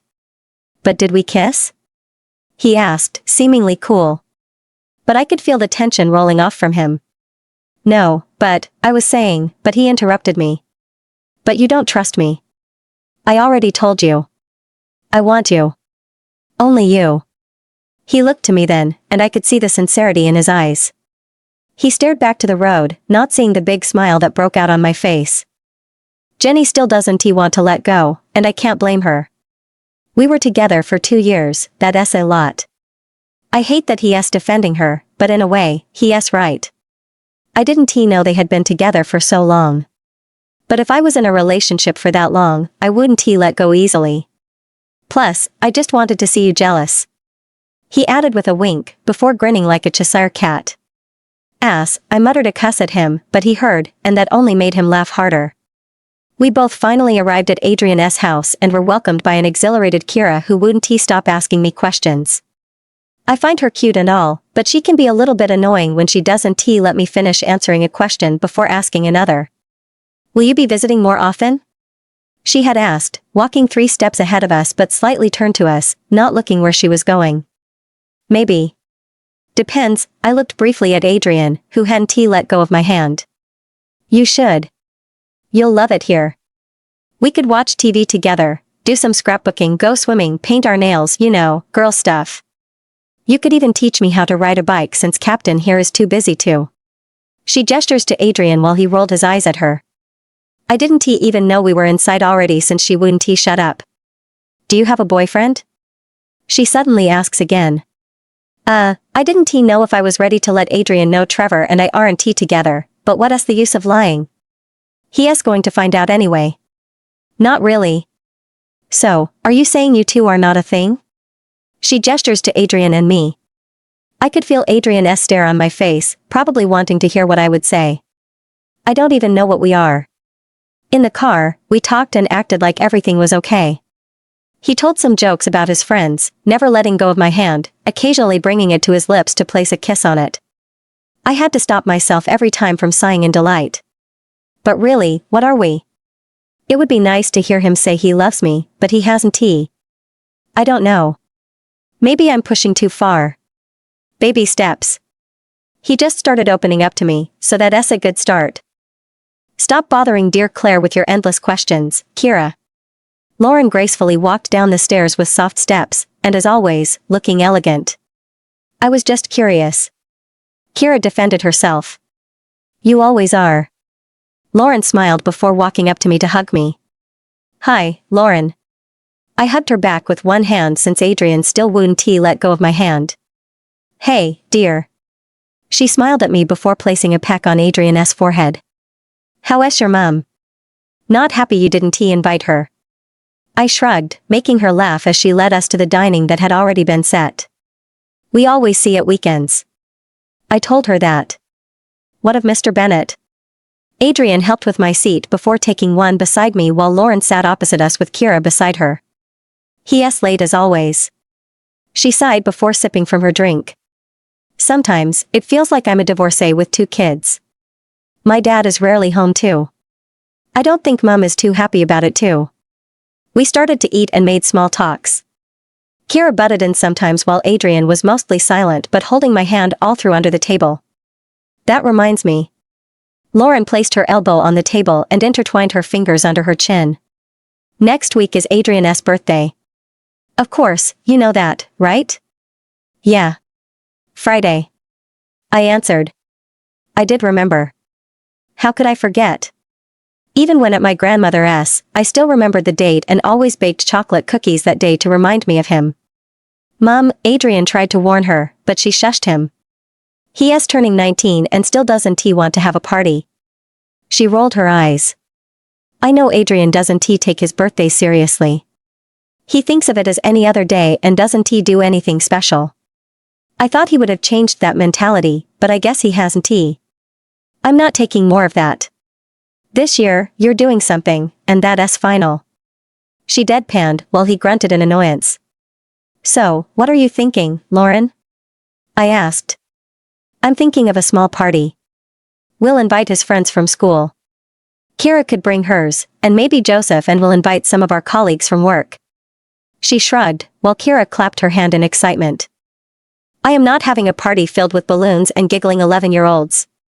His eyes settled on an excited Kira, dampening her mood. We're old people talking about work. Don't be like that, Adrian. It's going to be fun. She encouraged, but he doesn't seem happy about it. Huffing in annoyance, he excused himself from the table, before standing to leave. And you wonder why I don't want birthday parties? He muttered before going upstairs. Don't worry about him. It's going to be great. Kira squeals in excitement. I want this place filled with balloons and glitters. I looked to where Adrian left, already missing his touch on my hand. He seemed a little bit upset about the birthday plans, and I just wanted to comfort him. Third room to the right. I heard Lauren say. I looked to her, confused, but she had a knowing smile on her face. His room. She said before continuing her meal. She must have noticed how I had been looking at where he left. Mustering up some courage, I excused myself and went up the stairs. Third room to the right. I followed Lauren's direction and found myself in front of his door, which was slightly ajar, rethinking coming up here. Should I knock or peek? Knock or peek, knock or peek, peek. So I peeked in and found him, thankfully still dressed in his hood and sweatpant, sitting in a wooden chair and facing the door, which was where I was. His eyes fixed on me with his legs splayed apart. Hey, I whispered, gripping the door hard. He didn't answer but kept staring at my face, still sitting leisurely. Swallowing down my nerves, I walked in and closed the door gently behind me, my eyes scanning the room. It had walls painted white, his bed laid with black and white beddings, and all his furniture painted white. Even the marble floor was white, and there were 2 other doors across the room, which I'm sure led to the bathroom and possibly a walk-in closet. Whoa. I thought you loved brown instead. I voiced out my thoughts while still admiring the room. This was my first time being here. I had only seen his former bedroom when he was my neighbor then. Mom picked out the design. He closed his book and placed it on his desk. After being able to take my eyes off the designs, I walked up to his bed to sit, only to end up bouncing on it because of how soft it was. So, you don't want to have a party for your birthday?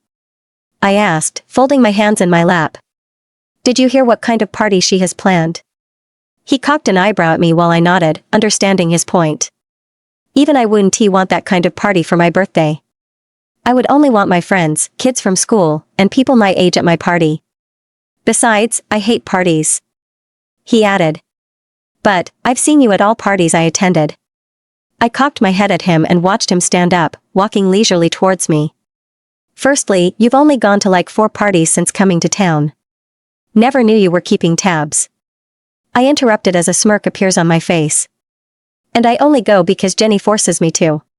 He ignored my earlier statement. And what would you like to do for your birthday then? I asked. He sank his fist into the bed at both my sides, before leaning down towards me. Probably a nice romantic dinner in some fancy restaurant with a particular brunette. He whispered seductively, scanning my face for any reaction. That's nice. I swallowed past the familiar tightening in my throat. Looking at him up close, I could feel my heart fluttering in my chest at how handsome he was. Suddenly, the thought of losing him or not being able to be with him suddenly hurt so much. I could feel a familiar ache in my chest, but it wasn't pleasant. This handsome, arrogant, annoying boy in front of me held a huge piece of my heart, and I just realized I was the reason why we weren't what we should be. I'm the one who was scared to fall in his arms. I shouldn't be scared he would break my heart. If I never try, I never would know, and it wouldn't be fair to him to not give him a chance. Raising my hand, I brushed my finger against his jaw before whispering. I think I'm in love with you. The cocky smirk on his face slowly disappeared. I felt my heart hammering against my ribcage in fear and anticipation of his reply. Maybe I was taking it a little too far. I shouldn't have just outright told him like that. What if he didn't really like me like that, and I just made it awkward by confessing my feelings? But I didn't get my answer as I heard the door jerk open, startling us apart. Oh, Sammy. Are you staying over? You could sleep in my room if you want. Kira stood at the door with her hand still on the knob with an expectant smile on her face. Don't you know how to knock? Adrian scolded her while she only pulled out her tongue at him. Kira, no. I'm not staying. In fact, I'm leaving now. I stood up, avoiding Adrian's penetrating gaze before walking by him and out his room. I fluffed Kira's hair and bid her goodnight before hurrying down the hallway and steps, all the while hearing Adrian's footsteps behind me. God, I'm such an idiot. What was I thinking confessing my feelings like that to him? Now I'll be the reason why we wouldn't be able to look each other in the eye, and I'll probably grow old and die a lonely woman who chased away the guy of her dreams.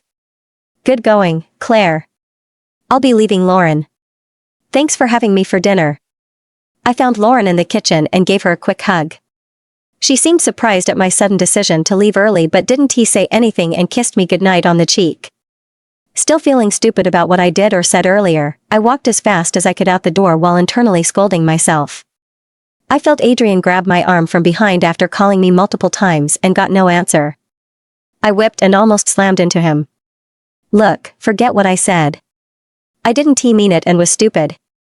Will you just shut up for 1 second and listen to me? He hissed, pulling me by my elbow closer to him. I don't think you stupid for what you said. The wind blew my hair across my face, and he helped brush it away. I don't think you stupid because, I think I'm in love with you too, Cupcake. I've only ever harbored feelings for 2 other guys before, minus Trevor. But none of them could compare to what I felt for Adrian. To me, there has always been a difference between like and love.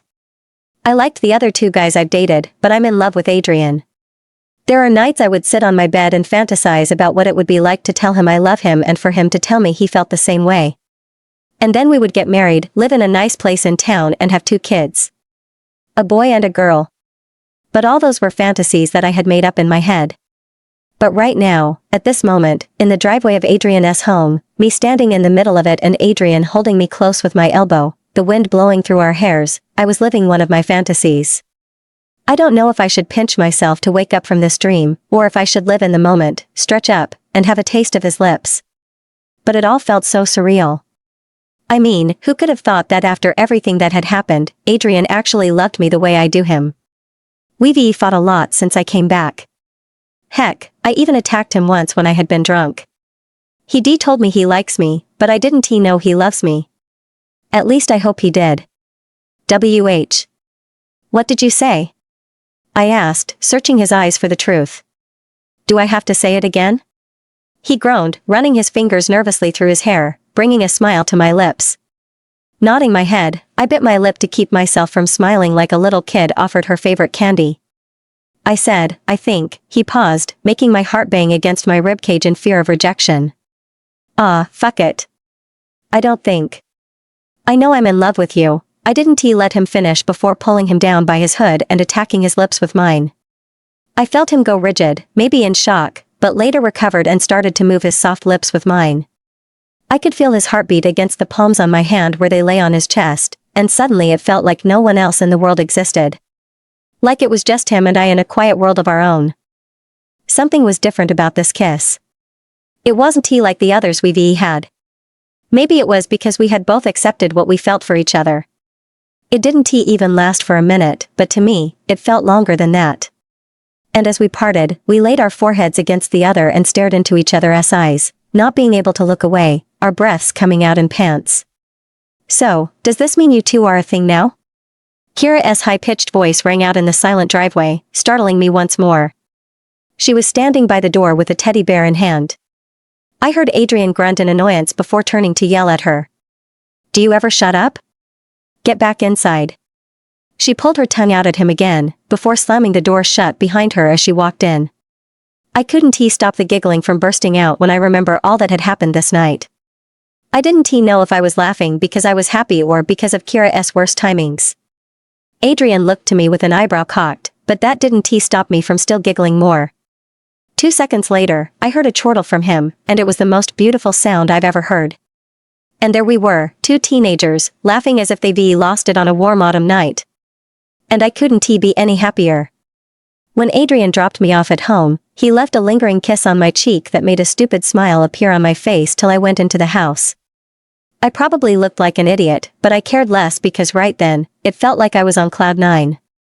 I found Mom and Dad cuddling on the couch, watching TV with a large-sized pizza on the table, which was already half-eaten. Hey, Dad. I went over to hug him first since he wasn't around when I first left. How was work? Sunshine. He kissed me on my forehead. Work is tiring, as always. I sat beside Mom and reached for a slice of pizza. I love you guys, I said with a mouthful. I don't know why, but suddenly I felt like letting everyone know that. Tonight, I felt so full of life and energy. They looked stunned for a second, looking at me without saying anything before Dad broke the silence. We love you too, dear. My dad smiled at me while my mom looked suspiciously at me. What's their problem? I know I don't say it very often, I only do when they do something nice for me, but they shouldn't look so surprised. I'm going upstairs now. I dropped the half-eaten pizza and dashed upstairs, leaving my confused parents behind. Why don't I call everyone I know and tell them how much I love them? Yeah, that's a great idea. So I started with Grandma, then Anna, it's been long I called her, then Jackson, even Jane, and finally Alex. I kept telling them how much I love them and mostly got surprised reactions, but that didn't deter me. Look, I know I'm cool and all, but you should know I'm straight. Besides, I have a thing for Josh now. Alex quickly said when the first thing she heard after picking my call was, I love you. Shut up, Alex. I rolled my eyes even though she couldn't see me. I just wanted to let you know. Wait, did you just say you have a thing for Josh? He only took you out for one date. What happened to your crush, for Quiet Brad? It died the moment I found out Josh loves zombie movies as I do, video games, and most important of all. She made a dramatic pause, fried chicken. She squealed like a little girl, and I had to distance the phone from my ear. Yeah, he sounds like a real keeper. My voice laced with sarcasm. What's up with you? It's rare to receive a phone call from a girl telling me she loves me. I could feel her crunching on something as she talked. Oh, nothing serious. I bit my lip, remembering the events of the night. I still was a little bit confused. Was Adrian my boyfriend now, or are we supposed to talk about that? Usually, a boy asks me on a date, and then after that, we naturally start being a relationship if we both liked each other. But with Adrian, it felt different. Like I wanted to hear him say it. I think I have a boyfriend, I said, unsure. She was silent for a second, and all I heard was a crunching sound. What do you mean by you think you have a boyfriend? She asked. So I narrated to her a little bit of what happened tonight while she listened attentively, still making that crunchy sound.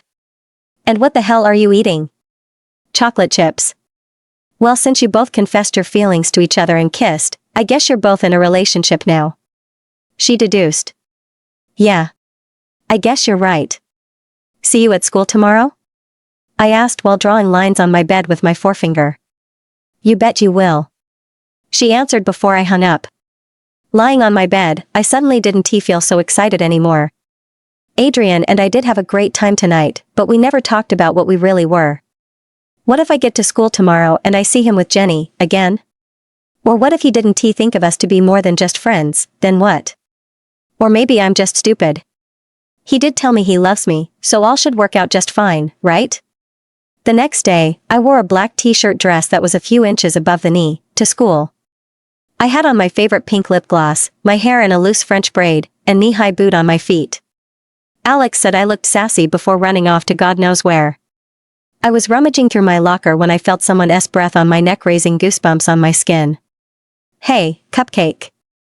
A smile immediately made a way across my lips when I heard that familiar voice. The one that I hear in my dreams every time. Turning around, I leaned on my locker before resting my book on my hand and sent a smile his way. He looked delicious in a pair of brown pants and his gray shirt peeking under his football jacket, with his hair tousled to one side. Good morning, I said to him. He raised his hand, which had a red tulip between us, surprising me. A cocky smirk on his face, he stepped even close to me. Would you like to be my girlfriend, Claire Walker? He suddenly asked, still holding the tulip up to me. Kids in the hallway were already staring at us in curiosity, leaving whatever they had been doing. I slowly plucked the flower from his hand, staring at it awe. I know it's small and might even seem cliché to some, but it was just what I wanted. Him asking me to be his. Only if you be my boyfriend, I answered while biting my lip to stop myself from grinning like an idiot. Deal.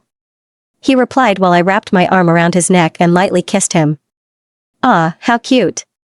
I heard someone gush beside us and turned to see Alex hanging onto Josh's arm with knowing smiles on their faces. So that's where she went. Shut up, I muttered before closing my locker shut. Today felt like a fantasy come true. Adrian actually asked me to be his girlfriend, and I accepted. We walked to class together, sat together in class, and couldn't keep our eyes off each other. We even skipped the third period together and spent it making out on the bleachers. Of course, we talked also, and he made some funny jokes, but we also sat in silence, just enjoying the moment. We almost got caught by Coach, but Adrian and I quickly hid under the bleachers. Even though our relationship started hours ago, it felt incredible and was going great, until Jenny happened. I heard there's a new couple in school. Jenny had sung as she walked up to us with fake enthusiasm. Adrian and I were seated in the middle row of the classroom, ignoring the whispers, which I was sure were about us. A look of surprise etched on my face with an eyebrow cocked as I watched Jenny saunter over to us. Hey, Jenny. What's up? Adrian waves to her while I furrowed my eyebrows at them. Okay, what is going on? Didn't they just break up? So they're supposed to hate each other, right? But they seemed okay as they smiled at each other. Oh, look at you. You're just glowing. She gushed at me. I just kept staring at her, dazed. I'll see you guys at lunch. Bye. She wiggles her fingers at us before walking to the back of the class, where her posse was seated. Okay, what was that? I asked, still trying to comprehend what just happened. She was just being nice. He explained. I moved back a little to stare at him properly. Being nice? I repeated, the last time I checked, she hates me, and I hate her. Oh, and I'm dating her ex-boyfriend. I pointed out. I didn't feel comfortable with him being friends with her. It just didn't feel right. That chick once threatened me to stay away from him. Calm down, will you? He huffed before pulling me closer. She apologized for being rude to you at your dinner. She didn't apologize to me, I muttered. She feels bad and just wants to be friends. That's all. I'm friends with her. So please be nice to her. She's not that bad. He pleaded with me. Obviously, he didn't know she usually threatened me to stay away from him. I don't think I'm ever going to like Jenny or want to be friends with her. But since Adrian has no problem with her, then maybe it's all good. Plus, I didn't want to sound like a jealous girlfriend. So, I'll be the bigger person and let it all slide down my back. It's all in the past now, and I completely trust Adrian to not break my heart for her. Okay. But I am not sitting with her at lunch. I declared, knowing they always sat at the same table. Okay. We'll sit wherever you want. He agreed before placing a peck on my lip. I looked up one last time at Jenny and found her already staring at us. When her eyes caught mine, she smirked before turning back to her friends. I hope I don't regret any decisions I make. At lunch, Josh sat with Alex at our usual table while Jane, Adrian, and I sat opposite them. It felt weird because Jane was the only single one while the rest of us were cuddling. But she didn't seem to mind. We received a lot of stares, and I caught some staring and whisper. But I didn't mind. I already expected this. I noticed someone waltzing our way and turned to find it was Jenny, making a scowl appear on my face. A confident smile on her lips and a sway to her hips. She has been acting all nice to us since this morning, but I wasn't buying it. If she thought for 1 second that I would believe her fake act, then she's mental. Hey, lovebirds. She flashed her set of perfect white teeth as she stood by our table. But she got no response, as Alex cocked her eyebrow at her, Jane furrowed hers, and the two boys gave her blank stares. But I did notice Adrian flash a quick smile at her. Why don't you all come to sit at our regular table? She glanced at Josh and Adrian. Don't worry, your girls can come too. She said in a fake cheery tone. At least I thought it was fake. Come on, cupcake. The guys are nice. Adrian persuaded, but I wasn't going to budge. Yes. And we could do some bonding. Jenny added, still having a big smile on. Yeah, right. Alex scoffed, rolling her eyes at her. Honey, did you fall off the bed this morning and hit your head? Jane and Josh snickered, and I could see the smile on Jenny's face start to fade, but she quickly brought it back. We're good, Jenny. Right? I gave a stern look to Adrian. He reluctantly muttered right back, but Jenny still didn't leave. Come on, Sammy. Is this about that night when you and your boyfriend? Oh, sorry, I meant Trevor. She gave an apologetic smile, but I had the feeling she did it intentionally as I felt Adrian go rigid beside me. His possessive arm around my waist, tightening. I'm really sorry about all that. I didn't mean to ruin your date. She added. I shot a glare at her for using that nickname for me and bringing up Trevor as my boyfriend. She was acting like we were friends or something close when she knows I basically hate her. And I was sure she hated me too, but for some reason was putting up an act. I wondered why. Was it a tactic to get Adrian back? Like I said, we're perfectly content with sitting here. I sternly replied. She pouted and had a sad look on her face, before muttering bye and left, looking like a wounded puppy. She was just being nice. You guys didn't have to be so abrupt. Adrian defended her while we all gave him dumbfounded looks. Dude. Josh cried, thankfully, not falling for Jenny's act. She's faking it, man. Have you ever seen Jenny be nice to anyone else? He asked. More reason why you guys should have been nice. She rarely is and decided to be to you guys. But you were rude. His eyes fixed on me, accusingly. Wait, what? I kept staring at him stupefied, still trying to comprehend what was happening. Was he picking her side? She hates me, you know that. I cried out loud and wide-eyed. She doesn't hat, Adrian started to say, but Alex quickly butted in. I think you guys should just chill. It's just your first day. She advised, her eyes moving between Adrian and me. Jane was quiet all through, not saying a single word. We both kept quiet. Alex was right. It was just our first day, and we had already started to argue. All because of Jenny. The mention of her name alone irritates me. Gritting my teeth as I seated silently in my seat, I looked to her table, where she was already staring at me. She had that stupid smirk on her lips like she knew what was happening and was enjoying it. Balling my fists under the table, I sent my deadliest glare her way before stomping out of the cafeteria, leaving everyone stunned. What the hell happened at lunch? Jane asked as both she and Alex sat at the two seats by my sides. I'm not sure, I mumbled while decorating Adrian's name at the back of my notebook. It seemed to me like Jenny was trying to be nice. Alex reached for my notebook and closed it so I could focus on her. I sighed before leaning back on my chair and folded my arms across my chest. Adrian thinks I can be friends with her since he's friends with her. I don't know, it just feels stupid. Because it is stupid. She declared. Look, I know the kind of person Jenny is, and she isn't the kind that makes friends with a girl her boyfriend broke up with her for. Letting her words sink in, I went back to my notebook and resumed my earlier work while pouting like a kid. Jane and Alex peeked into what I was decorating before cocking their eyebrows at me. Wow. So many love designs on one name. Jane mocked beside me. But I still sat sulking in silence. I wouldn't get to see him again until the last period. That's when we had a class together. Unless he decides to look for me before then. Which isn't likely to happen since we just had a little fight. Look, kid.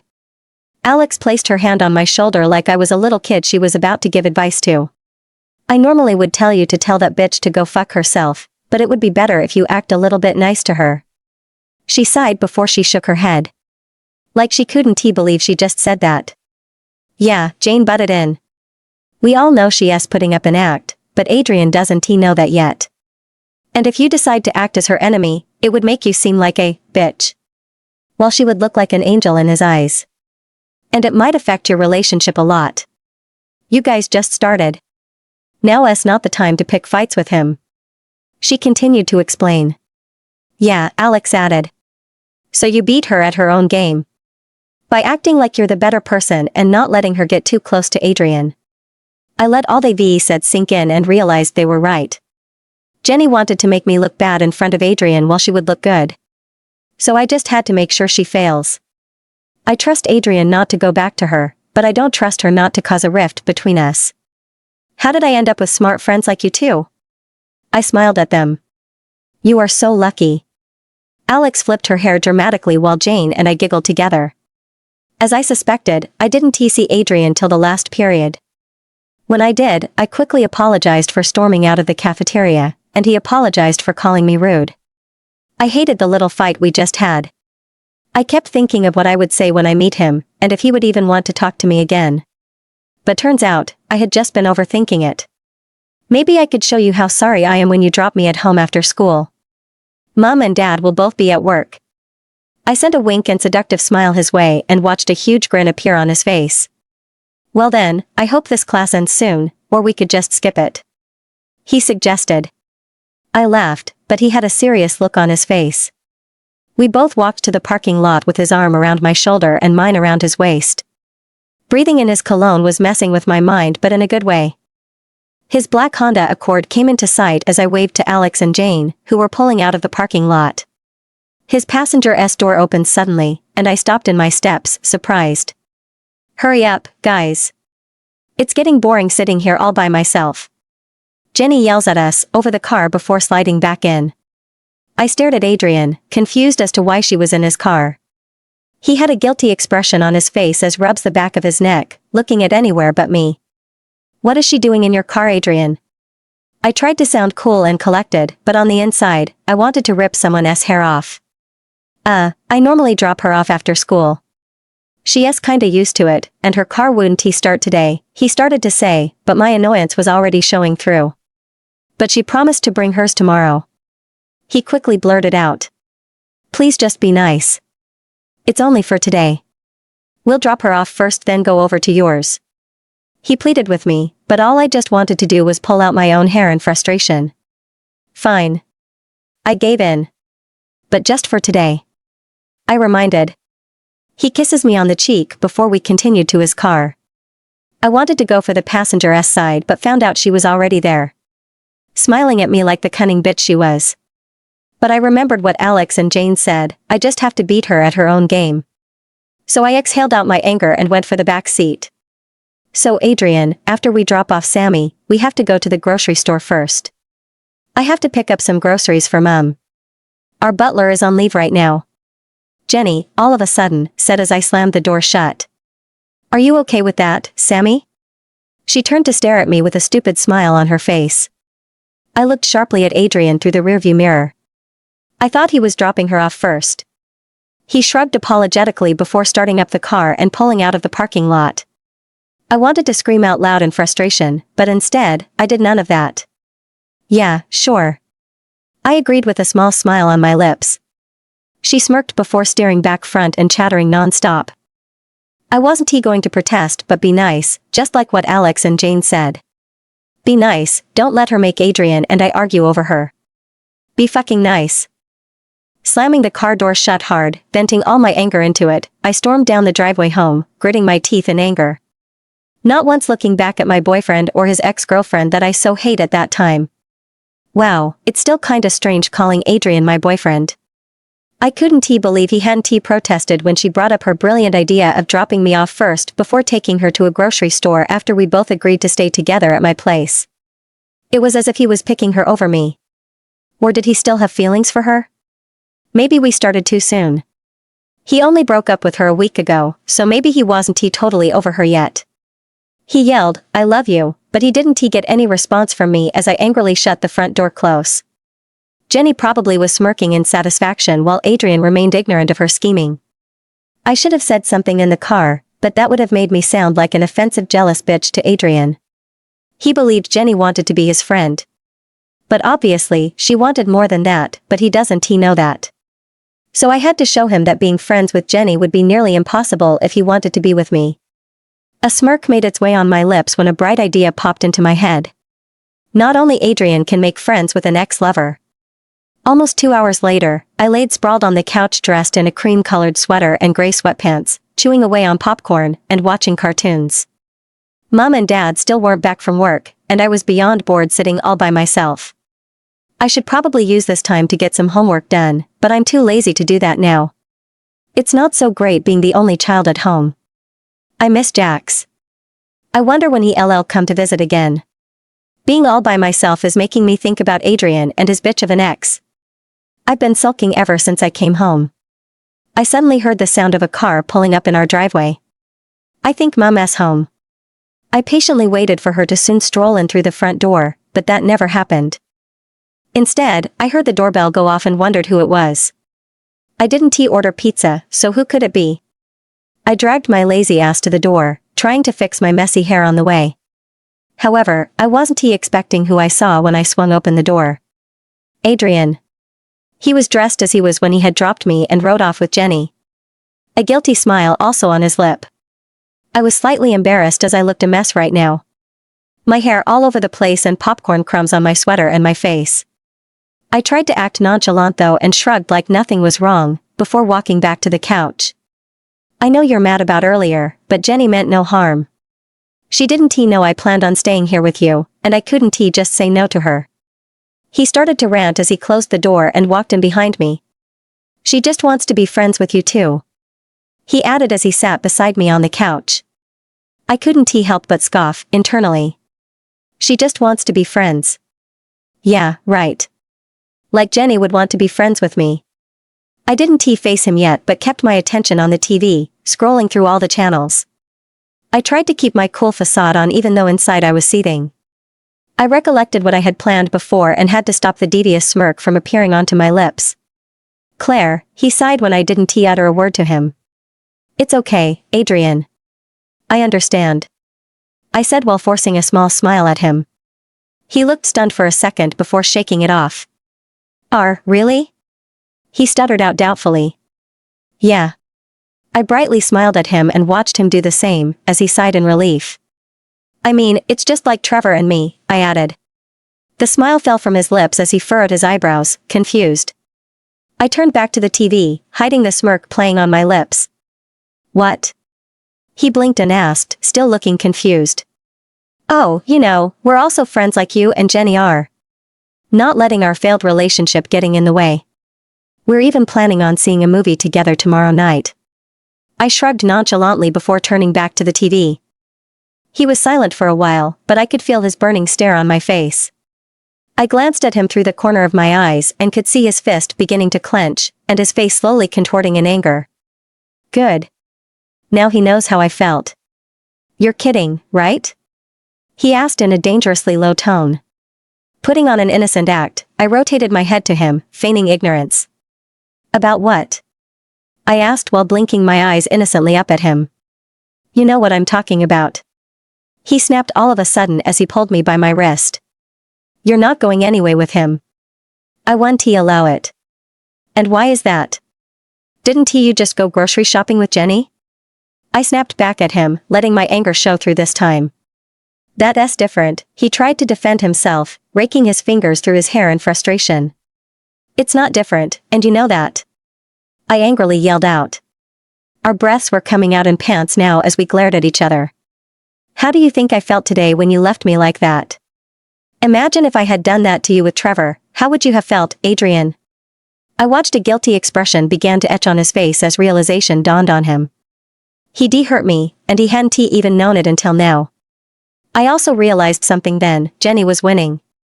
Without knowing it, we already fought over her twice. And it was only our first day of being together. Now I knew what Alex and Jane had meant. I shouldn't let her come between us. Adrian, I sighed, staring at him while he kept looking the other way. I know you think of her as your friend and all that, but she's not mine and may never be, I tried to explain. Hey, look at me. I grabbed his jaw so he could face me with his warm brown eyes that I love so much. They were filled with a lot of emotions right now as they stared back at me, guilt, confusion, love. I'm not gonna dictate who you can be friends with or not. I don't want anything or anyone coming between us. But never make the mistake of choosing her over me again. Never. I emphasized the last part. He nodded understandingly before a smile slowly appeared on his lips. I'm sorry, babe. He reached for me and pulled me on his lap to straddle him. I never intended for it to look that way. I could never choose her over you. He took my hand and placed a kiss on it. Never. He whispered like a promise. It's okay. I could feel the heat crawling up my neck and making me blush beet red at how romantic he got all of a sudden. But, his eyes suddenly focused on me with such intensity, I had to swallow. You're never going anywhere with any other guy who isn't me. Promise me that. He snarled. And when I hesitated, he narrowed his eyes at me. Oh, so he could drop Jenny off at home and take her to wherever she wanted, but I can't go see a movie with a guy friend. Unbelievable. For his amusement, however, I agreed. I promise you, possessive bastard. I wrapped my arm around his neck and placed my forehead against his. But I'm your possessive bastard. He winked as he placed a peck on my lips, which led to another before deepening the kiss. Also, whenever I tell you that I love you, I expect you to say it back. He reminded me about earlier, when I didn't give him a response. I love you. He whispered out. I love you too. I was probably smiling like an idiot now. I'm glad we worked things out. Being in a relationship was hard. One day and we had argued so much and all about one girl. Jenny. She was beginning to be a pain in the neck. And I didn't want to give her any more satisfaction by letting her come between Adrian and me. I just had to put my trust in him and hope he wouldn't break my heart. Now, about what you promised me in class. He smirked like the devil he was. I stared at my reflection in the bathroom mirror, skillfully applying a generous amount of red lipstick on before turning to Jane. Okay, what do you think?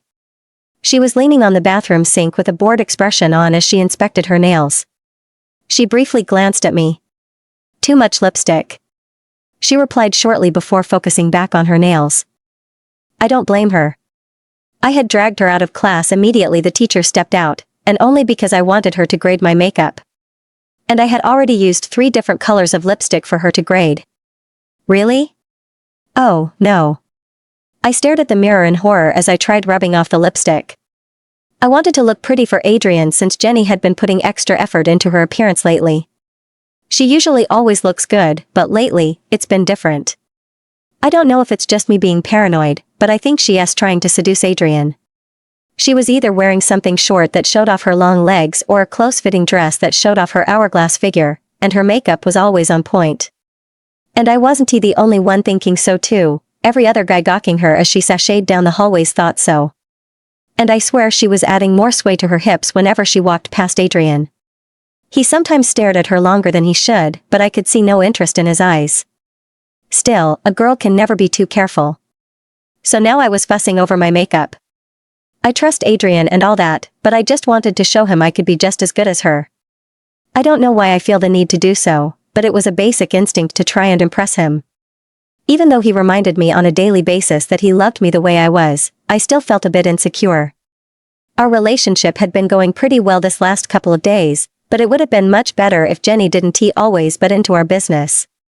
We hadn't even had a proper date yet.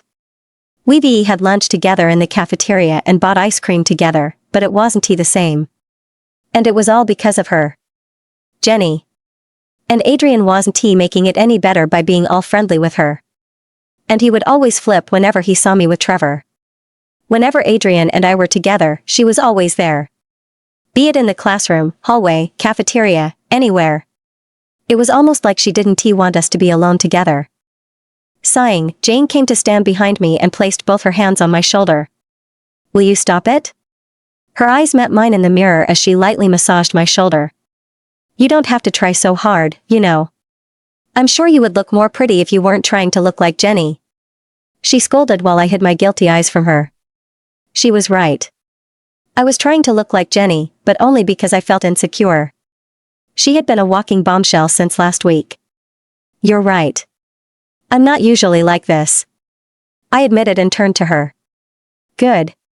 She patted my shoulder. Now, you better be done because I won't be so gentle with you if you made miss lunch because of your insecurities. She joked but looked a bit serious before heading towards the door, but she was stopped by Alex barging in. I've been looking for you two everywhere. She exclaimed while dragging an unwilling Jane back in. I've got something I want to show you guys. She flipped out her phone with excitement sparkling in her eyes. What is it? I asked curiously as we both gathered around her. Just make it quick. Jane snapped, all of a sudden taking Alex and me by surprise. What? She asked when she noticed us staring. I didn't get to eat breakfast this morning. She shrugged. Alex went back to scrolling through her phone, and I peeked in behind her shoulder to see her going through her gallery. I was going through my old photos in history class because of how boring it was, and found this. She shoved her phone to Jane and me with a huge grin on plastered her face. It was a picture of a young girl, probably about 9 years old. She was chubby and short, her blonde hair tied in 2 piggy tails at the top of her head, and her dental braces could be seen as she smiled up at the camera. She actually looked cute with her bright blue eyes and light sprinkles of freckles on her chubby cheeks, but she reminded me of someone. I just couldn't place my finger on it. Who asked that? I cocked an eyebrow at Alex as she looked at Jane and me expectantly. Don't you know who she is? She shoved the phone closer to us, but we still couldn't name who it was. Oh, just tell us already. Jane burst out, already losing her patience. Well, someone's extra hungry today. Alex retorted, sending a glare her way. It's Jenny. She finally announced. What? No way. I grabbed her phone to stare at the photo one last time, and truly, I noticed the similarities now. Those bright blue eyes staring at me were the exact same as Jenny's, but everything else was different. Jenny wasn't chubby and didn't have freckles on her cheek. She had flawless skin that even I was jealous of.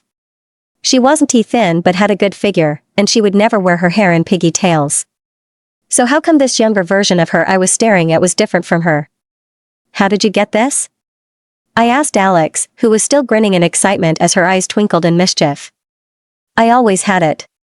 Jenny and I went to the same elementary and middle school. Back then, she was a fat, obnoxious, spoiled little brat, and we gave her the name, Jenny Belly. She snickered, and we joined in. Man, she was so annoying back then, always wanting things to go her way. When I started high school here and saw how she changed, I was shocked. She wasn't fat anymore, but she still was annoying. She thought she could get back at me for calling her names back at middle school, but I used this to scare her. She gestured to the photo. Worked like a charm. She would die the day this gets out. She added with a chortle. No wonder Jenny never talked back at Alex, she was scared Alex would let the photo out. Looking at the photo, I could understand her dilemma. Who would have thought the graceful model like Jenny was once plump and gauche? I couldn't stop myself from giggling out loud. Wow, Alex. Never delete that, I said between laughter. I thought I already did, but I guess not. As much as this makes me very happy, I'm still hungry. Jane exclaimed while glaring at us. Fine, let us go, geez. Alex rolled her eyes before reaching for the bathroom door as we all shuffled out. We were on our way to the cafeteria when I bumped into Trevor. Hey, beautiful. He unexpectedly hugged me before placing his arm around my shoulder. As always, he looked gorgeous with his thick mane of brown hair styled to make him look boyish and a confident smirk on his. Ever since our breakup, we've stayed friends. Greeting each other in the hallway and sometimes seating together in class. But all this was much to Adrian's annoyance. I don't get why he would think it okay for him to hang out with Jenny but wrong for me to see Trevor. I was trying to be patient with him, but he was making it really hard. Hi, Trevor. I smiled up at him as we started to walk together. Ugh, see you later, loser. Alex grabbed Jane, and they both hurried to the cafeteria. Those two must be really hungry. I hardly see you nowadays, have you been so busy with your boyfriend that you forgot all about me? He teased with a huge grin on his face. That's not true. You know I always have time for you. I playfully pouted at him. Well, it doesn't feel like it. We both strolled into the cafeteria with his arm still around my shoulder. Later, Claire. Don't want your boyfriend to maim me just for talking to you. He whispered into my ear before walking to the table where his friends were seated. I looked up at our table and found Adrian already staring at my direction with a cold menacing glare. His shoulders tensed, and the hard lines of his jaw clenched in anger. Sighing in irritation, I approached the table, ignoring his glare and sitting beside Alex, who was opposite him. Josh, Jane, and her were all staring at us in curiosity while I focused on my fries. I could still feel his gaze on me but said nothing. If he could walk around with Jenny, then I could do whatever the hell I want. So, who likes oranges? Jane's lame attempt at breaking the ice failed as we all cocked an eyebrow at her. She shrugged and went back to her lunch. I finally decided to meet his cold eyes, which hadn't stopped staring at me. What? I sighed and cocked an eyebrow at him.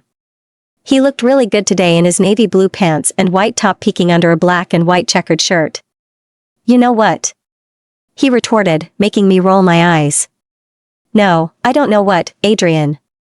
I angrily stuffed some fries in my mouth, waiting for him to slip up. He knew if he mentioned Trevor, I would bring up Jenny.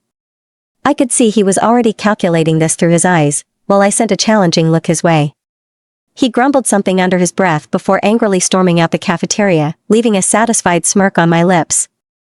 I wasn't happy about what was going on between us though. Jenny was causing a huge rift between us, she was making us lose trust in each other. I felt eyes on me and looked up to see everyone else staring at me. What? I shrugged. 2 days to Adrian's birthday, and I still wasn't sure of what to gift him.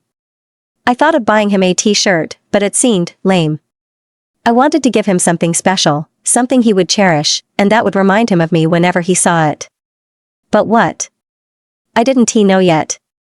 At night, he always called me by 10, but now it's been 30 minutes past, and he still hadn't called. I was starting to get worried, so I decided to call him instead. He didn't pick the phone early, and as the phone rang on, I began to lose hope. Was he busy with something? It had almost gone to voicemail, but he suddenly picked up. Hey, Cupcake. His sexy husky voice that always made me shiver in delight rang through the phone, but I frowned as he sounded different. Hey, what's wrong? I asked. I think I'm coming down with a cold. Mom thinks I have the flu. He explained, and I could hear the exhaustion in his voice. Oh, you poor baby. I cooed while swinging my legs as I lied on my bed. What can I do to make it better? Why not come over and take care of this poor baby? He slyly suggested while I giggled. It's pretty late. How about I come right over after school tomorrow?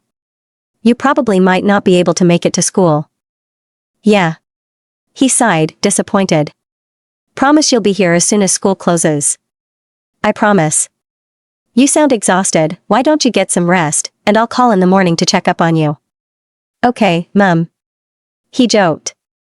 Good night, Cupcake. He yawned. Good night, Captain. I chuckled, using the pet name Kira gave him. That night, as I laid in bed, ready to sleep, I kept asking myself. What do you gift a boy that you love so much and occupied your thoughts daily? I wish I knew the answer to that. Alex didn't have the answer to that question when I asked her the next day at school. She shrugged and said to buy myself something sexy to wear and surprise him at his home. I didn't like that idea, so I asked Jane instead. How about cooking or baking for him something he likes? Then maybe buy him a watch. She more like asked than stated. But her idea wasn't bad. Well, he likes chocolates, so maybe I could make him some brownies tonight. As for the watch, I don't want to give him something he could afford in the blink of an eye. I want to get him something that means a lot to him. I explained as we walked through the double doors of the school. Good luck with that. Alex snorted in amusement. Rolling my eyes at her, I went over to my locker with them in tow, and I didn't notice anything suspicious until I swung it open. Wet. Everything was dripping wet. The textbook I kept in there yesterday, the extra shirt Alex shoved into my locker, everything. Water dripped down it and onto the floor as I stared stunned at it. My shirt. Alex shrieked as reached for it. Recovering from my shock, I dashed in to find the one important thing I couldn't afford to get damaged. But I was disappointed as I brought out my dripping wet history report between my thumb and forefinger. No. I exclaimed as I stared at it in horror. The writing was all blurry and it had already started to tear in some parts. I used 3 days to get the report done, and it was due tomorrow. Who could have done this? I turned to Alex and Jane, who were just as shocked as I was. I hope you liked the cleaning up I did. I heard a familiar annoying voice say behind me, making me clench my fist in anger. I spun to face Jenny, who was standing regal in the middle of the hallway with a stupid smirk on her face. Like always, she was dressed in something that showed off her long legs and great figure. A black crop top and a teal short ruffle skirt. I sauntered up to her until I was face to face with her, before raising up my ruined report. Did you do this? I asked in a calm tone while she stared at me with a bored expression. Maybe. She shrugged. Didn't I tell you to stay away from my boyfriend? She snarled. Smiling a little, I turned to Alex and Jane, who both nodded at me encouragingly. I had had enough of it with her. She was a huge pain in the neck, and I was going to teach her a lesson to never mess with me ever again. I turned back to her and looked her dead in the eye to get my message across clearly. Listen here, Jenny. I spent a lot of time, effort, and energy to do this report that you've ruined in probably less than 2 minutes. I chortled darkly. Her brave facade faltered a little, and she frowned when she saw my reaction. I bet she didn't expect me to talk back. Listen and listen good, Jenny. My smile was gone, replaced with a menacing scowl. The next time you try this trick with me again, then everyone is going to know about little fat Jenny Belly. A satisfied smirk made its way on my lip when I saw the horrified look etched on her face. Why, you wouldn't dare, she stuttered out. Oh, I would. I let that sink in before continuing. Don't you ever dare threaten me again, Jenny, or else. I left the statement hanging before turning to leave. But then I remembered something important and turned back to her. And before I forgot, stay away from my boyfriend. I announced before slamming my locker shut and heading down the hallway. Jane and Alex followed after me with satisfied smirks on their faces while Jenny stood seething in fury as she glared at our retreating backs. Okay, that felt good. I should be relishing in the moment that I just stuck it to Jenny, but I had something else bugging me. My report on the American Revolution was soaked, torn in some areas, and blurry. It was a 5-page report that had taken me 3 days to research and write. And now it was all ruined thanks to a jealous, crazy bitch. Oh, how I wish I could wring her neck with my bare hands and slam her face with my fist. Damn, girl. You were on fire today. Mama's so proud of you. Alex hugged my stiff form with fake teary eyes while patting me on the head. We had gone to the bathroom after the little incident that had taken place in the hallway. I didn't respond as I was still glaring at my mess of homework that was in the sink. So much time and effort wasted. I could try copying all that was in it to other sheets, but the writing was so blurry now, and I didn't exactly have good handwriting before. What was I going to do? Was that your history homework? Jane asked as she peeped over my shoulder at my report. Yes. I gruffly answered. Oh. I could see her cringe in the bathroom mirror. Isn't that due tomorrow? Yes, Jane. It is. The one that is 60% of our grade. I huffed out in annoyance, turning to her while she flinched back at my tone. Whoa, calm your panties, will you? Alex stepped in, cocking her eyebrow at me. I know Jane wasn't the one who sabotaged my report, but right now, everything annoyed the heck out of me. I had used the library for that report, something I rarely did since I had a laptop and phone. But I had wanted it to be perfect because our teacher had mentioned it was more than half our total grade. I guess now I would fail the class. I'm sorry. I sighed and apologized to Jane. It just took me a lot of time to that. I had even used the library. And now it's all ruined. I stared in despair at the sheets one last time. Hey, kid. Not to worry. It's due tomorrow, so there's still time to rewrite it. She encouraged, but I knew there wasn't much hope. Alex, there isn't much time.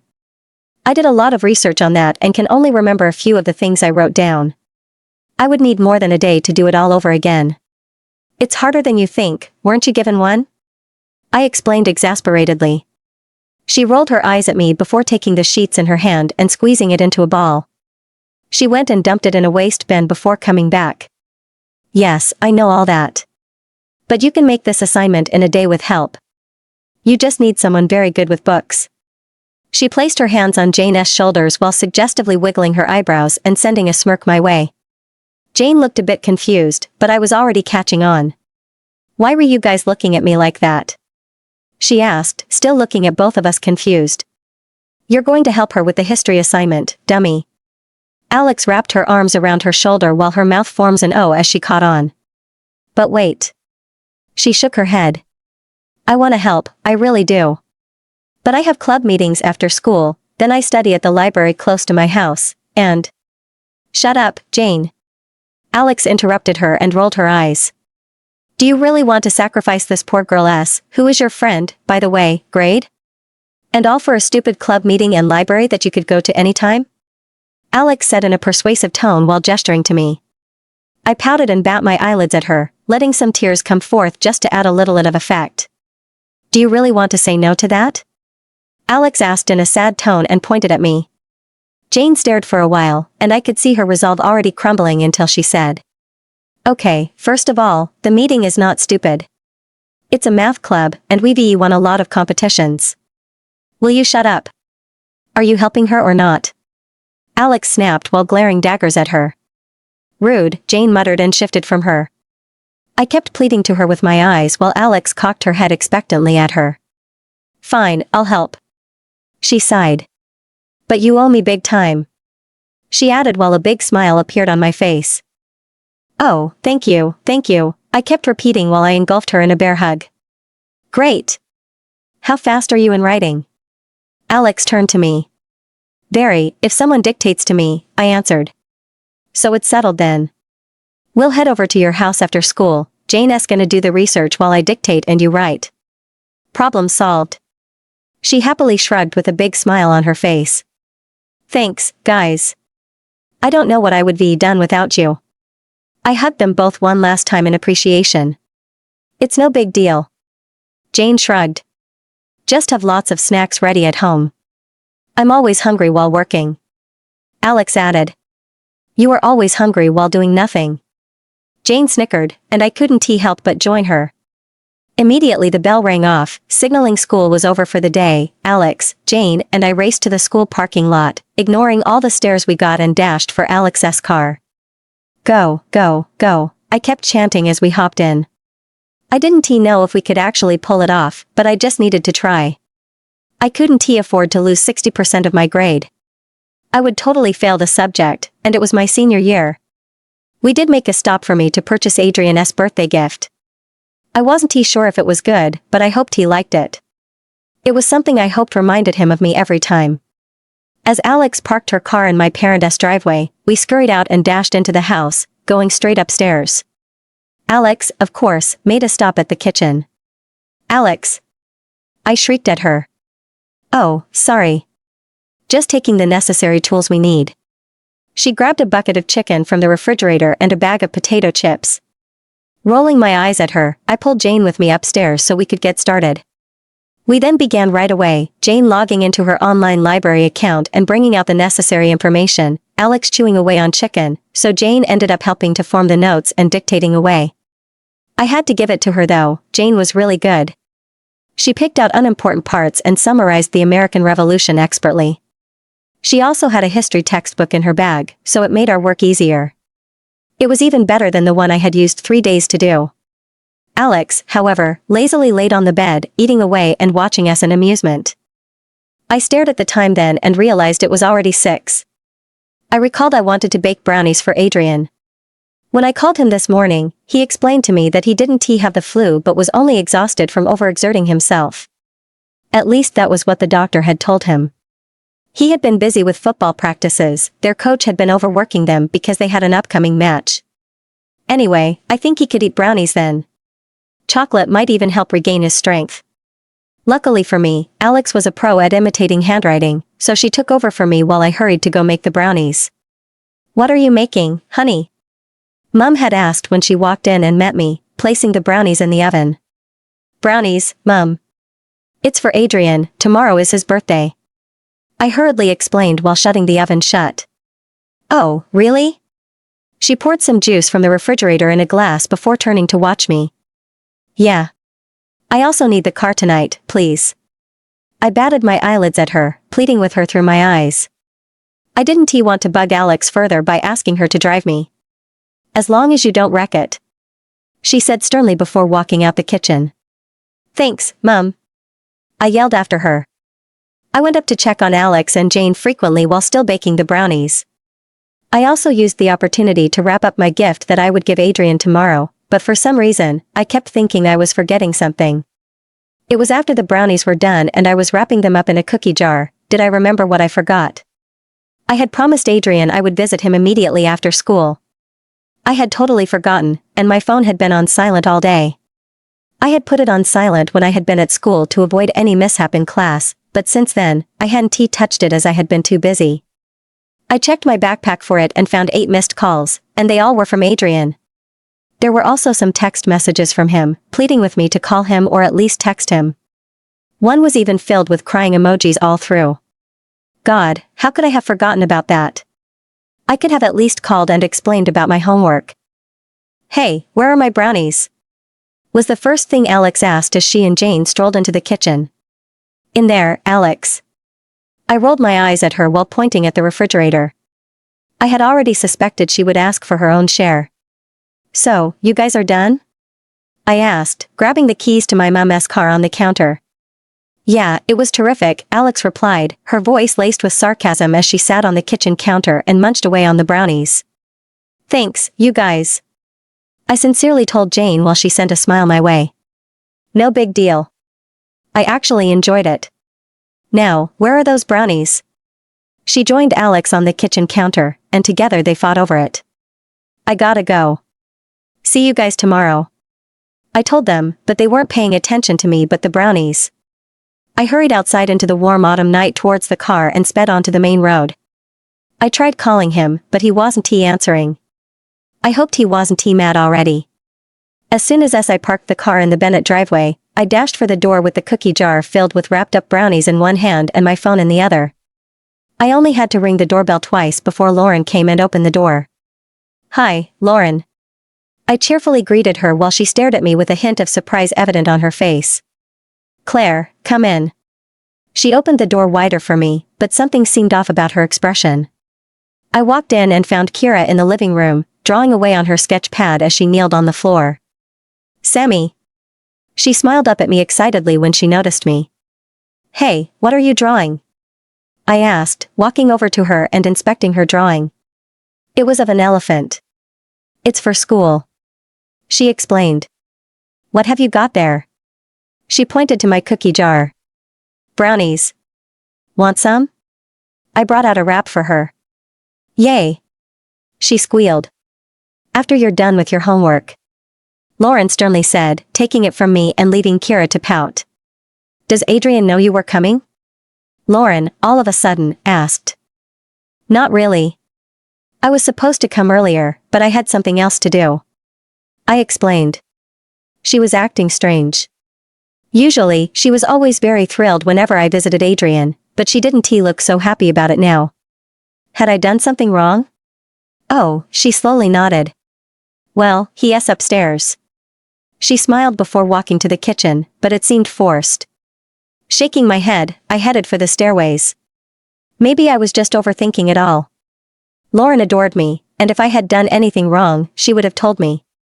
Hurrying towards Adrian's room, I reached for the doorknob and twisted it open without bothering to knock.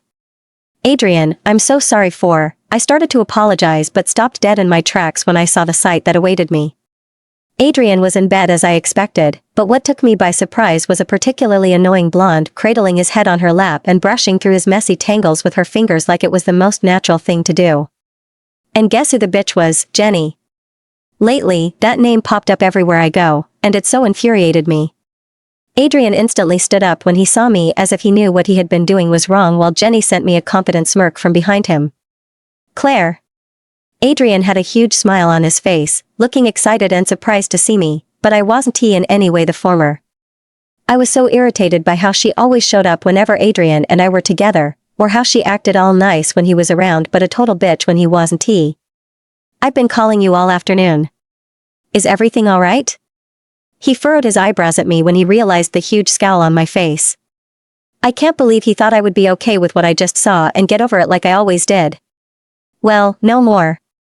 I took a step further into the room, my eyes blazing in anger as I glowered at the slut behind him. "I should go," Jenny spoke up suddenly in a smooth, delicate voice as she made a move to leave. She smiled one last time at him and returned it while I stood and watched the whole show with my fist clenched real tight around the jar. She was about to walk past me, her innocent facade gone and replaced with an evil smirk, but I stopped her. "I thought I told you to stay away from my boyfriend?" I blocked her way, still gripping the cookie jar in hand, and cocked my head at her. She definitely hadn't expected me to speak up as her smirk disappeared, replaced with a glare. This reminded me of my first day of school when she cornered me in the bathroom with her posse. But now, the tables had turned. "Claire," Adrian growled out in warning, receiving a glare from me. "Oh, so I'm supposed to be okay with this slut here having her hands all over you?" I snapped out, surprising him and maybe myself a little. "Look, I didn't mean to cause any trouble. Adrian was just sick, and I thought to comfort him since you weren't here." She puts back up her innocent facade and actually had the nerve to sound sincere. And since when is it your job to be my understudy to my boyfriend? I snapped again at her while glaring straight into her eyes. Claire, that's enough. Adrian let out, and I could hear the exhaustion in his voice. I felt a bit guilty because of the state he was in, so I decided to keep quiet for him but kept glowering at the trash in front of me. She was the first to look away before heading out the door, closing it softly behind her. What was that? Adrian immediately asked as she left. He was still sitting on his bed with his head cocked at me in question. What was that? I repeated in disbelief. What was what I saw when I came in here? I almost yelled, gripping the cookie jar more tightly in my hand. She was just trying to help. You were the one who wasn't here, he said accusingly. I stared at him for a while in disbelief. I had work to be done and couldn't be here earlier. My phone was on silent, so I didn't see your missed calls and texts quickly. I tried calling back when I did, but you didn't answer. I explained in a composed tone that surprised me since I was fuming on the inside. He frowned before reaching for his phone on the nightstand. Oh, I don't remember putting it on silent. He stared at the screen in surprise. I have an idea who did, I confidently said while he looked to me confused before realization hit him. Jenny wouldn't. You're overreacting. He sighed before placing his legs on the floor and gripping the bed by his side, which made his back muscles flex. I'm overreacting? I scoffed. Oh, I'm sorry that my boyfriend is selfish and only thinks about himself. I yelled out as he looked stunned by my outburst. What about my needs? How do you think I feel when your ex won't leave you alone? He kept staring at me, still looking stunned as I had never acted this way before. I always used to either give him the silent treatment or try and ignore the issue. You go berserk when you see me with Trevor, but think it okay to drive your ex home with your girlfriend in the back seat. A guilty expression made way on his face, but he quickly turned away to hide it. I can't do this anymore. I suddenly whispered out, catching his attention as his eyes snapped to mine, which was slightly filled with tears. I was trying to hold them back, but the ache in my heart wasn't letting me. I felt sick to the stomach about what I was about to do next. What? He frowned, watching my every move as I paced around the room. I can't be with a guy who thinks it okay to put my feelings second. I just can't take it anymore. I voiced out. So, what are you saying? He stood up towering over me, his voice dangerously low, but I could see the toll his sickness had had on him. He was a little bit lean and pale, too, even though he tried to cover it up by acting strong. Haven't you noticed that the only thing we've ever fought about since we started going out, last week, is her? I spat out her name. How would you have felt if you had walked in on Trevor and I being in the same state you and Jenny were? His eyes diverted from mine, staring at everything but me. He was silent, but I could see the scowl that appeared on his face and his jaw clench as he thought about what I said. Our relationship wasn't even a week old, and this was already happening. Just as I thought. I shook my head in disbelief. You don't think about how I feel but only yourself, Adrian. And if you can't end whatever it is that is going on between Jenny, then I can't be with you. I whispered the last part out as his eyes snapped to mine in a warning. My heart clenched painfully in my chest as tears pooled in my eyes, but I couldn't back out now. I wanted all of him, not half of him. I couldn't take it anymore. That's not happening. You're mine. He growled out, taking a step closer to me.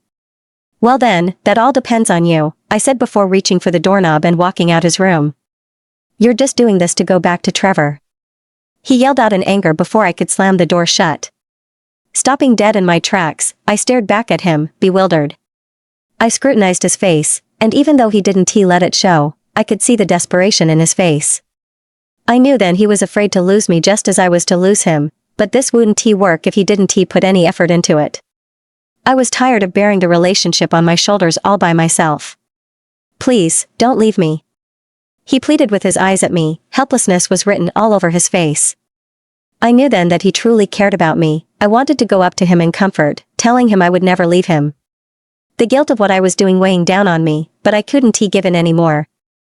Goodbye, Adrian, I forcefully whispered out past the lump in my throat and watched his face shattered in despair, just as my heart was at that moment. The tears I had been trying to hold in all came flooding out as I walked down the stairs, still gripping the cookie jar. Oh, dear. Is everything alright? I heard Lauren ask as she hurried over to me. I looked up and noticed Jenny was still here, and she sat beside Kira, who was already coloring her drawing on the table. She stopped what she had been doing and stared at me in worry while Jenny stared with her eyes gleaming in satisfaction when she took in the state I was in. It was then I understood why Lauren acted the way she did earlier. She already knew Jenny was here, and that I might not be too happy about it. I'm fine, Lauren. Could you keep this in the refrigerator for Adrian? I handed her the cookie jar with a forced smile, trying to ignore the tears on my cheek before heading towards the front door, and out of the house, leaving her stunned. A night I had thought would be beautiful and memorable had turned out to be the worst night of my life. I stared at my reflection in the mirror and cringed at what I saw. Puffy red eyes, hair as tangled as a bird nest, my nose rose, and my cheeks marked with dry tears. I had cried the whole night even though I tried willing myself not to, but it had been impossible not to. The ache in my heart wouldn't stop, and my mind kept visioning all the happy memories Adrian and I had together. We had only gone out for approximately 1 week, and Wednesday had made it a week. Today was his birthday, and I can't even pick up the phone and wish him properly. He probably thought of me a bitch for breaking up with him on the night before his birthday. Gosh, I felt so guilty about that. And I didn't exactly break up with him, I just gave him an ultimatum. I hope he didn't think of it as a breakup. The look on his face last night when I had told him goodbye kept replaying in my mind, bringing more tears to my eyes. I felt horrible for what I had done, and he had been ill when I had done that to him. I should have at least waited till he was better, but when I saw how he had been with Jenny, something in me had snapped. And the smug look Jenny had on yesterday when she saw me crying made me want to claw out her face with my bare hands. I stared at my phone like I had been doing all night, waiting for a call or text from him. My wallpaper was a picture of him and me by the sidewalk, stuffing our faces with chocolates. I remember his wallpaper to be a picture of me sleeping soundly on his bed and snuggling his pillow. We had just got back from school that day, and he drove us to his house. I hadn't realized I was so tired and dozed off the minute I hit his bed. He took a picture of me then and wouldn't delete it after I had pleaded with him countless times. He thought the picture to be cute and didn't know why I had been fussing over it. A smile made its way to my lips, recalling all those happy memories. If only things had been different. I wished I could go to the past and made sure he never met Jenny but me, only me. I stared at the time and decided it was time for me to get ready for school. I had a quick shower and got dressed in the first thing I grabbed in the closet. Dark pants and a gray long-sleeve crop top with white sneakers. I tried applying some makeup also to hide my red nose and dark circles under my eye. "Sweetie, are you in there?" I heard my mom's voice from behind my door. After I got home last night, I ran up to my room and locked myself in, ignoring my mom's calls. She tried knocking, but I hadn't answered. I was too depressed to face her. I couldn't even face her now. She would see past all the makeup and insistently interrogate me. "Honey, I don't know what's wrong, but just know I'm here for you, and you can talk to me anytime." I could feel the tears well up in my eyes as I heard her sweet, comforting voice. I never told her about Adrian and me, so it would be a shock to tell her we broke up when she never even knew we were a thing. There was silence for a while, and I thought she had left until I heard her voice again. "I have to be a little early to work this morning. Your breakfast is in the kitchen," she said before I heard her footsteps fade farther away from the door. Staring once more in the mirror, I decided to put on some sunglasses since the makeup didn't cover much. I headed downstairs and was going straight for the front door when I saw Dad in the kitchen, buttering up some toast. He was staring at me with his eyebrow cocked upward and a frown on his face. "Dad. Good morning, I didn't know you'll be home at this time." I forced a smile out but was sure it looked like a grimace. He hadn't been at home last night when I came. It wasn't something new though. His job was taking much of his time. "Morning, it's my day off." He was scrutinizing me with his eyes, probably already suspecting something was wrong. Nodding, I walked over to the kitchen, with my school bag slung over one shoulder and taking off my sunglasses. "Toast?" he asked, placing a buttered one on my plate and sliding it to my side. "I'm not really hungry," I said but still took a seat. A ping sound goes off on my phone, and I scrambled to take it out, thinking it was a text from Adrian. I stared at the screen with hope-filled eyes but was dispirited when I saw it was a text from Alex informing me she was on her way here. "Want to talk about it?" Dad asked as he took a seat also and started on his toasts. Not really, I muttered, longingly staring at my screen. Why hadn't he called or texted me yet? Let me rephrase that. Start talking. He ordered. Sighing in defeat, I leaned my elbow on the table and rested my chin on my palms. Adrian and I had been going out for a while. I started and thought I would see a shocked expression appear on his face, but he only gave me a blank stare. What? I already suspected it. He shrugged, still munching on his toast. Sighing, I continued. Anyway, he has this psycho ex-girlfriend who won't stop butting into our relationship. She is sweet whenever he is around but a total bitch when he wasn't. He doesn't know this and believes her to be a saint. Last night, I caught him with her in his room. They weren't doing anything unseemly, but I didn't like the sight of her being in the same room with him alone. I kept rambling on, and he nodded supportively, listening attentively, and making dramatic expressions. If it had been Mum, she would have scolded me for cursing. I gave him an ultimatum, he either chose me or her, maybe I shouldn't have done that. He was sick, and today is his birthday. Hey, you did the right thing. He reached for my hand and gave it an encouraging pat. Did I really? I asked, looking downcast. Yeah. If you hadn't been happy, then it was good you spoke up. My baby girl deserves better. He walked over and placed a kiss on my forehead, eliciting a smile on my lips. Thanks, Dad. Oh, and you need to speak to your mum about this. She was really worried about you. He added. Just then, the doorbell went off, and Dad volunteered to get the door. A few seconds later, Alex emerged into the kitchen, looking hot as always, and went for my untouched toast. Good morning to you too. I sarcastically said, watching her take a seat and devour the toast. My dad walked in with Jane in tow then, and I sent a smile her way. Sorry, I was just so hungry. Mum made salad this morning, and Jane also didn't cook any breakfast. She accusingly stared at Jane, who only gave her an eye roll. You girls can have mine. I will make another later. Dad said before leaving the kitchen. Are you all right? Jane asked as she stared at me with furrowed eyebrows. She must have noticed the bags under my eye.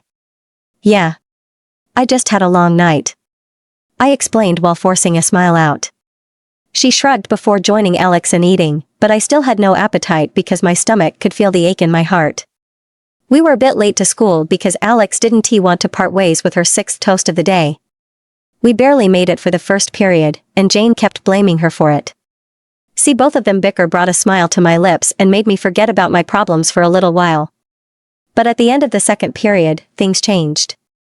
I was at my locker, which I had cleaned up after yesterday's incident, when I saw the reason for me tossing and turning all night with tears in my eyes. He was also staring at me from across the hallway where his locker was.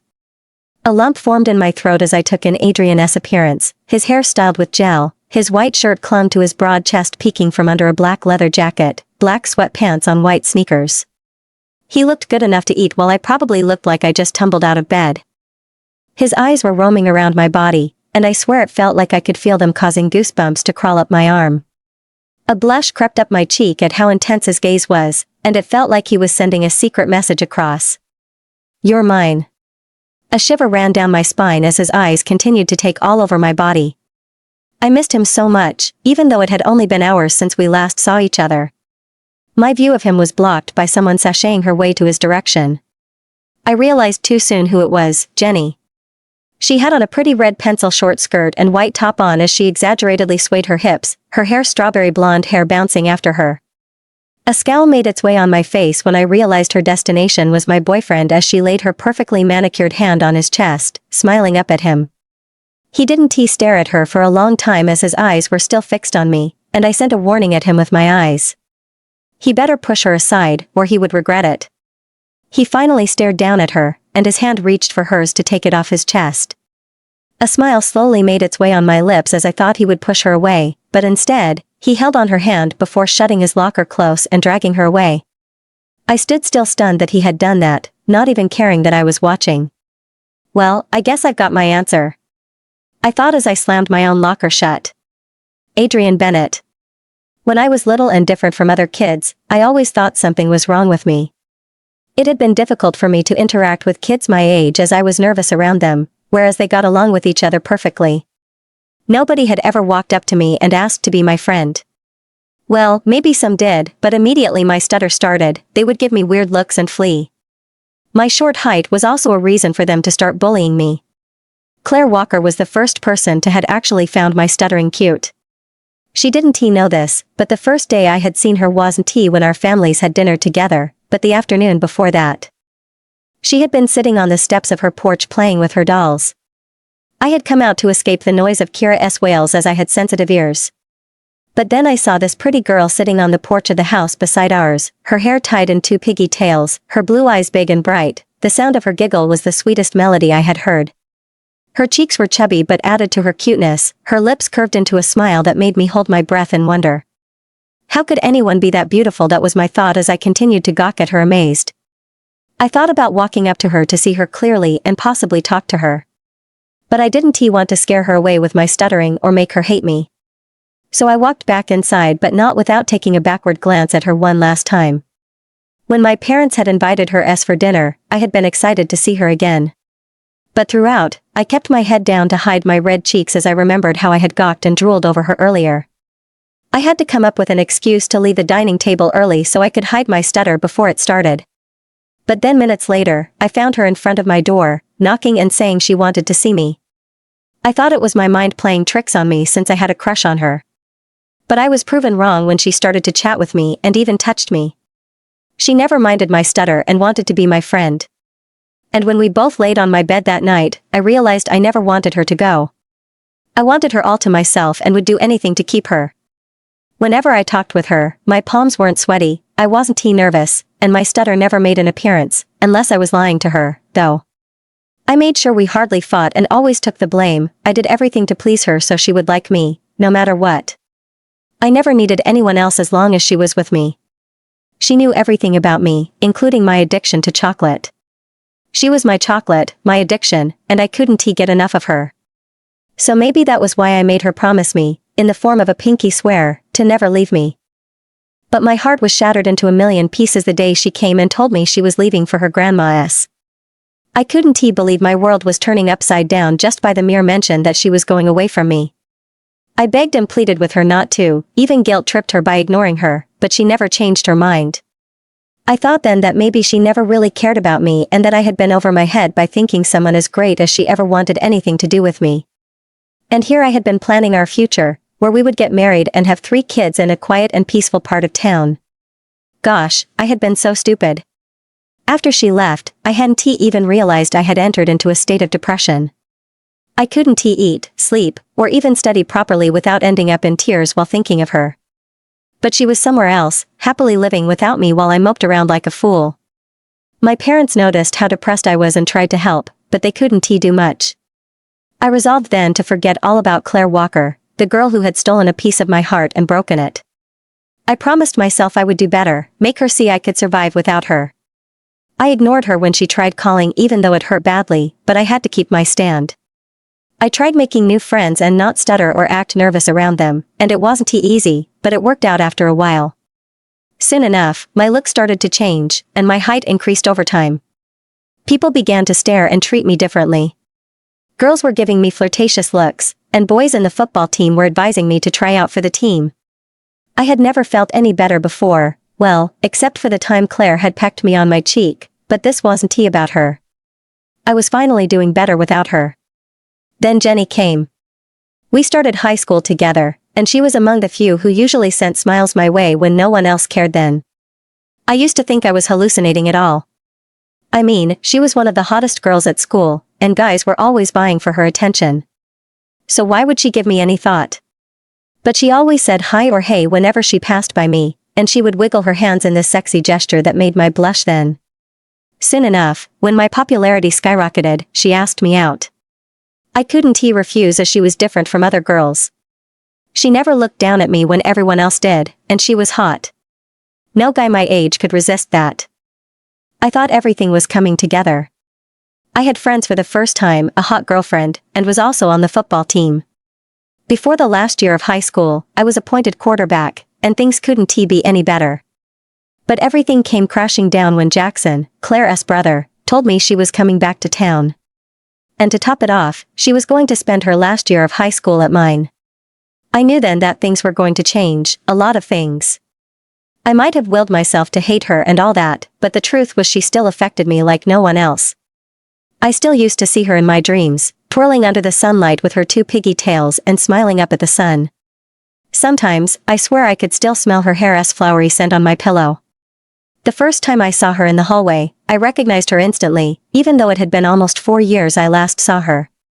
Her dark brown hair was left down in its long waves, her blue eyes were still as bright as ever, and her smile could still lit up the room. How could she look so good when I had been suffering all along? I wanted to go up to her, hug her, and never let go. But instead, I walked past her and acted like I never knew her. And it had hurt the more when she started to avoid me, so I confronted her. At that time, I thought myself stupid for doing that. I wanted to show that I didn't need her, but then I cornered her and wanted to shake her to tell me why she wasn't as miserable as I had been. Jenny, however, started to notice my strange behavior, and the night I had almost beaten up Daniel over Claire made her the more suspicious. She was furious and started calling Claire names, which pissed me off. So in a fit of rage, I had broken up with her. She had started to annoy me anyway. When I couldn't take Claire's indifference towards me anymore, I confessed how I felt to her in our favorite park, but I didn't tell her everything then. I was surprised and filled with joy when she felt the same way, and I couldn't be any more happier. But I still didn't know how to approach her. I knew my feelings for her were more than what you felt for a friend, and it scared me. I thought about letting everything out that day, but knew it was too soon. I wasn't even sure what I felt. Then Jenny came again. She wanted me back, and even though I tried rejecting her over agony, she wouldn't leave me be. She kept pleading with me to take her back and even made me go on a date with her once more to persuade me. I thought to give her another chance since we had dated for more than 2 years, but imagine my shock when I found out Claire was also having a date at that same restaurant. I hated that she was with another guy, and I wanted to grab her away that night, but refrained myself. Jenny was already suspicious, and she acted like a total bitch that night to my Claire, encouraging me the more to break up with her. And I did immediately. Claire left. She wasn't too happy about it anyway. I knew I needed to see Claire that night, so I went to her place and couldn't resist myself from kissing her. After that night, all I could think was having her, and I chased her like a madman. I had a taste of her that night, and I wanted more. She wasn't willing to give me what I wanted, but I persuaded it from her. Soon, she was mine and I, hers. Jenny was surprisingly cool with it when I told her so she could stop chasing me. She even told me she wanted to be friends with her, and I thought the Jenny I once knew was back. Jenny was never mean to me. She was different when it came to me, and when someone got to know the real her, she was actually nice and fun to be with. I was glad she wanted to be friends with Claire, as it would be a shame to lose a friend like her. And I thought if Claire got to know the real her, she would like her too. But they never got along. I saw Jenny put effort into being friends with her, but Claire, for some reason, still didn't like her. I couldn't force her into liking Jenny, and she was understanding and didn't stop me from being friends with her. We did fight a lot over Jenny, but I had already expected it. Jenny kept coming between us, but I couldn't tell her to buzz off when she had been nothing but nice. I was left heartbroken, however, when Claire gave me an ultimatum. Either her or Jenny. How could she even think there I had a choice in the first place? It had only been her, no one else.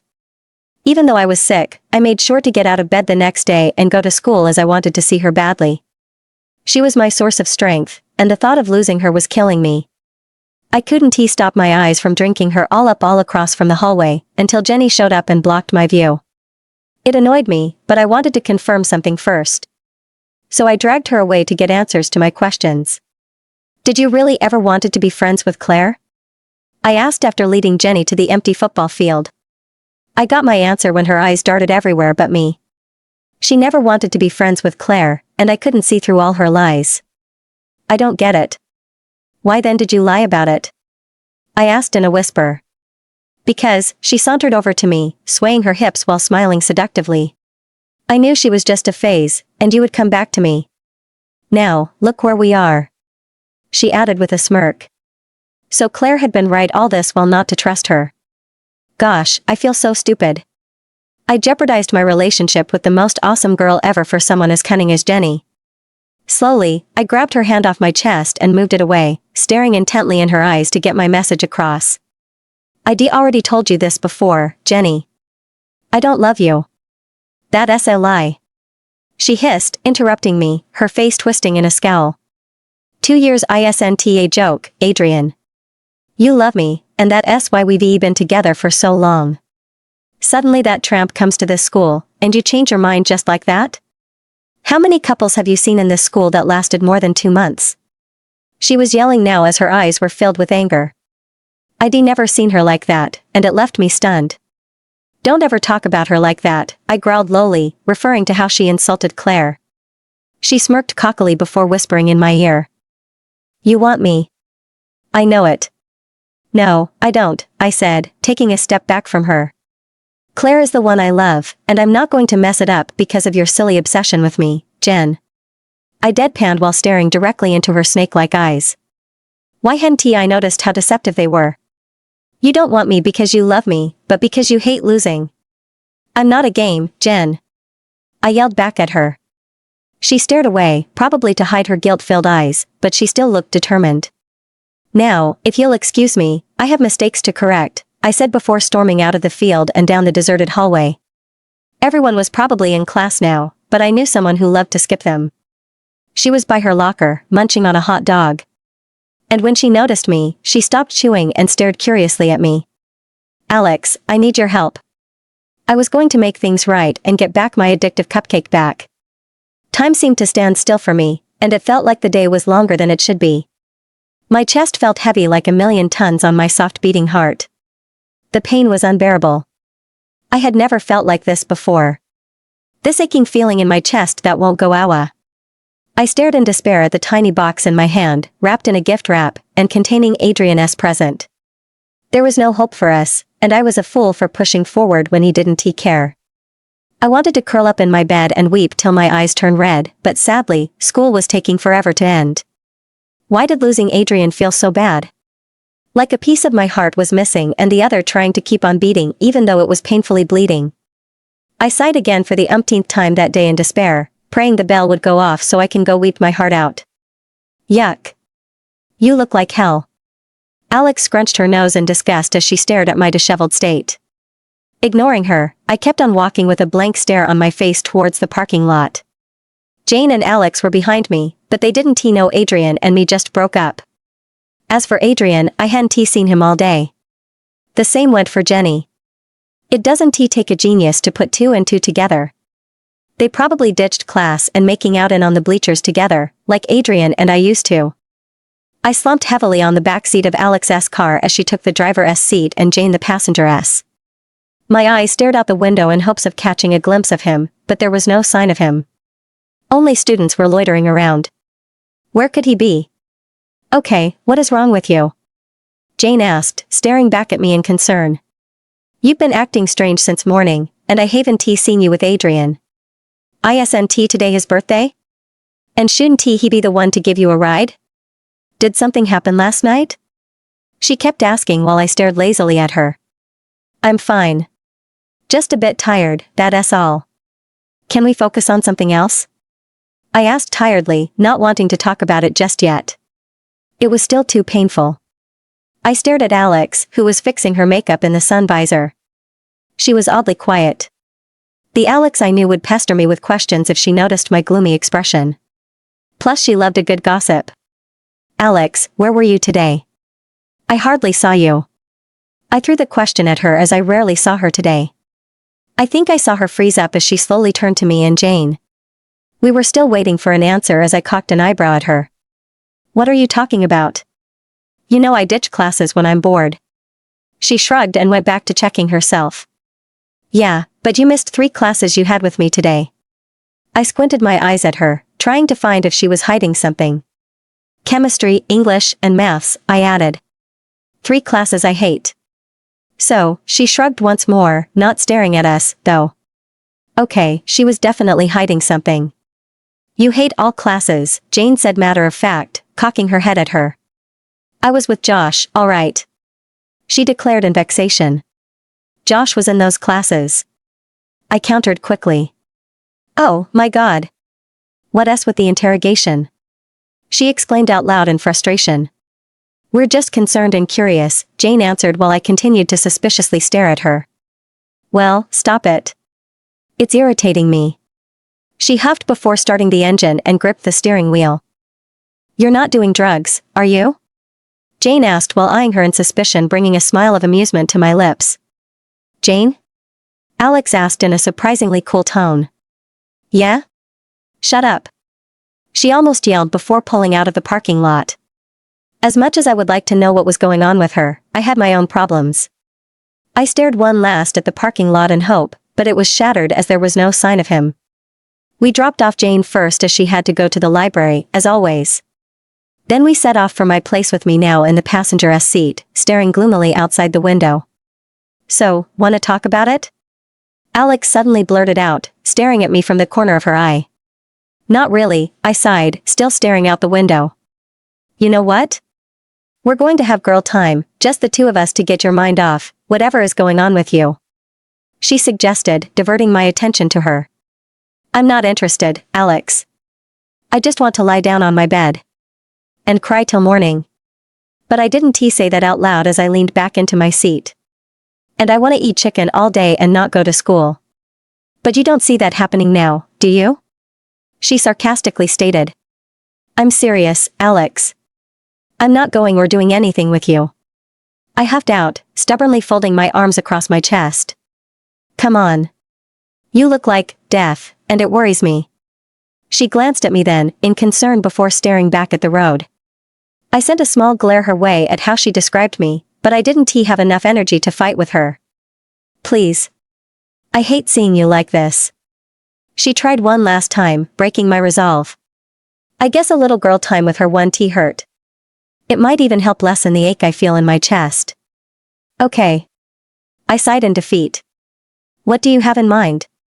I glanced at her curiously as a smirk emerged on her face. You'll see.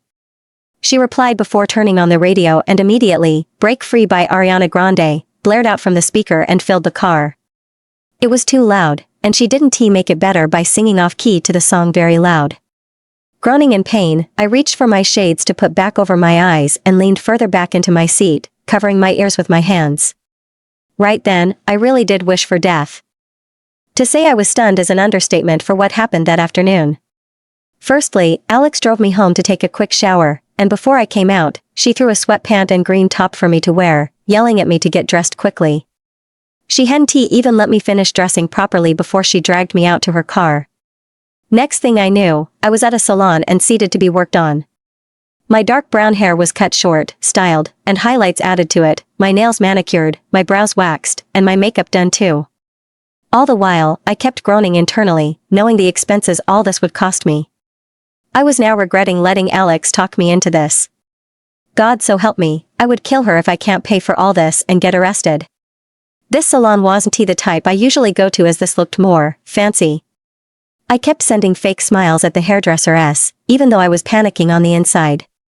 When it was over, I couldn't even recognize myself in the mirror. My hair was in a lighter shade with streaks of my natural brown hair still showing. It was more curly than it was, and stopped some inches below my shoulder. Too much makeup hadn't been applied on my face, but the pale pink lipstick made my blue eyes pop, and my face had more color than it did earlier. Wow, they're really good here. Alex came to stand behind me, as she admired me through the mirror also. Alex? I started in a nice cool tone. When you said we're going to be spending some girl time together, I didn't know we were going to use all my savings in one day. I gritted out in a low voice, not wanting the staff to hear I was cheap.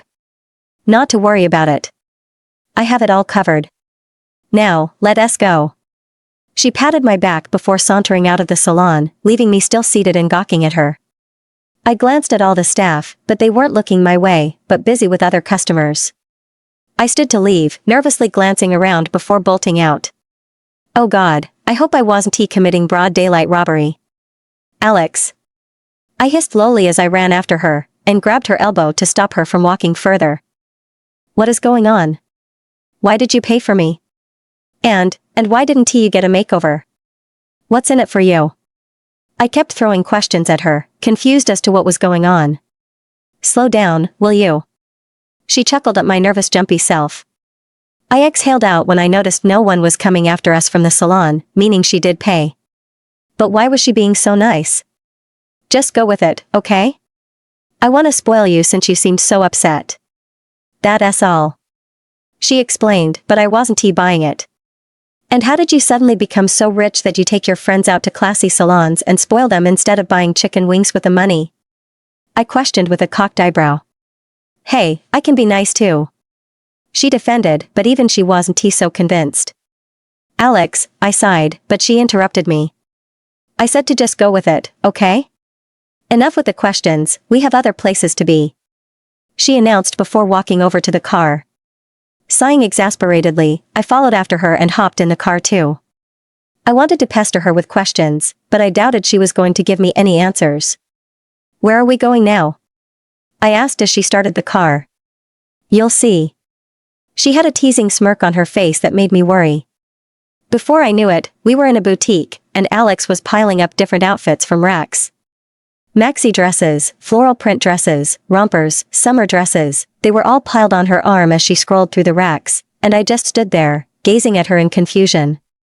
So, let us start with this. She hurried over to me with an excited look on her face. Us? I cocked an eyebrow at her, not taking anything from her. Sorry, Alex. But I'm not in the mood to shop for any new clothes. I have enough at home. Those old things?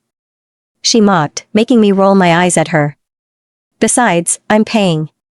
She added. Okay, start talking. Why were you doing all this? I asked as she sighed in annoyance. Okay, fine. I'll tell you. She huffed out.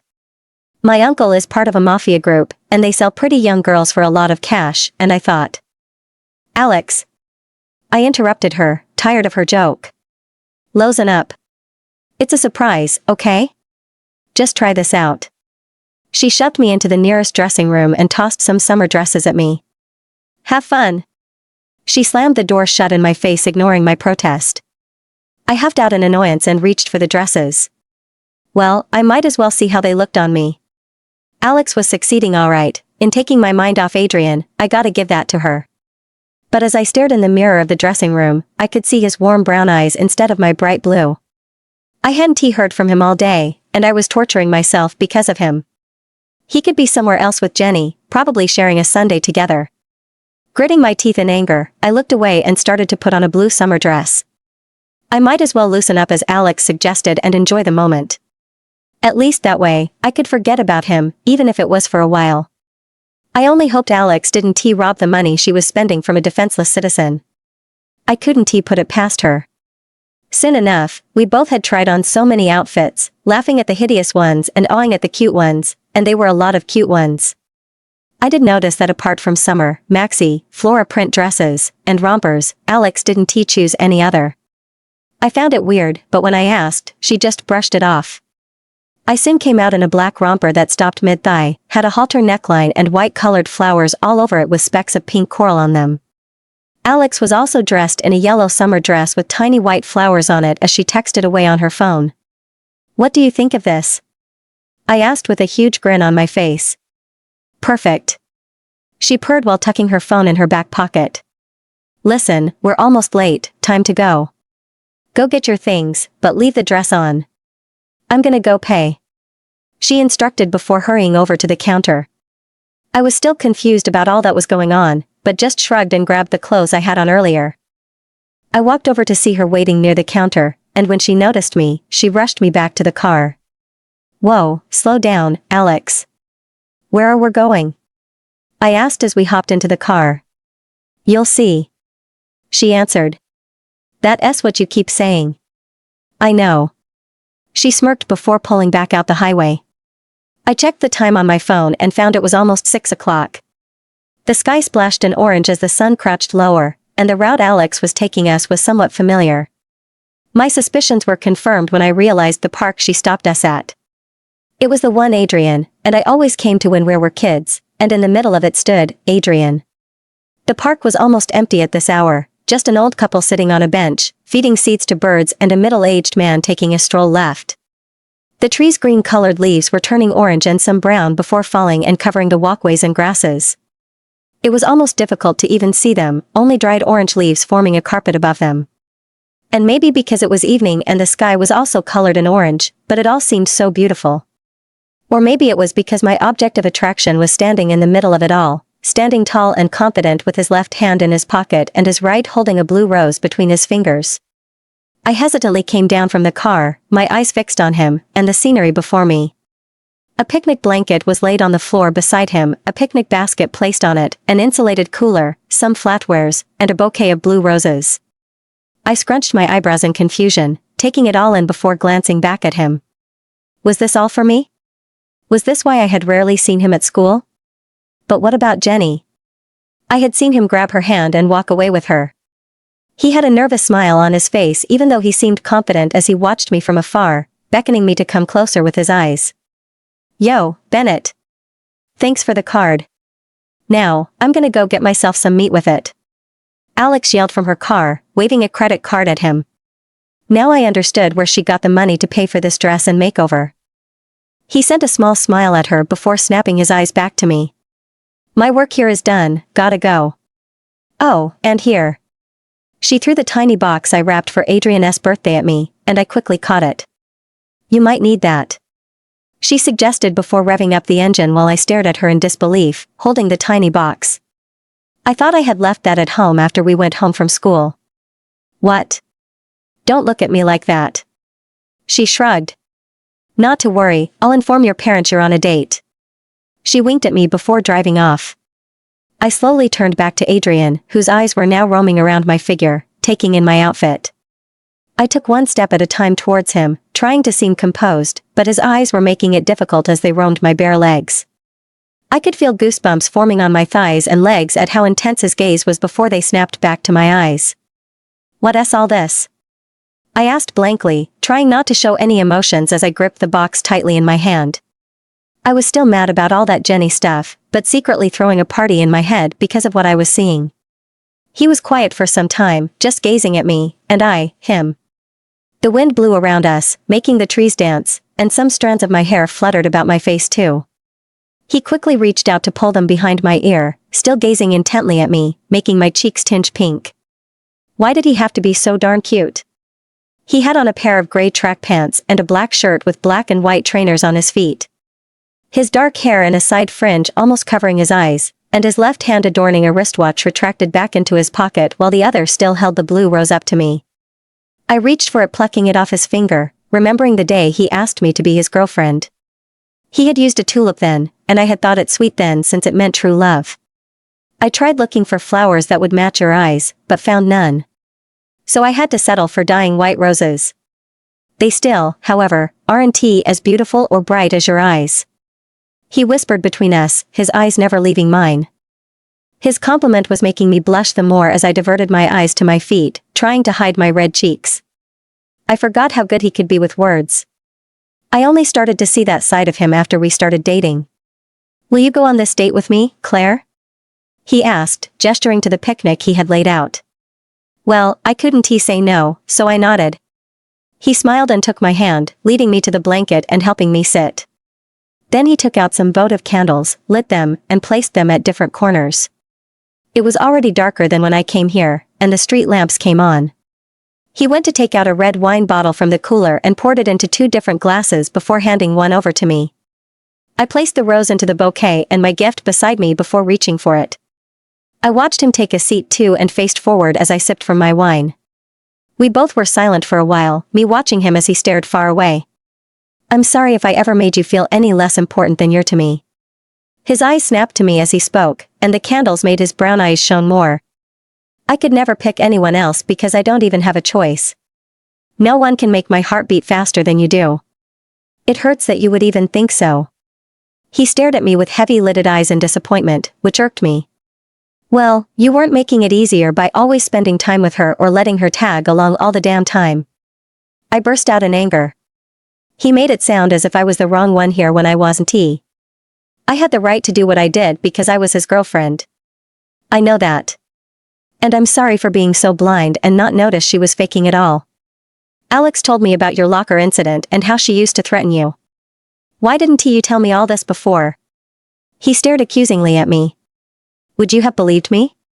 I cocked an eyebrow at him. He hesitated before answering. Maybe.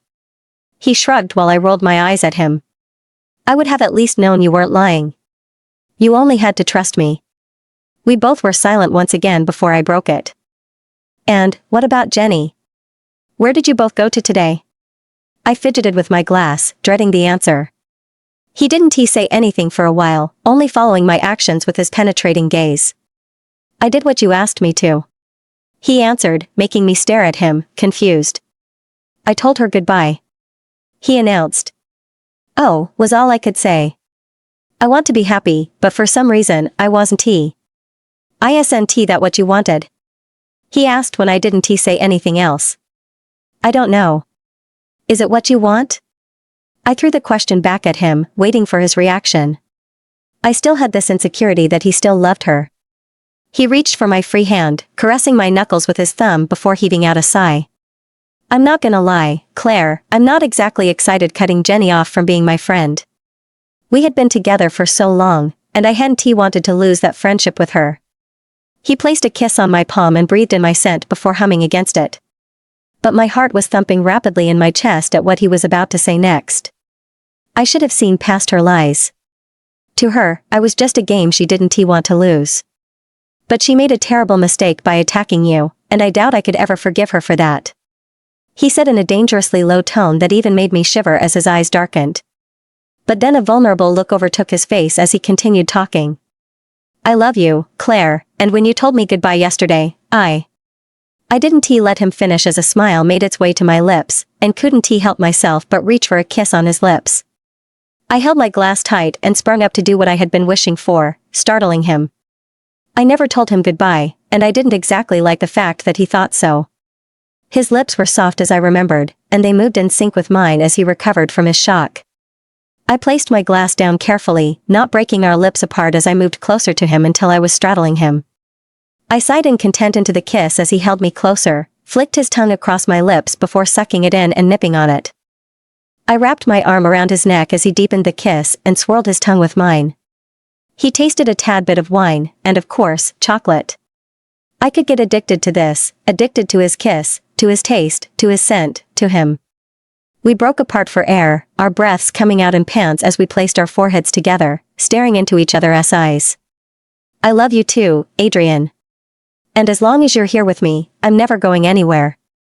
I confessed as his eyes searched through my eyes, seeing how sincere they were. No more Jenny? I asked for confirmation. No more Jenny. He shook his head before going for my lips again, but this time only placed a peck on it before going to my jaw, chin, earlobe, nipping on it and eliciting a moan from me, and then to my neck, sucking and nipping as I sighed in content. Only you, just you. He kept on murmuring between kisses. I don't know how long we sat like that, making out in the middle of the park and the street lamps illuminating it all. I should be scared that we were alone in the park at that kind of hour and no one else around, but with Adrian, I felt safe and... After our make-out session, we decided to eat, though I wasn't so hungry as my stomach was filled with so much excitement. I had felt like hell throughout the day, walking like a zombie and hurting everywhere, but now I was here with the only person that could make all my pain and worries fly away, and I was content.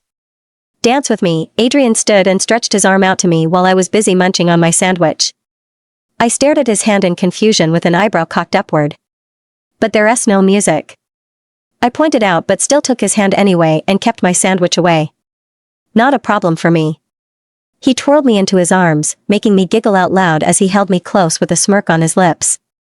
My hands wrapped around his neck and his around my waist as we slowly moved in sync together. This is stupid. I voiced out with a grin on my lips before burying my head in his chest. We did this for a while before I decided we should head back home. Mom would be overly worried by now, and I wouldn't be surprised she had left tons of messages on my phone. I had left my phone on silent since arriving here, not wanting to be disturbed. We should go. I had said. Wait. First, show me what you got in that tiny box. I had almost forgotten about it and that today was his birthday. I quickly reached for it before he did, staring at it in embarrassment. Maybe this wasn't the best gift to give him. Oh, this is nothing. I'll get you something else. I kept it behind me and out of his sight. What? No way. I want my gift. He reached for it, but I didn't release it and jumped away. Claire. He more like growled this time, showing his displeasure. Fine. I hesitantly released it to him, and he quickly snatched away before tearing off the wrapper. Excitement filled his eyes like a kid on Christmas, about to unwrap his gift. He opened the box with a grin on his face as he looked at what was in. Slowly, he took out the locket, staring between me and it in curiosity before sliding it open. The grin on his face, however, died down as he stared at what was in it. When Jenny had said I should get him something that meant a lot to him, I had thought about our pinky swear when we were little. If he was so angry I broke it, then maybe it had meant a lot to him. So I had shaped out a photograph of when we were little and in this park, then placed it on the left side of the locket. Then on the right, I had written, "Never will I break a promise I made to you. Yours, Claire." At that time, I was in a hurry because I had to rewrite my homework and bake his brownies, so I had written the first thing that popped to my mind. But now I was rethinking it. His face had a blank expression on as he kept staring at the locket while I shuffled nervously on my feet. Well? I asked when I couldn't take the silence anymore. You don't like it? He stared back at me before a teasing smirk appeared on his face, and he unexpectedly reached to hug me. I love it. He placed a peck on my forehead. And I'll cherish it forever. Just promise to never think about leaving me. He added, the smirk falling off replaced with a serious look. I stood on my tippy toes and wrapped my arm around his neck. I promise. Happy birthday, Adrian, I whispered against his lips before kissing him. On the way back home, we were mostly silent, and I relished in the moment. I had my boyfriend back, beside me, holding my hand while steering the wheel with the other. Life couldn't be any better. See you tomorrow, cupcake. He kissed me one last time on my lips as he had parked in my parents' driveway. No, wait. I want you to come in. I pleaded before leading him inside. My parents were on the couch, watching their favorite show as usual when they noticed us. Claire Alice Walker. Do you know how worried we were? My mum voiced out as she stood from the couch and walked over to us. I stared between her, Dad, and the TV before cocking an eyebrow at her. Yeah, she was so worried, she needed to watch her favorite show to calm her down. She had a guilty expression on but quickly took her stand again. I'm sorry about that. But there's someone I'd like you to meet. I said while taking Adrian's hand in mine. I felt guilty for shutting her off since yesterday when all she had been was worried about me. But we know Adrian. My dad stood behind Mum as they stared at us in confusion. Yes, you do. But not as my boyfriend. I hadn't yet introduced him to them as my boyfriend, although Dad already knew. Mum, Dad, meet my boyfriend, Adrian, I announced, stunning them both. Well, Mum mostly. Hi, Mr. and Mrs. Walker. Adrian waved at them while we both stood beside, holding hands each other with me blushing beet red. Dad was the first to react by going over to Adrian and shaking his hand while patting his back. Mum went over to hug him before they both led him to the couch, with big smiles in their faces. This was perfect. My pillow was hard, very hard. It was warm, and it smells nice too. I could feel it moving beneath my head like it was breathing, and it felt so smooth beneath my palm. Oh, wait. That's Adrian's chest. Snapping open my eyes, I looked around the room and found it was already morning as the sun filtered in through the window. The clock read 7:30, but I didn't panic as it was Saturday, so no school. Adrian and I were laid sprawled on my bed, with half my body on him and his arm wrapped around my waist, holding me tight against him. He was shirtless and just in a pair of shorts while I was in his shirt. I toyed with the locket round his neck as a smile made its way to my lips. I've never seen him go out with it on, as if letting everyone know he was mine. I loved it. I remembered how he sneaked in yesterday. He fell the first time before making it to my window, almost waking my parents up. We had been going out for 3 weeks now, and they had been the best weeks of my life. We made out on almost every room in my house, the kitchen, the sitting room, the bathroom, and of course, my room. We binge-watched our favorite TV series, the originals. Then we went on a double date with Alex and Josh, and of course, Alex ordered the most. We went to the movies, then an amusement park where we rode the Ferris wheel together, kissing on top of it also. We stargazed on his rooftop and ended up sleeping there, under the stars, and today, he was throwing a pool party at his place as his parents had gone on a trip to the Bahamas, and they took Kira along. A smile made its way to my lips as I felt him stir beneath me. "Good morning, sleepyhead." I rose on my elbow and smiled up at him as he squints his eyes open. A smile also broke out on his lips as he rose and tried to kiss me on my lips. I hurriedly moved back while scrunching my eyebrows in disapproval. No. Neither of us has brushed our teeth yet," I pointed out. So, he shrugged and reached for me again but was interrupted by a knock on my door. "Claire, sweetie. Open the door." It was my mum. My eyes widened in fright as I jumped off of Adrian, but he didn't tease so much as budge. "What are you still doing there? Get out before she comes in." I yelled at him while pointing at the window. "Not after my early morning kiss." He grinned like Cheshire Cat, interlocking his finger behind his head and laid back down comfortably. "Are you kidding me?" I hissed at him through clenched teeth, but he only grinned the more. "Claire," my mum kept knocking. Groaning in annoyance, I placed a quick peck on his lips before moving back. "Now, go. That's not what I want." He raised himself on his elbows, staring at me in disapproval. I wanted to yell at him, but my mum's knocking was becoming persistent. Huffing in annoyance, I leaned back down and gave him a full slow kiss on his lips before moving back and harshly whispered at him. "Get out, now." Okay, fine. But I kinda need my shirt back." He gestured to the shirt I had on, making my cheeks turn red. "Claire Walker, get your butt out of bed and open this door now." I heard my mum yell behind the door. Coming, Mum. I'm just, naked." I quickly said. "Oh, hurry up and throw something on. I have something for you." She answered, not leaving. Finding Adrian's sweatpants, I threw it at him before telling him to start getting dressed. Then I went to the bathroom and changed into a dress before bringing out his shirt. But I wanted to see my cupcake, without clothes on. Adrian pouted while I glared at him to hurry. "Okay, I'm putting on the shirt." He does as he said before I dragged him to the window. He looked down before staring at me, unsure. "Oh, yeah. He's afraid of heights. That's why he always falls when he climbs in. Just go." I yelled at him when my mum called for me again and knocked. He hesitantly complied and carefully glided out the window. "Claire," my mum was becoming impatient. "Coming, Mum." I quickly slid the window down and went to unlock the door. "What were you doing?" My mum immediately asked with her eyebrows furrowed in suspicion. Nothing. Just getting dressed." I answered and cursed myself for stuttering. She continued to stare at me in suspicion, though. "What was it you wanted to show me?" I quickly asked to divert her attention. "Oh, yeah."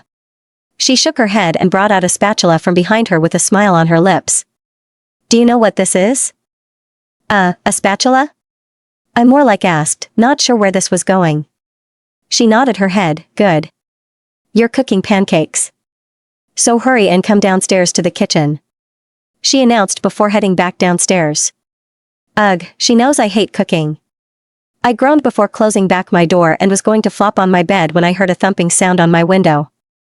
I stared at it before going over and raising it up. Adrian was still there, looking up at me with a grin. I cocked an eyebrow at him before he mouthed, "I love you." Smiling, I did the same. He always said it whenever he had the opportunity. "I'll pick you up at 2. He asked while I nodded before he hurried away. Before said 2, I already was dressed in a red dress with my swimsuit underneath, waiting for Adrian to pick me up. When I heard his car honking in the driveway, I kissed my parents goodbye before rushing out the door and into his car. I pecked him on his lips before he drove off with big grins on our faces. We soon got to his place, and I was stunned to see the place already packed. Some in the pool, some on the chaise lounges, and some just walking about. I spotted Alex and Josh making out in the pool and went over to them. "Whoa. Slow down, why all?" I teased, making them break apart. "Hey, you." Alex smiled up at me. "Get lost." She flatly dismissed me, wanting to continue her make-out session. Ouch. I feigned hurt while she rolled her eyes at me. "Go change or something." leave us alone. She grabbed Josh back while I pulled Adrian away. I'm gonna go change in your room, I announced as he followed behind me. And I wanna come with. His eyes twinkled in excitement as he kept following me. Rolling me eyes at him, I hurried up the stair to his room before rushing into his bathroom and shooting the door close, leaving behind a sulking Adrian. Taking off my dress, I admired myself in the mirror for a while before heading out. It was a yellow swimsuit that didn't cover much and was mostly strings. Alex picked it for me. Damn. Adrian hollered as I found him on his bed. Flashing him my most seductive smirk, I walked up to him before straddling him and pushing him back down. Yeah, we can forget about that dull pool party anyway. He slyly suggested, making me giggle as he pulled me down for a kiss. Promise you'll never leave me, Claire Walker. He whispered against my lips as we broke apart. I promise if you won Adrian Bennett, I grinned down at him, before sealing it with a kiss. We might have a lot of ups and downs in the future, but I was never leaving this chocolate lover of mine, ever again.